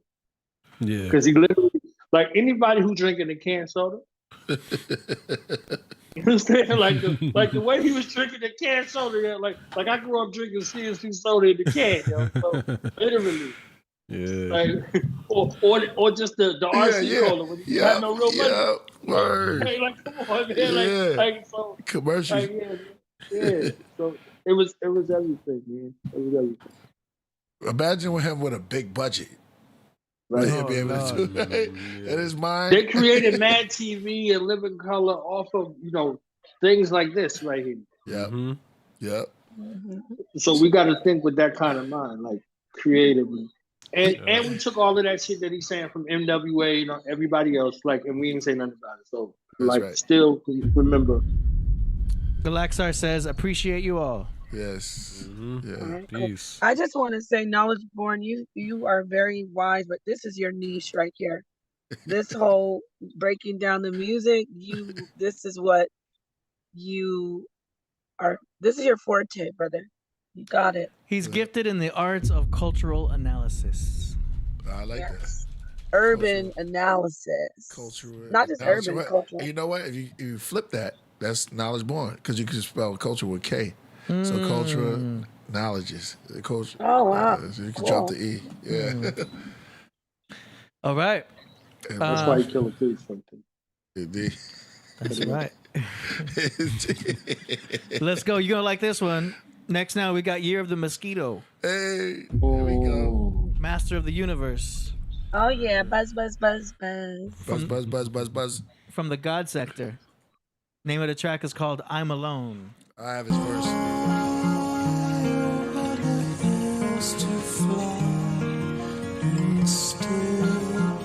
Buzz, buzz, buzz, buzz, buzz, buzz, buzz, buzz, buzz. Hello, mosquito. Hello, mosquito. This must be the feeling I did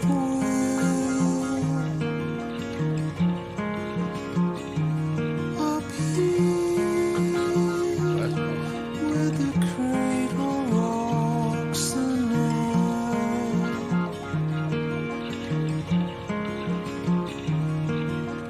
Hold it in my hand, feel it in my heart. The twilight in your eyes tells me I'm alone.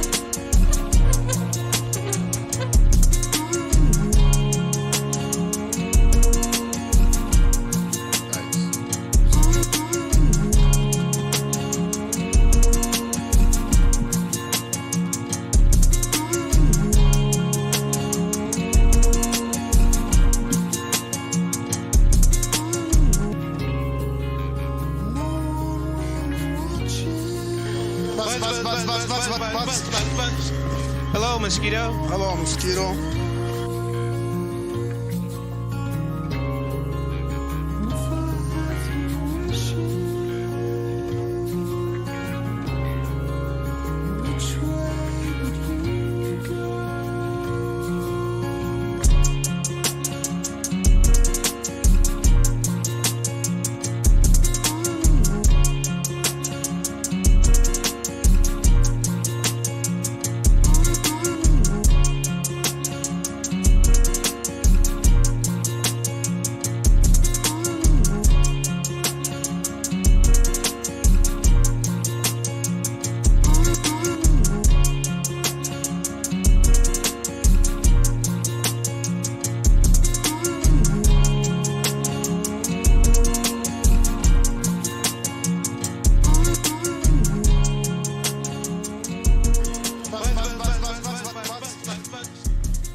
Wow, that's some real songwriting right there. Cool with the guitar, and then when the beat dropped, that was good. I like the way I like the fact that the beat hit hard when it jumped in. Do you know what I mean? That bass drum and snare like just brought in the good vibe. So that was cool. I like the production. I like the mix. Some good songwriting, and it's like the "I'm Alone" in there is good. I could see you doing a video for that. I could see that getting big. It's a good length, 3 minutes for that. That's good. Good track. You can go. You can get big with that track. I can see that. Yeah, that was beautiful. You know, just it took me to like, you know, just know you could accomplish anything in life, and you know, be happy with yourself, and life is a journey, and you know, it took me there. It took me to like a spirit realm and with that, you know. So it was good. It was nice. I liked it. It's peaceful. It's dope. Love the cover art too. That's a. You finish? No, yeah. It has a vibe like I can hear a song like this on Forest, right? Has that type of vibe to it. It's almost completed with the vocals and as a beat in there. It's just a feel good vibe, but it's mystic at the same time. Yeah, very mystical. Listen, I love it. It takes me back. It's like super nostalgic for me. Somehow, like I've heard it before, maybe some Audrey Rose stuff, some reincarnation. It is so beautiful. I love the singing. I love the guitar. I love the music. I mean, it was pulling something out of me. I'm not like what Solomon said. I was really getting super emotional from it. So something about the way that was put together is super beautiful. So I love it. It's awesome. Beautiful mosquito. Beautiful. Nice. Knowledge. Man, look. I'm in my cinematography space, but I'm also in my cross-media, transmedia storytelling space. There's like Bob. there's so many there's so many things that speak right here. It's almost like you don't want to hear nobody rhyme on it. You want it on the soundtrack. You want it as part of a score. You want it on a TV series. You want to see how people respond to it and make reels off of it. Yep. Literally, like you want to see what's in the creative space and what gets pulled out of the ethers of the creative space. But you still want to hear somebody rhyme on it. But you also want to hear somebody do some poetry to it, some spoken word. You see what I'm saying?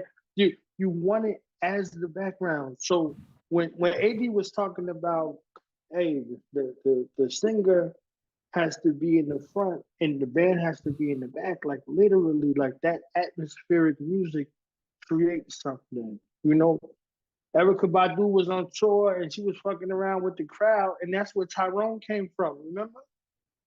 Yeah. She's there, like placating, fooling around with the crowd because it was too long before them to get started, and that created Tyrone. Like off of that moment right there. So please, when you was talking about earlier, like sometimes we just gotta appreciate the moment. I don't know where it came from, whatever. Yep. Like you just gotta acknowledge that moment. Like boom, like yo, it's so many things could be done with that submission right there. There's so many places you want to hear it. And so when I'm saying it because I visualize them.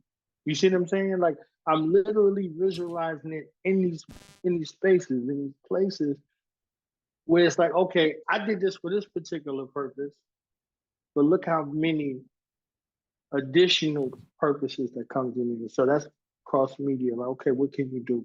Okay, transmedia is how many different places I can put the same thing at. So hello, mosquito. You know what I'm saying? Hello, mosquito. That was so. I want to hear that again. Like, you know what I mean? But I know we got time. Me with it. too. It I was thinking the same thing. Tell them to show. Yeah. Well, y'all can check it out in the description. We've got the link. We'll tell them to shoot it over. Yeah. Play with that. That's a forest. Word, definitely. Willie, well done. We hear it again. Somebody talk on it. Somebody rhyme on it. You know what I'm saying? Somebody do something on it. Like, yo, like it's so many. I probably got something for it. Yeah, it's definitely beautiful. We have to hold. we have to hold up on forest for a minute. That was nice. All right, let's go. Next now we've got Secret Society from Chicago. They got a track called Cards. Here we go. Produced by is that them again? Who was that earlier then from Jersey? Because you said. Oh, that was Bilal Salaam. That was the first one. Okay. He submitted before too, though, right? What's that? Bilal. He submitted before too, right? Yeah. Okay. I want to make sure I got that. No problem. Here's Cards by Secret Society, produced by Crimson. Atención amantes del buen comer. Hold on a Friday's second. Feast está de vuelta. I gotta reset I for was like, commercial. damn, okay. All right. What's the Killah at? Who's this? Secret Society.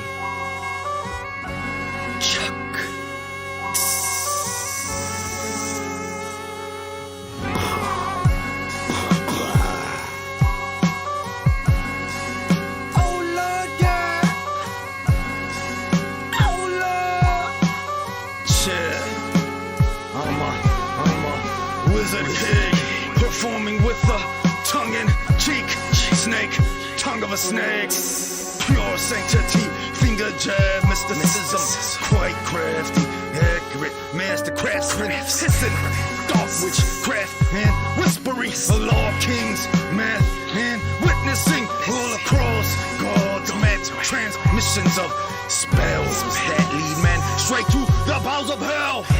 Observe as enhance human make plan to wake man from ghost trance. Archaic dance with the devil.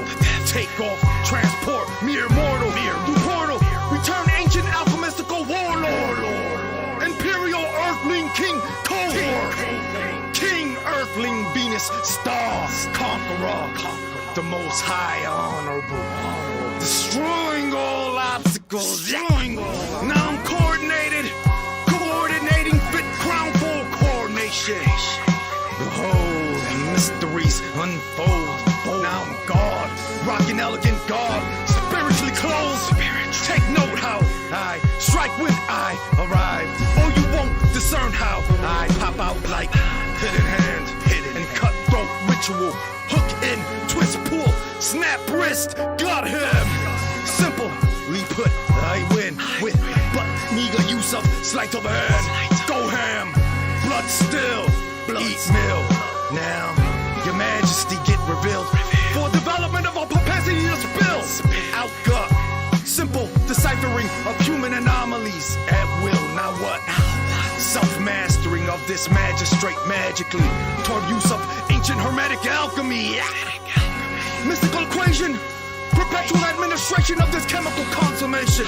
Quit playing, quit praying, complaining, playing with the darkness. The dark art is quite bizarre, not in the cards for y'all. Oh Lord, yeah. Oh Lord. Playing with the darkness. The dark art is quite bizarre, not in the cards for y'all. Oh Lord, yeah. Oh Lord.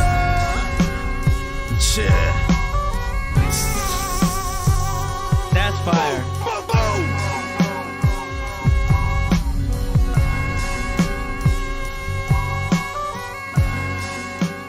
That was cool. I like that mix. I like the passion and the intensity he brings to that sound. You know what I mean? That's fire. That's fire. Yeah. Check them out, Secret Society. Links in description. Go ahead. Don't skip out, AD. No, I'm just saying. I'm letting people know. I because seen your face. I seen your face. Like, yo, you went in the place. Where the fuck did you go, AD? I'm right here. Go. I just want to make sure Stop people playing. know that links in the description because that was fire.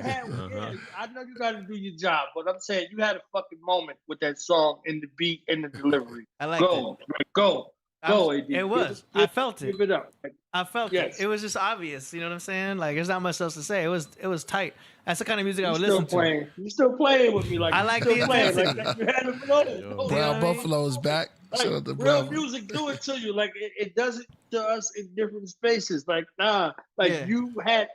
You wasn't here. Okay, you was still like you were. Your avatar was here. You wasn't here. Where was you at? What happened? What did the beat and the lyrics do to you? Like that's what I need right now. That was like I said, man. It was the intensity. For me, it was the way he spit it. Do you know what I mean? And like you can tell he was just getting wild with it, and he felt it, and you can feel the emotion. Mm-hmm. Do you know what I'm saying? It's He made you want to kill somebody? not like that, but I like the intensity. Yes. If that's what you felt, yeah. He might be a Scorpio. He was intense. Right. He put a lot of. He could be a Cancer, like Disaster. Do you know what I mean? The way he just went. Yeah, like right. The emotion. See, that was funny. Yeah, that was it. I want y'all to be thinking I'm whacked out Disaster when was I'm good. Like where's he pulling this from? Like, nah, literally certain things put you in a certain pocket where you like, oh, like, yo, I saw that. Like, I don't normally look. Something told me to look up. I looked up like, yo, AD was in the song. AD was gone, yo. I was like, hold the fuck up. I can't say shit. AD, I need all the AD on this right here. The beat was a little hypnotic, I'll admit. I was a little hypnotized by the right. See what I'm saying? It does make me want to smoke weed again. 'Cause I haven't smoked in a minute, but some of these songs kind of pull the CBDs right out of my tissues. It was so Gemini right there. It was so like the beat was in competition with the lyrics. Like the beat got you in a place where you feeling zen, and the lyrics got you want to rip somebody's skull out of their face. So that's the Gemini. Like literally, like it's right there. Like I was like, oh, this is every. And then when I looked up and see AD in the song, I said, oh shit. We got something. I need that. I need that from AD right now. Like I can't have him come back to himself and be cool. Like yeah, that was dope. Yeah, us Pisces, man, we're just in the water feeling all the vibes. You know what I'm saying? So I was just absorbing the energy. It's just like wow. You know what I'm saying? I needed the vibes. I needed the AD vibes. Yes, sir. Man. I gotta give a shout out to the Crossing. He's giving us super chats. I think he wants us to play "Old Dirty Bastard" going down. Protect your neck, because that's probably a copywritten song. I gotta leave that for the end of the show, just in case we get blocked because of that song. I can easily trim it out. So I got to put that towards the last. Do you know what I'm saying? Baby, come on. Baby, come on. But we'll play it. Baby, come on. We'll play it Crossing, but at the very end of the show, after I play a Killah Priest track. Well, part two. That was it. Yo, snakes. The snake charmer music. Yeah, he killed it. Voltage says, "Nah, Scorpios kill like assassins. We ain't with the rah rah." Oh. And he had that joint where. That's the joint that Bruce Lee was supposed to be in, but they made it in the ode to him after he transitioned. It was called, originally it was called the Silent Flute, but they changed it to the Circle of Lions. So there's a part where the protagonist is watching the antagonist, quote unquote, fight with someone. And then when he has to fight, he's in that same space. So now he can see why this guy who's visibly physically larger than this other guy is losing, because it's a culminating factor where you're coming against all of the aspects of yourself. So your physical structure might be prepared, but your mental and emotional and spiritual space might be lacking because you focused on physicality alone. So you expected to win this particular fight by your physical alone. And this requires a little of your physical, but more of your emotional and your mental and your spiritual. So this whole thing with the with this little horn with the snake charmer, this is it. So the snake is mimicking the aspect of the player, and now it's moving rhythmically in unison with it. So there's a part of ourself that relates to it. So that's on one side. And then on the other side, you have this ferociousness that wants to be seen, that wants to be heard, that has something to say. You see what I'm saying? With the beat on one side that has you in a transcendental state for you to be able to see what I'm saying in a raw fashion, you're not offended by it. So it's a compliment. That's working. That's why I said it was so Gemini. But the way I seen AD in the zone, I was like, I needed some motherfucking A distal. I needed some architect. That was it. Yeah. Okay. Nah, that was. I needed the Oracle version of AD, not the architect version. Yeah, of AD. I know what you're saying. Oh man, yeah, that was a I don't give a F type of vibe. I like that a lot. It was great. Dirty said, I don't give about nobody. Right. Yeah. Man, intense each time. It got more intense the more you listen to the song throughout. You know what I mean? I like that. Fire. Napah? Oh yeah, no. Are you there? Yeah. You all said it very well. I love the hypnotic music. in contrast to his very rugged, very in your face rapping. So yeah, awesome, beautiful. Uh, Yeah. Thank you for sharing that with us. That was a jolt of just a hip hop reminding cats that it varies to very aggressive, and the technique like Now I Was Born is hard to go after Now I Was Born. Right. Really, That's what I was basically thinking. once you take it is it's not nothing left for us to say because he broke it down, and it's just like just thank you for that reminders that there's lyricists out there that give it a different type of feel. Yes. Mm-hmm. It's Tupac. Like you hear Tupac. Yeah. Tupac is the same dude that Another made Gemini. hit him up. Yeah. And the same dude that made Keep Your Head Up. Like Yeah. the same dude. Yeah. You know what I'm saying? Like literally the same dude. Like Yeah, Dear Mama, and then he goes into talking about. Right. Yeah. I love it when they call me Big Pop. Time for you to die. You got a Right. kiss. Yeah. Yeah. Two Geminis. That's Gemini spirit. Let's go. Wait, Biggie was a Gemini? Yeah. May 21st. He starts off Gemini. Him and Havoc. Havoc starts off Gemini as well. There you go. All right. Know your Geminis. Shout out to the twins. Before I go on, Marco Buddha, if you're listening, I need you to email me again. Check your Instagram because my email was down temporarily. Marco Buddha, what up, priest? But my email is back up. So go ahead and email me your track again so we can play it. Okay, next up now, we got Underland Fortress with a song called Iron Throne. Ooh. Here we go.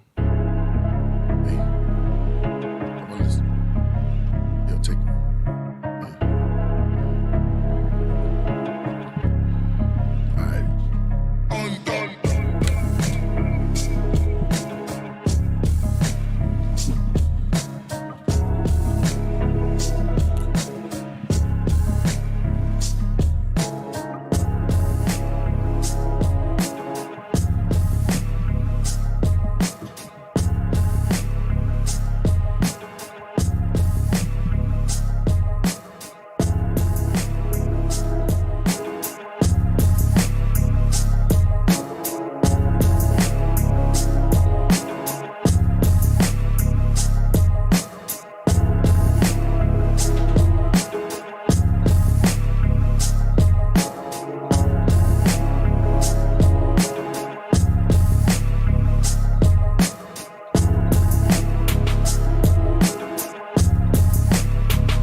Likes it too.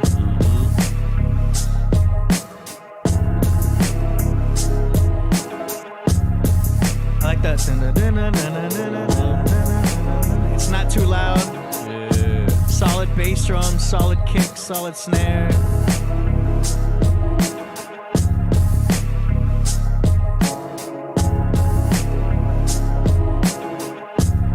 Has a little swing to it, little shuffle.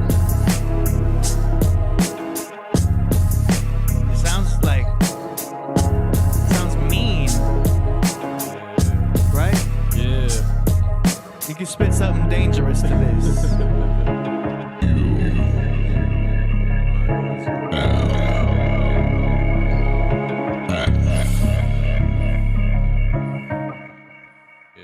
Underland Fortress. Yo, that's fire. That's what I'm talking about. I like beats like that. No, that was fire. It's like hip hop meet Game of Thrones. Yeah, that's what I liked about it. You know what I mean? Like you can see somebody trying to go after the Iron Throne for that. You know what I mean? You see it. That track makes you want to write. Yeah. Very good. What you think, Napah? I think, can you hear me okay? Yes. I loved it. I loved the way the beat was. I especially liked well, there was no rapping, but I liked the, I don't know what it's called, but the part was like, doom, doom, doom, doom. I Yeah. don't know what that was. It's obviously synthesized, but again, I think a lot of these submissions today had a vibe of going deep and dark, but you know, it was successful. You know what I'm saying? Like a lot of them, they really went deep. For me, that one took me to another place too for some reason. The one that we listened to from Mosquito, and then this one really took me to an emotional, place. So I liked it a lot. I really did. Mm-hmm. It does a lot for me. So thank you. Absolutely. Go ahead, Knowledge. I gotta follow the pot. Look, see what I'm saying? Like I gotta follow the pot. Y'all be talking about me. I gotta follow the pot. No, come on, Alex. Detail. I'm telling you, like you literally. Let me give praises to Solo God, man. Son of God, son of man. You know what I'm saying? Coach Solo, man. He said where this took him to. You see what I'm saying? And it's like, so him and AD was kind of together with it, like, yo, it makes you right. But it also makes you want to hear what happened. Like, what happened? You see what I'm saying? It's literally, it's like, so, yo, what happened? Because this beat can take you a bunch of places in the story. So only the lyrics would suffice on one way or another about the story in this space. But this is also one of those beats, like with, Mosquito, that could be with purpose. Like this is a score. Like, so when I said cinematic earlier, like Voltage went and doubled down 100,000 with it, but cinematic. So literally, you're seeing something awful happen, or something good happen. Like something awful happen, or some kind of vengeance, some kind of revenge. Like somebody got what they deserved. You see what I'm saying? Like where you at? Like, okay, like this happened right here, like, or some kind of devious plot. Something like somebody ran up on some, like it's something like there's something, or it could be none of it. That's the beauty of it when you craft it in a way. It could be used in so many different ways. So the freedom of it still exists, but we want some kind of thing with it where we like, okay, this is what they're talking about now. So yeah, it's definitely something that can be used in a space where it can convey all kinds of messages. Yep. So Underland Fortress, like, yo, salute, because you gave away back to the producer. Literally rapping started about the MC. The MC job was talking about how dope their DJ was. How dope their DJ was. So now when the producer comes together, they have the arduous task of making sound like palatable sound. As sound is an interruption of the flow of air through the universe. So they have that arduous task of hearing something that's unnatural. An interruption is unnatural, yet it's natural because planets, they march in procession, they progress and they regress. So you have a retrograde naturally. Tides ebb and flow, like the rise and fall of your chest. It's all natural. So it has a place. So now, looking at what this does, you're like, okay, something is supposed to be here, but it's fine if nothing's there. Because it said everything that it needed to say on it. Right. So Beautiful. I just think that's remarkable. Well said. Yes, sir. Yeah. All right. Marco Buddha, if you hear me, go ahead and email me again. My email is up now again. My email's been down for 24 hours, but I'm good. Otherwise, we're gonna go on. We only have 2 more left. One of them's Markabuda, so we're waiting for Markabuda to resend his track.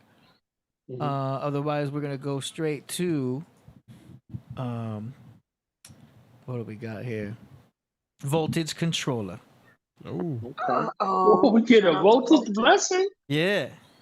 It's beautiful. What is that, man? That's right. We got Voltage in the house. Here we go. This track is called Oohs and Ahs. Octatrack Syntact Boom Bap. Here we go. Voltage control. Tell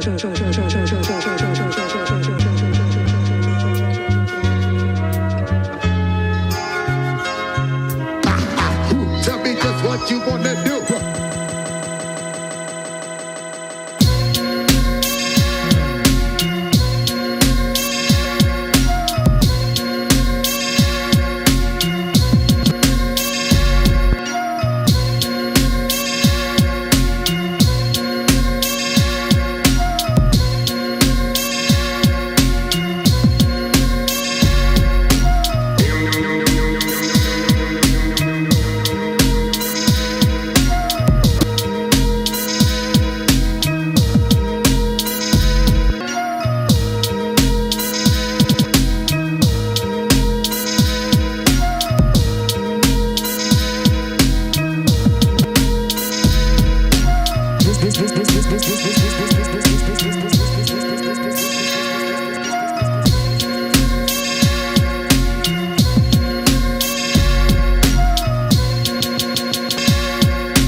That was fire. That was Voltage Controller. Yeah. With Oohs and Ahs. Oohs and Ahs. That was fire, man. I mean, I like that style.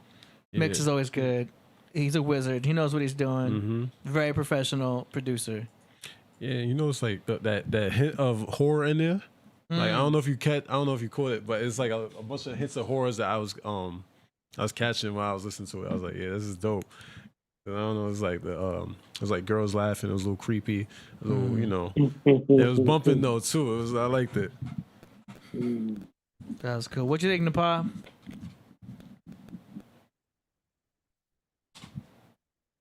Do we have Napah in the building?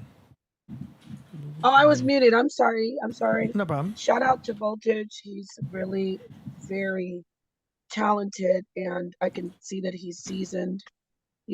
I think, again, my humble opinion, that he's a veteran when it comes to that, his style of music, the way he does it. I see something cosmic. Like I'm seeing, I feel some of the, that Pharrell vibe, but it's a little bit more mechanical, which I like. I really like it. So I don't know if that comes out right when I say mechanical. For me, I just see a lot of spaceships and lasers and things with him. So shout out to Voltage. I love your music. I love what you produce. So yeah, thank you. Nice. All right, knowledge.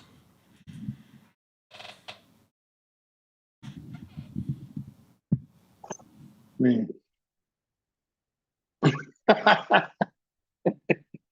Man. Capital Punishment came out this year.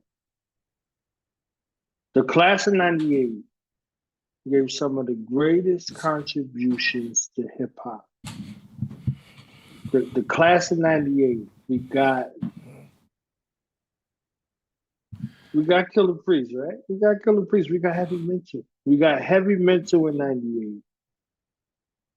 We got Capadonna, his first album in 98. We got the first official album from Big Pun in 1998. All of these albums in 98 are 25 years old. So if you was born in 98, you'll be 25 this year. Voltage comes in with the vote. Like, y'all call him, y'all say, okay, this is Ghetto Gandalf, right? He's the wizard.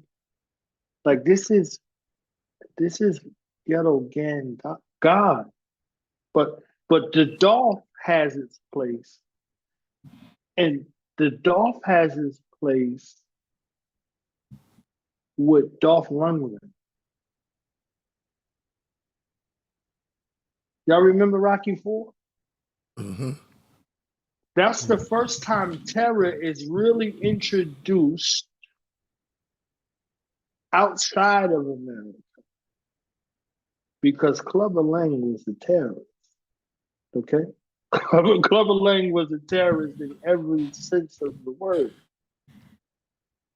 But Dolph Lundgren, the Russian, right? Literally they said that Sylvester Stallone and Dolph Lundgren, Sylvester Stallone wanted a real 2 minutes with him. He broke Sylvester Stallone's ribs and they had to take him to the hospital. So some of the stuff you saw in the film was filmed, but most of it was like real shit. It happened. So the Dolph, like with the Ghetto Gandalf, that's voltage, like literally when Gandalf was like, you shall not pass, like, yeah. All I hear is Adrian Tucker, the Rocky, like, it's suicide. You can't win. So you remember on Pun's album? He's like, you will lose. I will break you. They're using those samples. Like, it's suicide. You can't win. You will lose. I must break you. Like, all of these things is right here, like, literally, like, with voltage, but it's done in a light manner. It's not done in a, you know, in a Brooklyn manner. It's done in a light manner. You see what I'm saying? So it's like literally, she's like, Dolph Lundgren's not in the house with Adrian and Rocky. She's seen him fight everybody. But she also saw Apollo die as a result of fighting him in the ring. You can't, she said you can't win. So literally, so when we start looking at it like, all right, you know, I could come see Voltage. Like, nah, just remember that Dolph is at the end for a reason. You will lose. I must break you. You can't win. You know what I'm saying? Mm-hmm. That's why he Royal Priesthood. Shout out to Royal Priesthood. All right. So today's grand finale is going to be a Marco Buddha track. I can't get a hold of Marco Buddha, so I'm just going to play his recent upload, assuming that is it. So, no Ka? No Ka today. No Ka today. Body of light. We'll get him on Monday. We'll see. Ooh. But yeah, so Marco I'm Buddha. gonna be in the building, so I gotta get a car Monday and Wednesday. I gotta get everybody. Look, I'm gonna be in the building, okay? Yep. In the place to be. Yep. Yep. Okay, here we go. This track is called Tree of Death, produced by Amal J. Tree of Death, wow.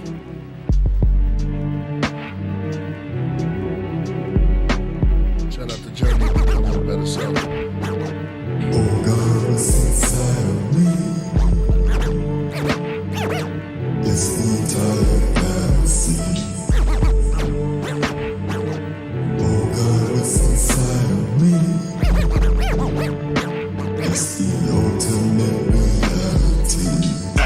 will speak louder than words, alarming like the morning with a choir of birds. A mysterious dimension that cannot be disturbed, like a mind within the stillness, no thoughts can be heard. Is it mysticism or just mere hypnotism? The use of whimsical quotes to invoke mystic wisdom, or sacrificing ghosts like popes feeding the system. The demiurge compels his urge to build a prison, to enslave and deprave the chosen holy children, turning them from gods to frauds and useless victims. Humanity has been trapped inside this wicked sickness for way too long. Souls have been sapped for the sake of business. In Hollywood, the hood is stood as Ponzi bitches. Now men are wearing dresses while hoes fill their britches. Inversion and perversion of all that is sacred. Only in the matrix it is taboo to be fully naked. Now all you see on IG is women with booty shaking. No guidance to pull them aside to ask what you thinking. How many fathers absent in lives without replacements? Suicidal kids walking with knives, slice their faces. Streets are filled with protests and riots to fight the racists. If only they could look deep inside to see their faces. God is not a man in the sky coming from a spaceship. Superficiality of mankind is like a facelift. Looking for a savior to save them is quite like superstition.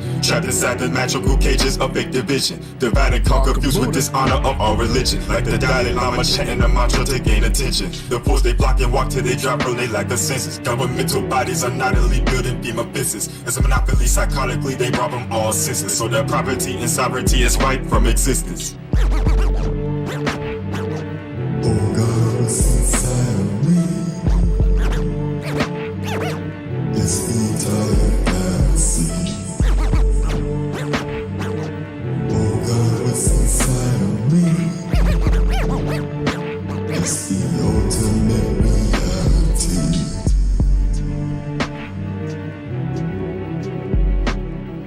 So yeah, that is Marco Buddha rapping, and it's produced by Amal J. Just to correct. I know the great Marco Buddha. He like one of them tall Watusis. You know what I mean? He coming back. Yeah. It reminds me of one of your recent songs with the dramatic. Yeah. What's the one with the vampire?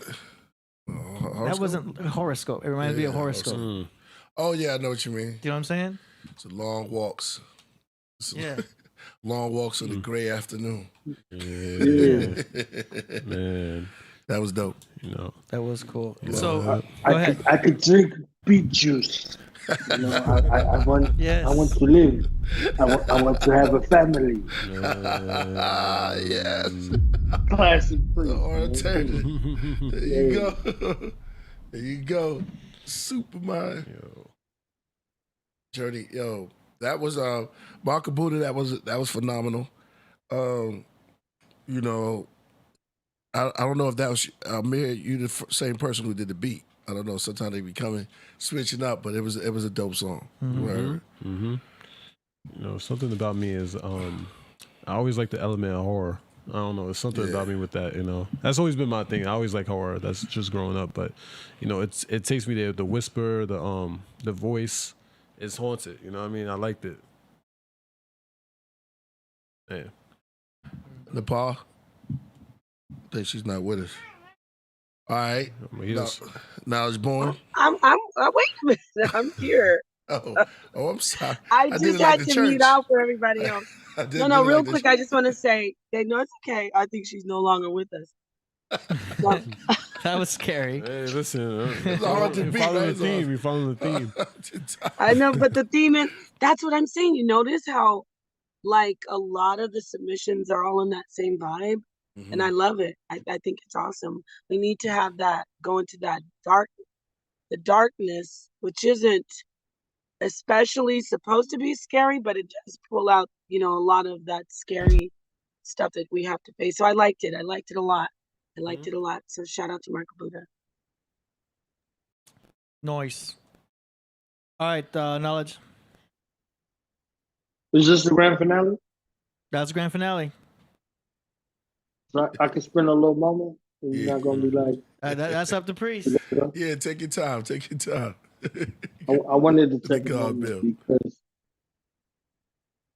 Marco Buddha has what hip hop started out as, and we've seen moments of it over the years in different time periods, even in spaces where it wasn't popular. Marco Buddha gave us the message. This is why the message was so impactful. This is why self-destruction was so impactful. Literally. Marco Buddha gave us a better tomorrow. If y'all remember that from the Wu-Tang Double CD. You can't party your life away, drink your life away, smoke your life away, bump your life away. Because your seeds grow up the same way. That's the Killah said, a voice cries from the wilderness of the north. Look, don't get me into my little bag right there. So it's literally, so it's there where you're walking down this path.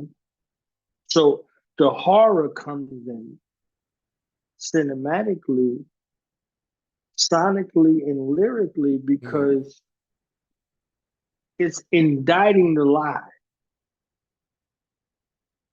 Hip-hop was made in that space where it began to indict the lie.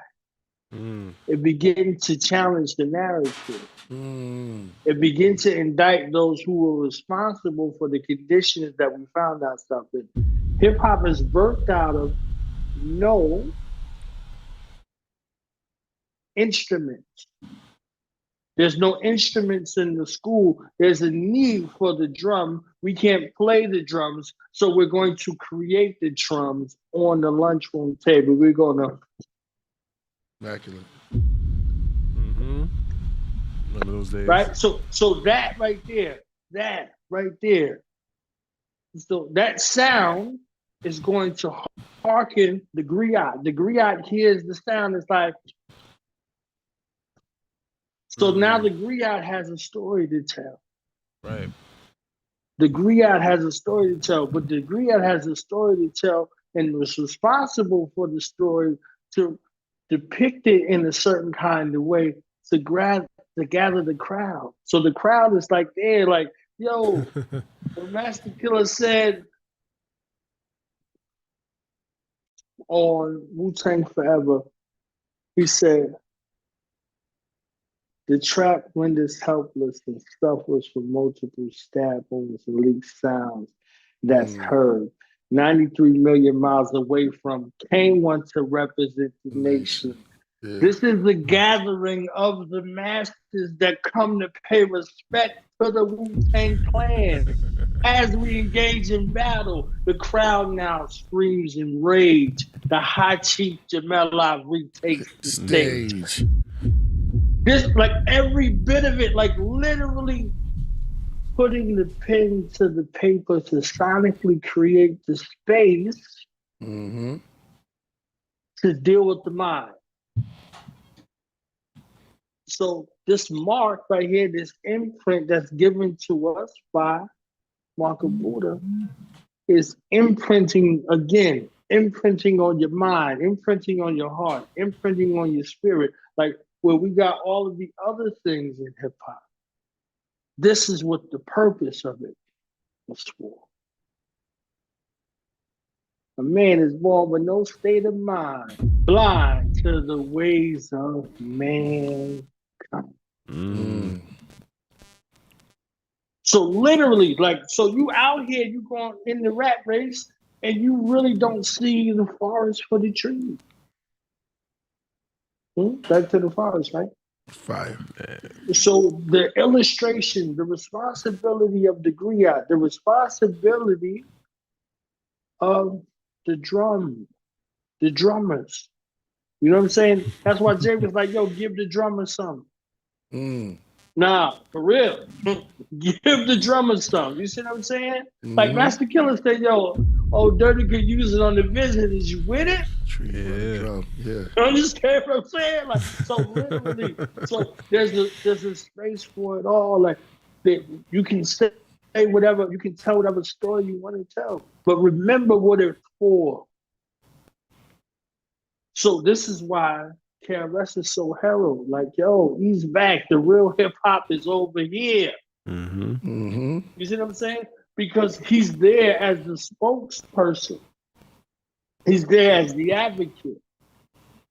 So he's there as the mouthpiece where you're like, man, here he go again with the bullshit. You see what I'm saying? Like on Nas' album, you know, oh, this cat here stretching that old off the wall back to advocate shit. What, that guy body shit? Yeah, that dumb shit. Like literally, this is like lives we lived in.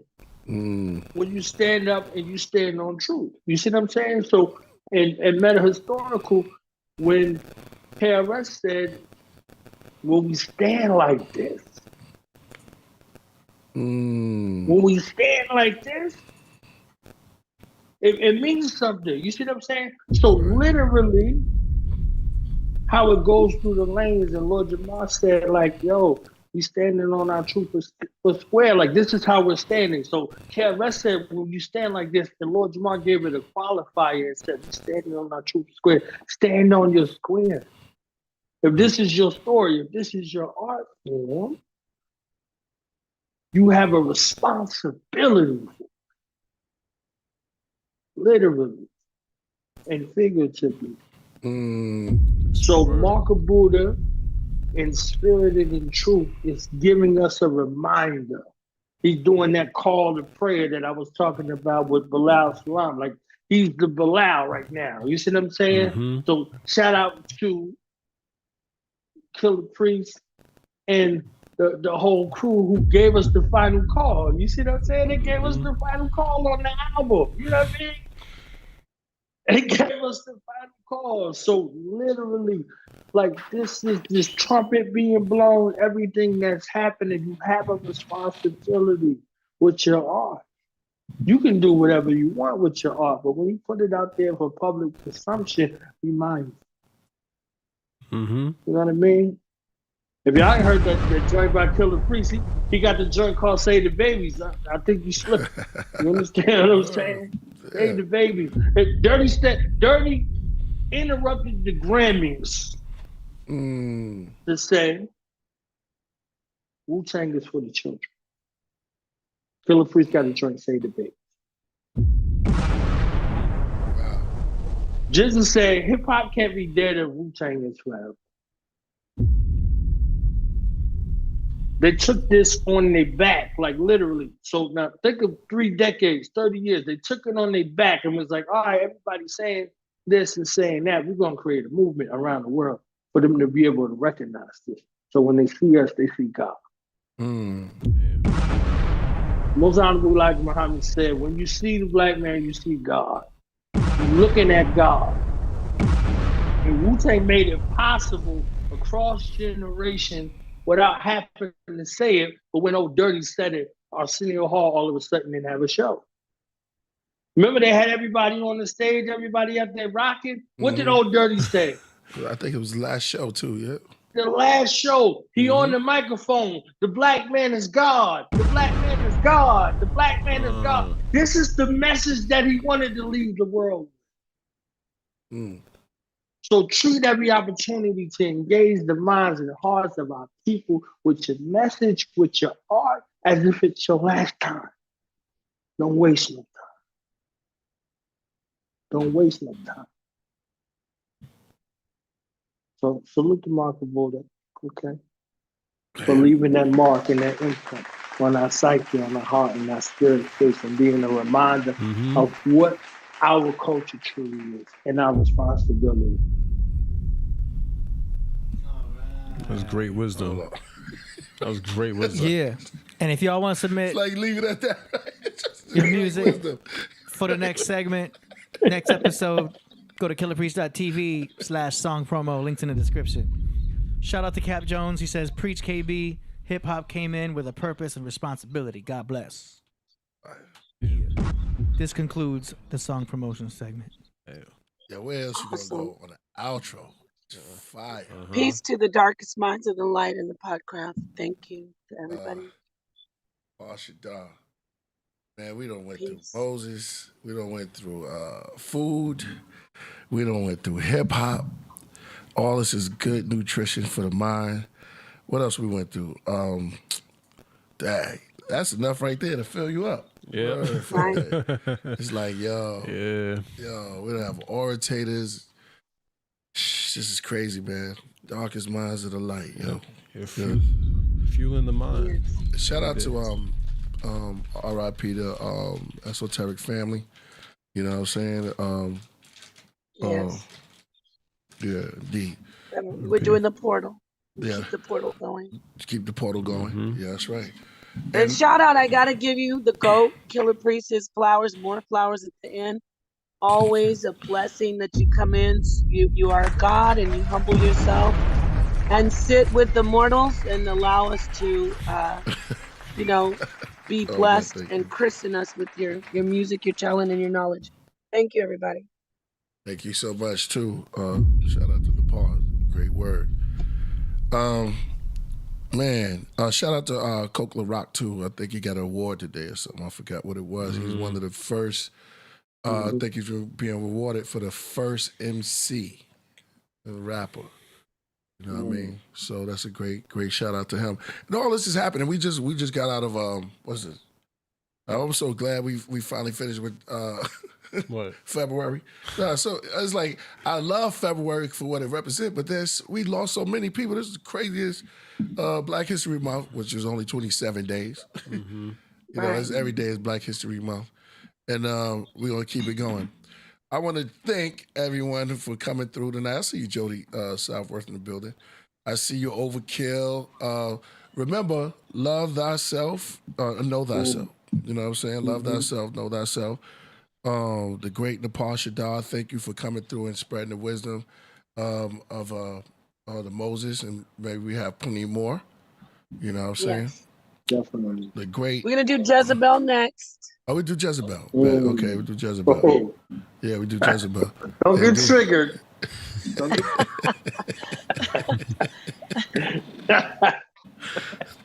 Shout out to Knowledge Born, Coach Solomon and AD. Hold on. And Mojito. Hold on. Don't get triggered. I'm gonna say that again. I'm gonna say that again. Let me say it one more time. Let me say that again. That's almost rival with what's homeboy name that be saying to the left. To the right. Like y'all can... Infinite water. Shout out to Infinite Water. Oh, yeah. Divers. Yeah. Infinite Waters. I think he's a Pisces. I think he started doing more. You want to know something? I know we're closing out real quickly. Shout out to Infinite Waters. He started out real rosy flowers and sunshine. He's going deep into like, they're trying to get us, family. It's time. Get ready, y'all. I can't even imagine that. No, that's what he's on that vibe now. It's amazing. Since after the Kenora, I'm mixing the letters up for the algorithm. After Kenora, people always are. That's like Mr. Rogers just grabbing the ratchet. You know what I mean? Oh yeah, no, exactly. Him and Bob Ross, like, let's go get. We're gonna go on. Yeah. Forget this paint. Forget this paint. Yeah. Before the C-vid, he was like, "Oh, I'm astral projecting tonight." He's like, "Y'all, the SHIT is gonna hit the fan. They're trying to kill us. We gotta get together. You better be ready." He's really prophetic now, but he's still positive. He's just very, very radical. But anyway, shout out to him. Did you say happy to the happy trees? Hey, tell us how he stole that from somebody, Bob Ross. Yeah. He had a teacher. Remember we revealed that before? I'll show you his teacher real quick. He's a Russian cat, and he stole a whole show. Much love to the Ross family, but you know what I'm saying? No, down to Ross. But anyway, he stole that, and the dude was pissed off at him. So they was going to war back and forth with that. See, there's a dark side to, he was a Navy SEAL, right? Oh, what? Yeah, Bob Ross was a Navy SEAL. Yeah. Oh, wow. You know how to hit that thing. That's why I probably dipping, happy Mr. trees. Rogers was a sniper. Those happy trees. He was a Marine sniper. What? Oh, wow. I didn't even know that. Who was? Mr. Rogers. Mr. Rogers. He was a Marine Corps sniper. Talk to him. I'm trying to What tell the y'all. good day in the neighborhood are you talking about? A Nah. Now, beautiful day. if you look at his demeanor, you'll see that he was a Marine. You'll see his look at his demeanor. Look at how he presented himself. Yeah. And everything in an orderly kind of fashion. But when you look at the depth of what it takes to take a life, he embodied it by appreciating life in the most sacred fashion. He was very respectful of life and especially of children. Right. And if you, it was always something with his neighborhood, Mr. Rogers. Like you see the cut, you see the mentality where he was. He wanted to find that, like, what's the name, that happy place, because he already saw that. Yeah, you're right about that. Damn. Right. So they had Danny Tiger, who was the kid version.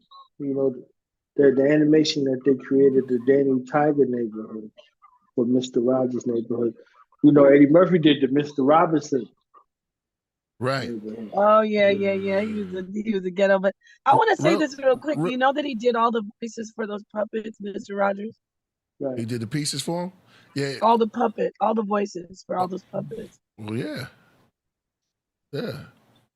I can see that. No, for real, that's dope. Yeah. No, serious. We're gonna do a build on Mr. Rogers' neighborhood. Wow. Okay. Word. The dark side of the neighborhood. Mr. Rogers. He liked Eddie Murphy because Eddie Murphy talked about him.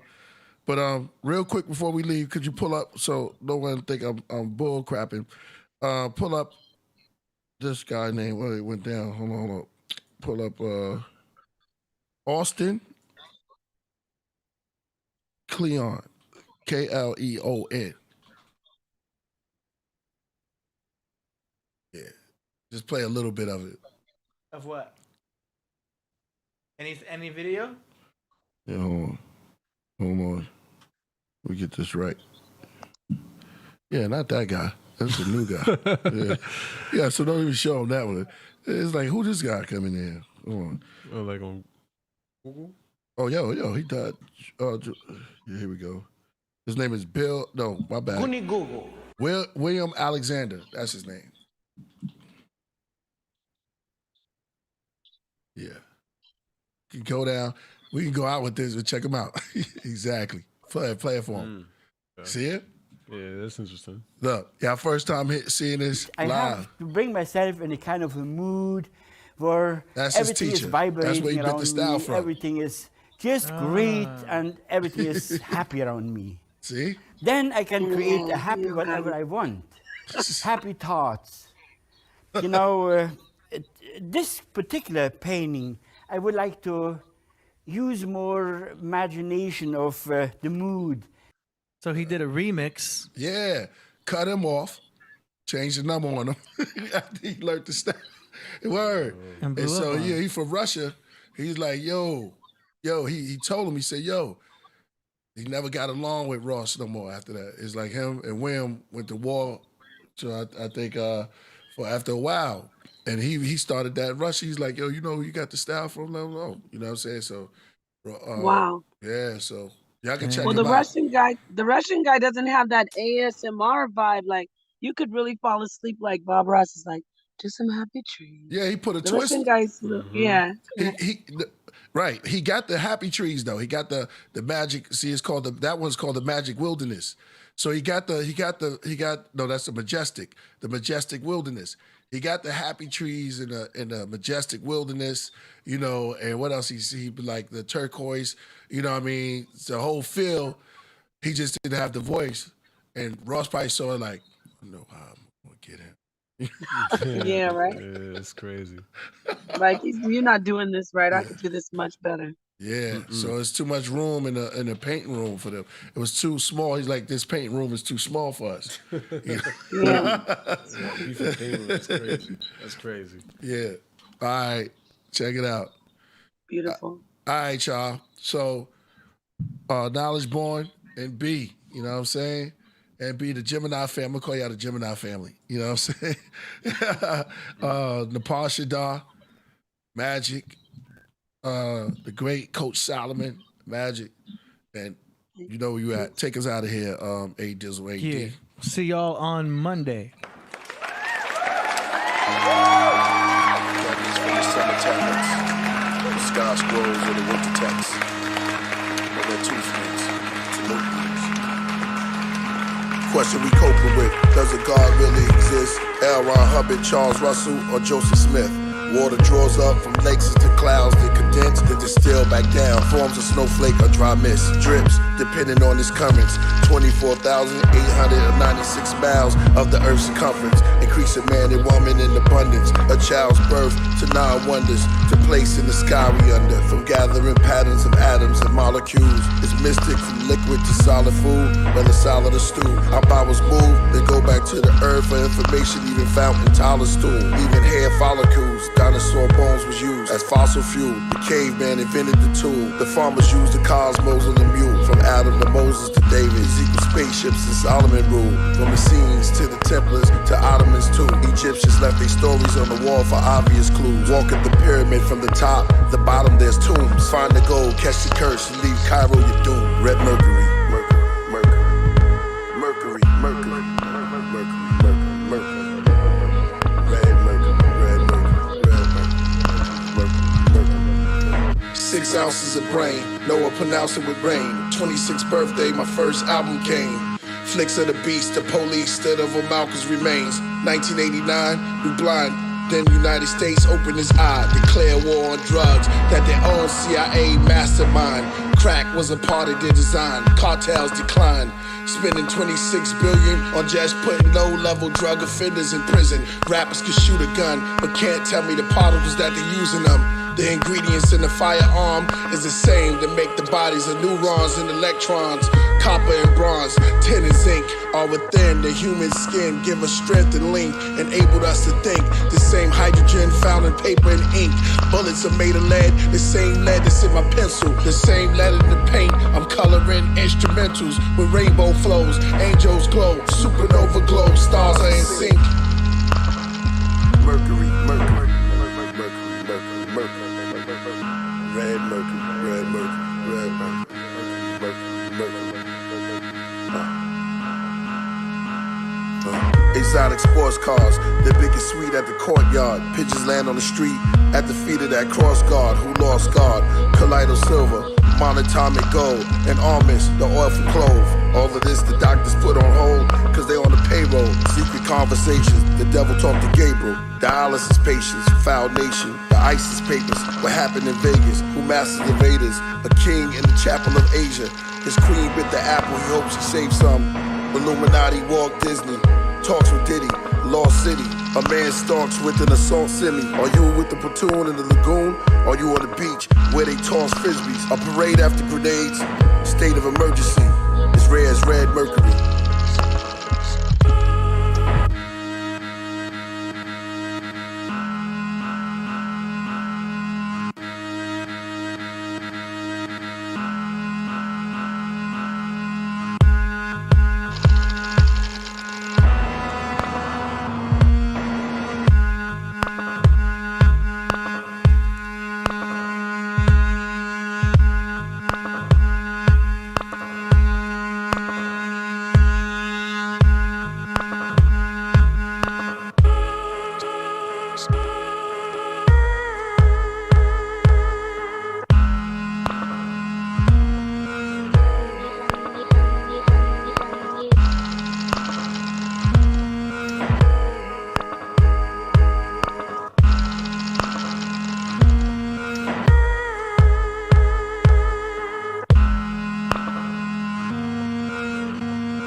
My advantage on the LMICs, slang that I manifest so you can never hang. Obviously, you know my name, but now I done throw stupid bodies all through your town.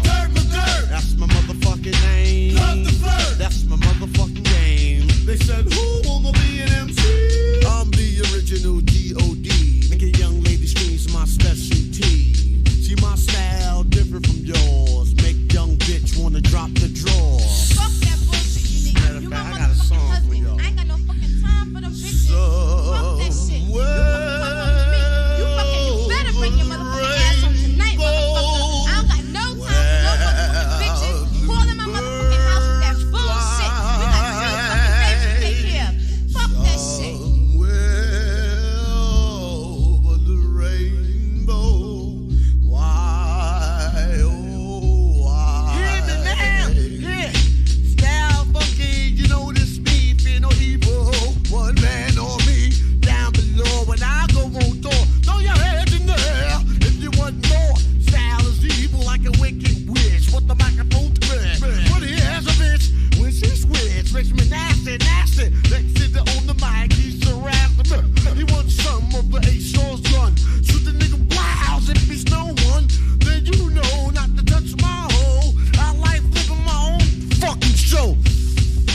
Hip up to me like a place to groove. 112, motherfucker. What? Rock, baby, bro. Niggas better recognize. Word to my man. Motherfucking murderous scene, bitch.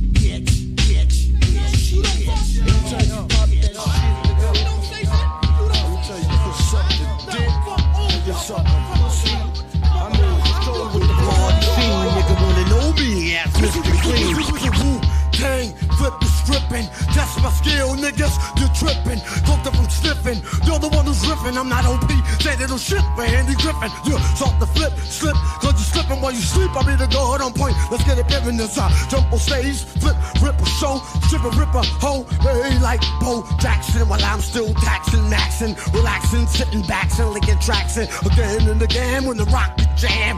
When I see him over there, throw up the hand, introducing one man band town.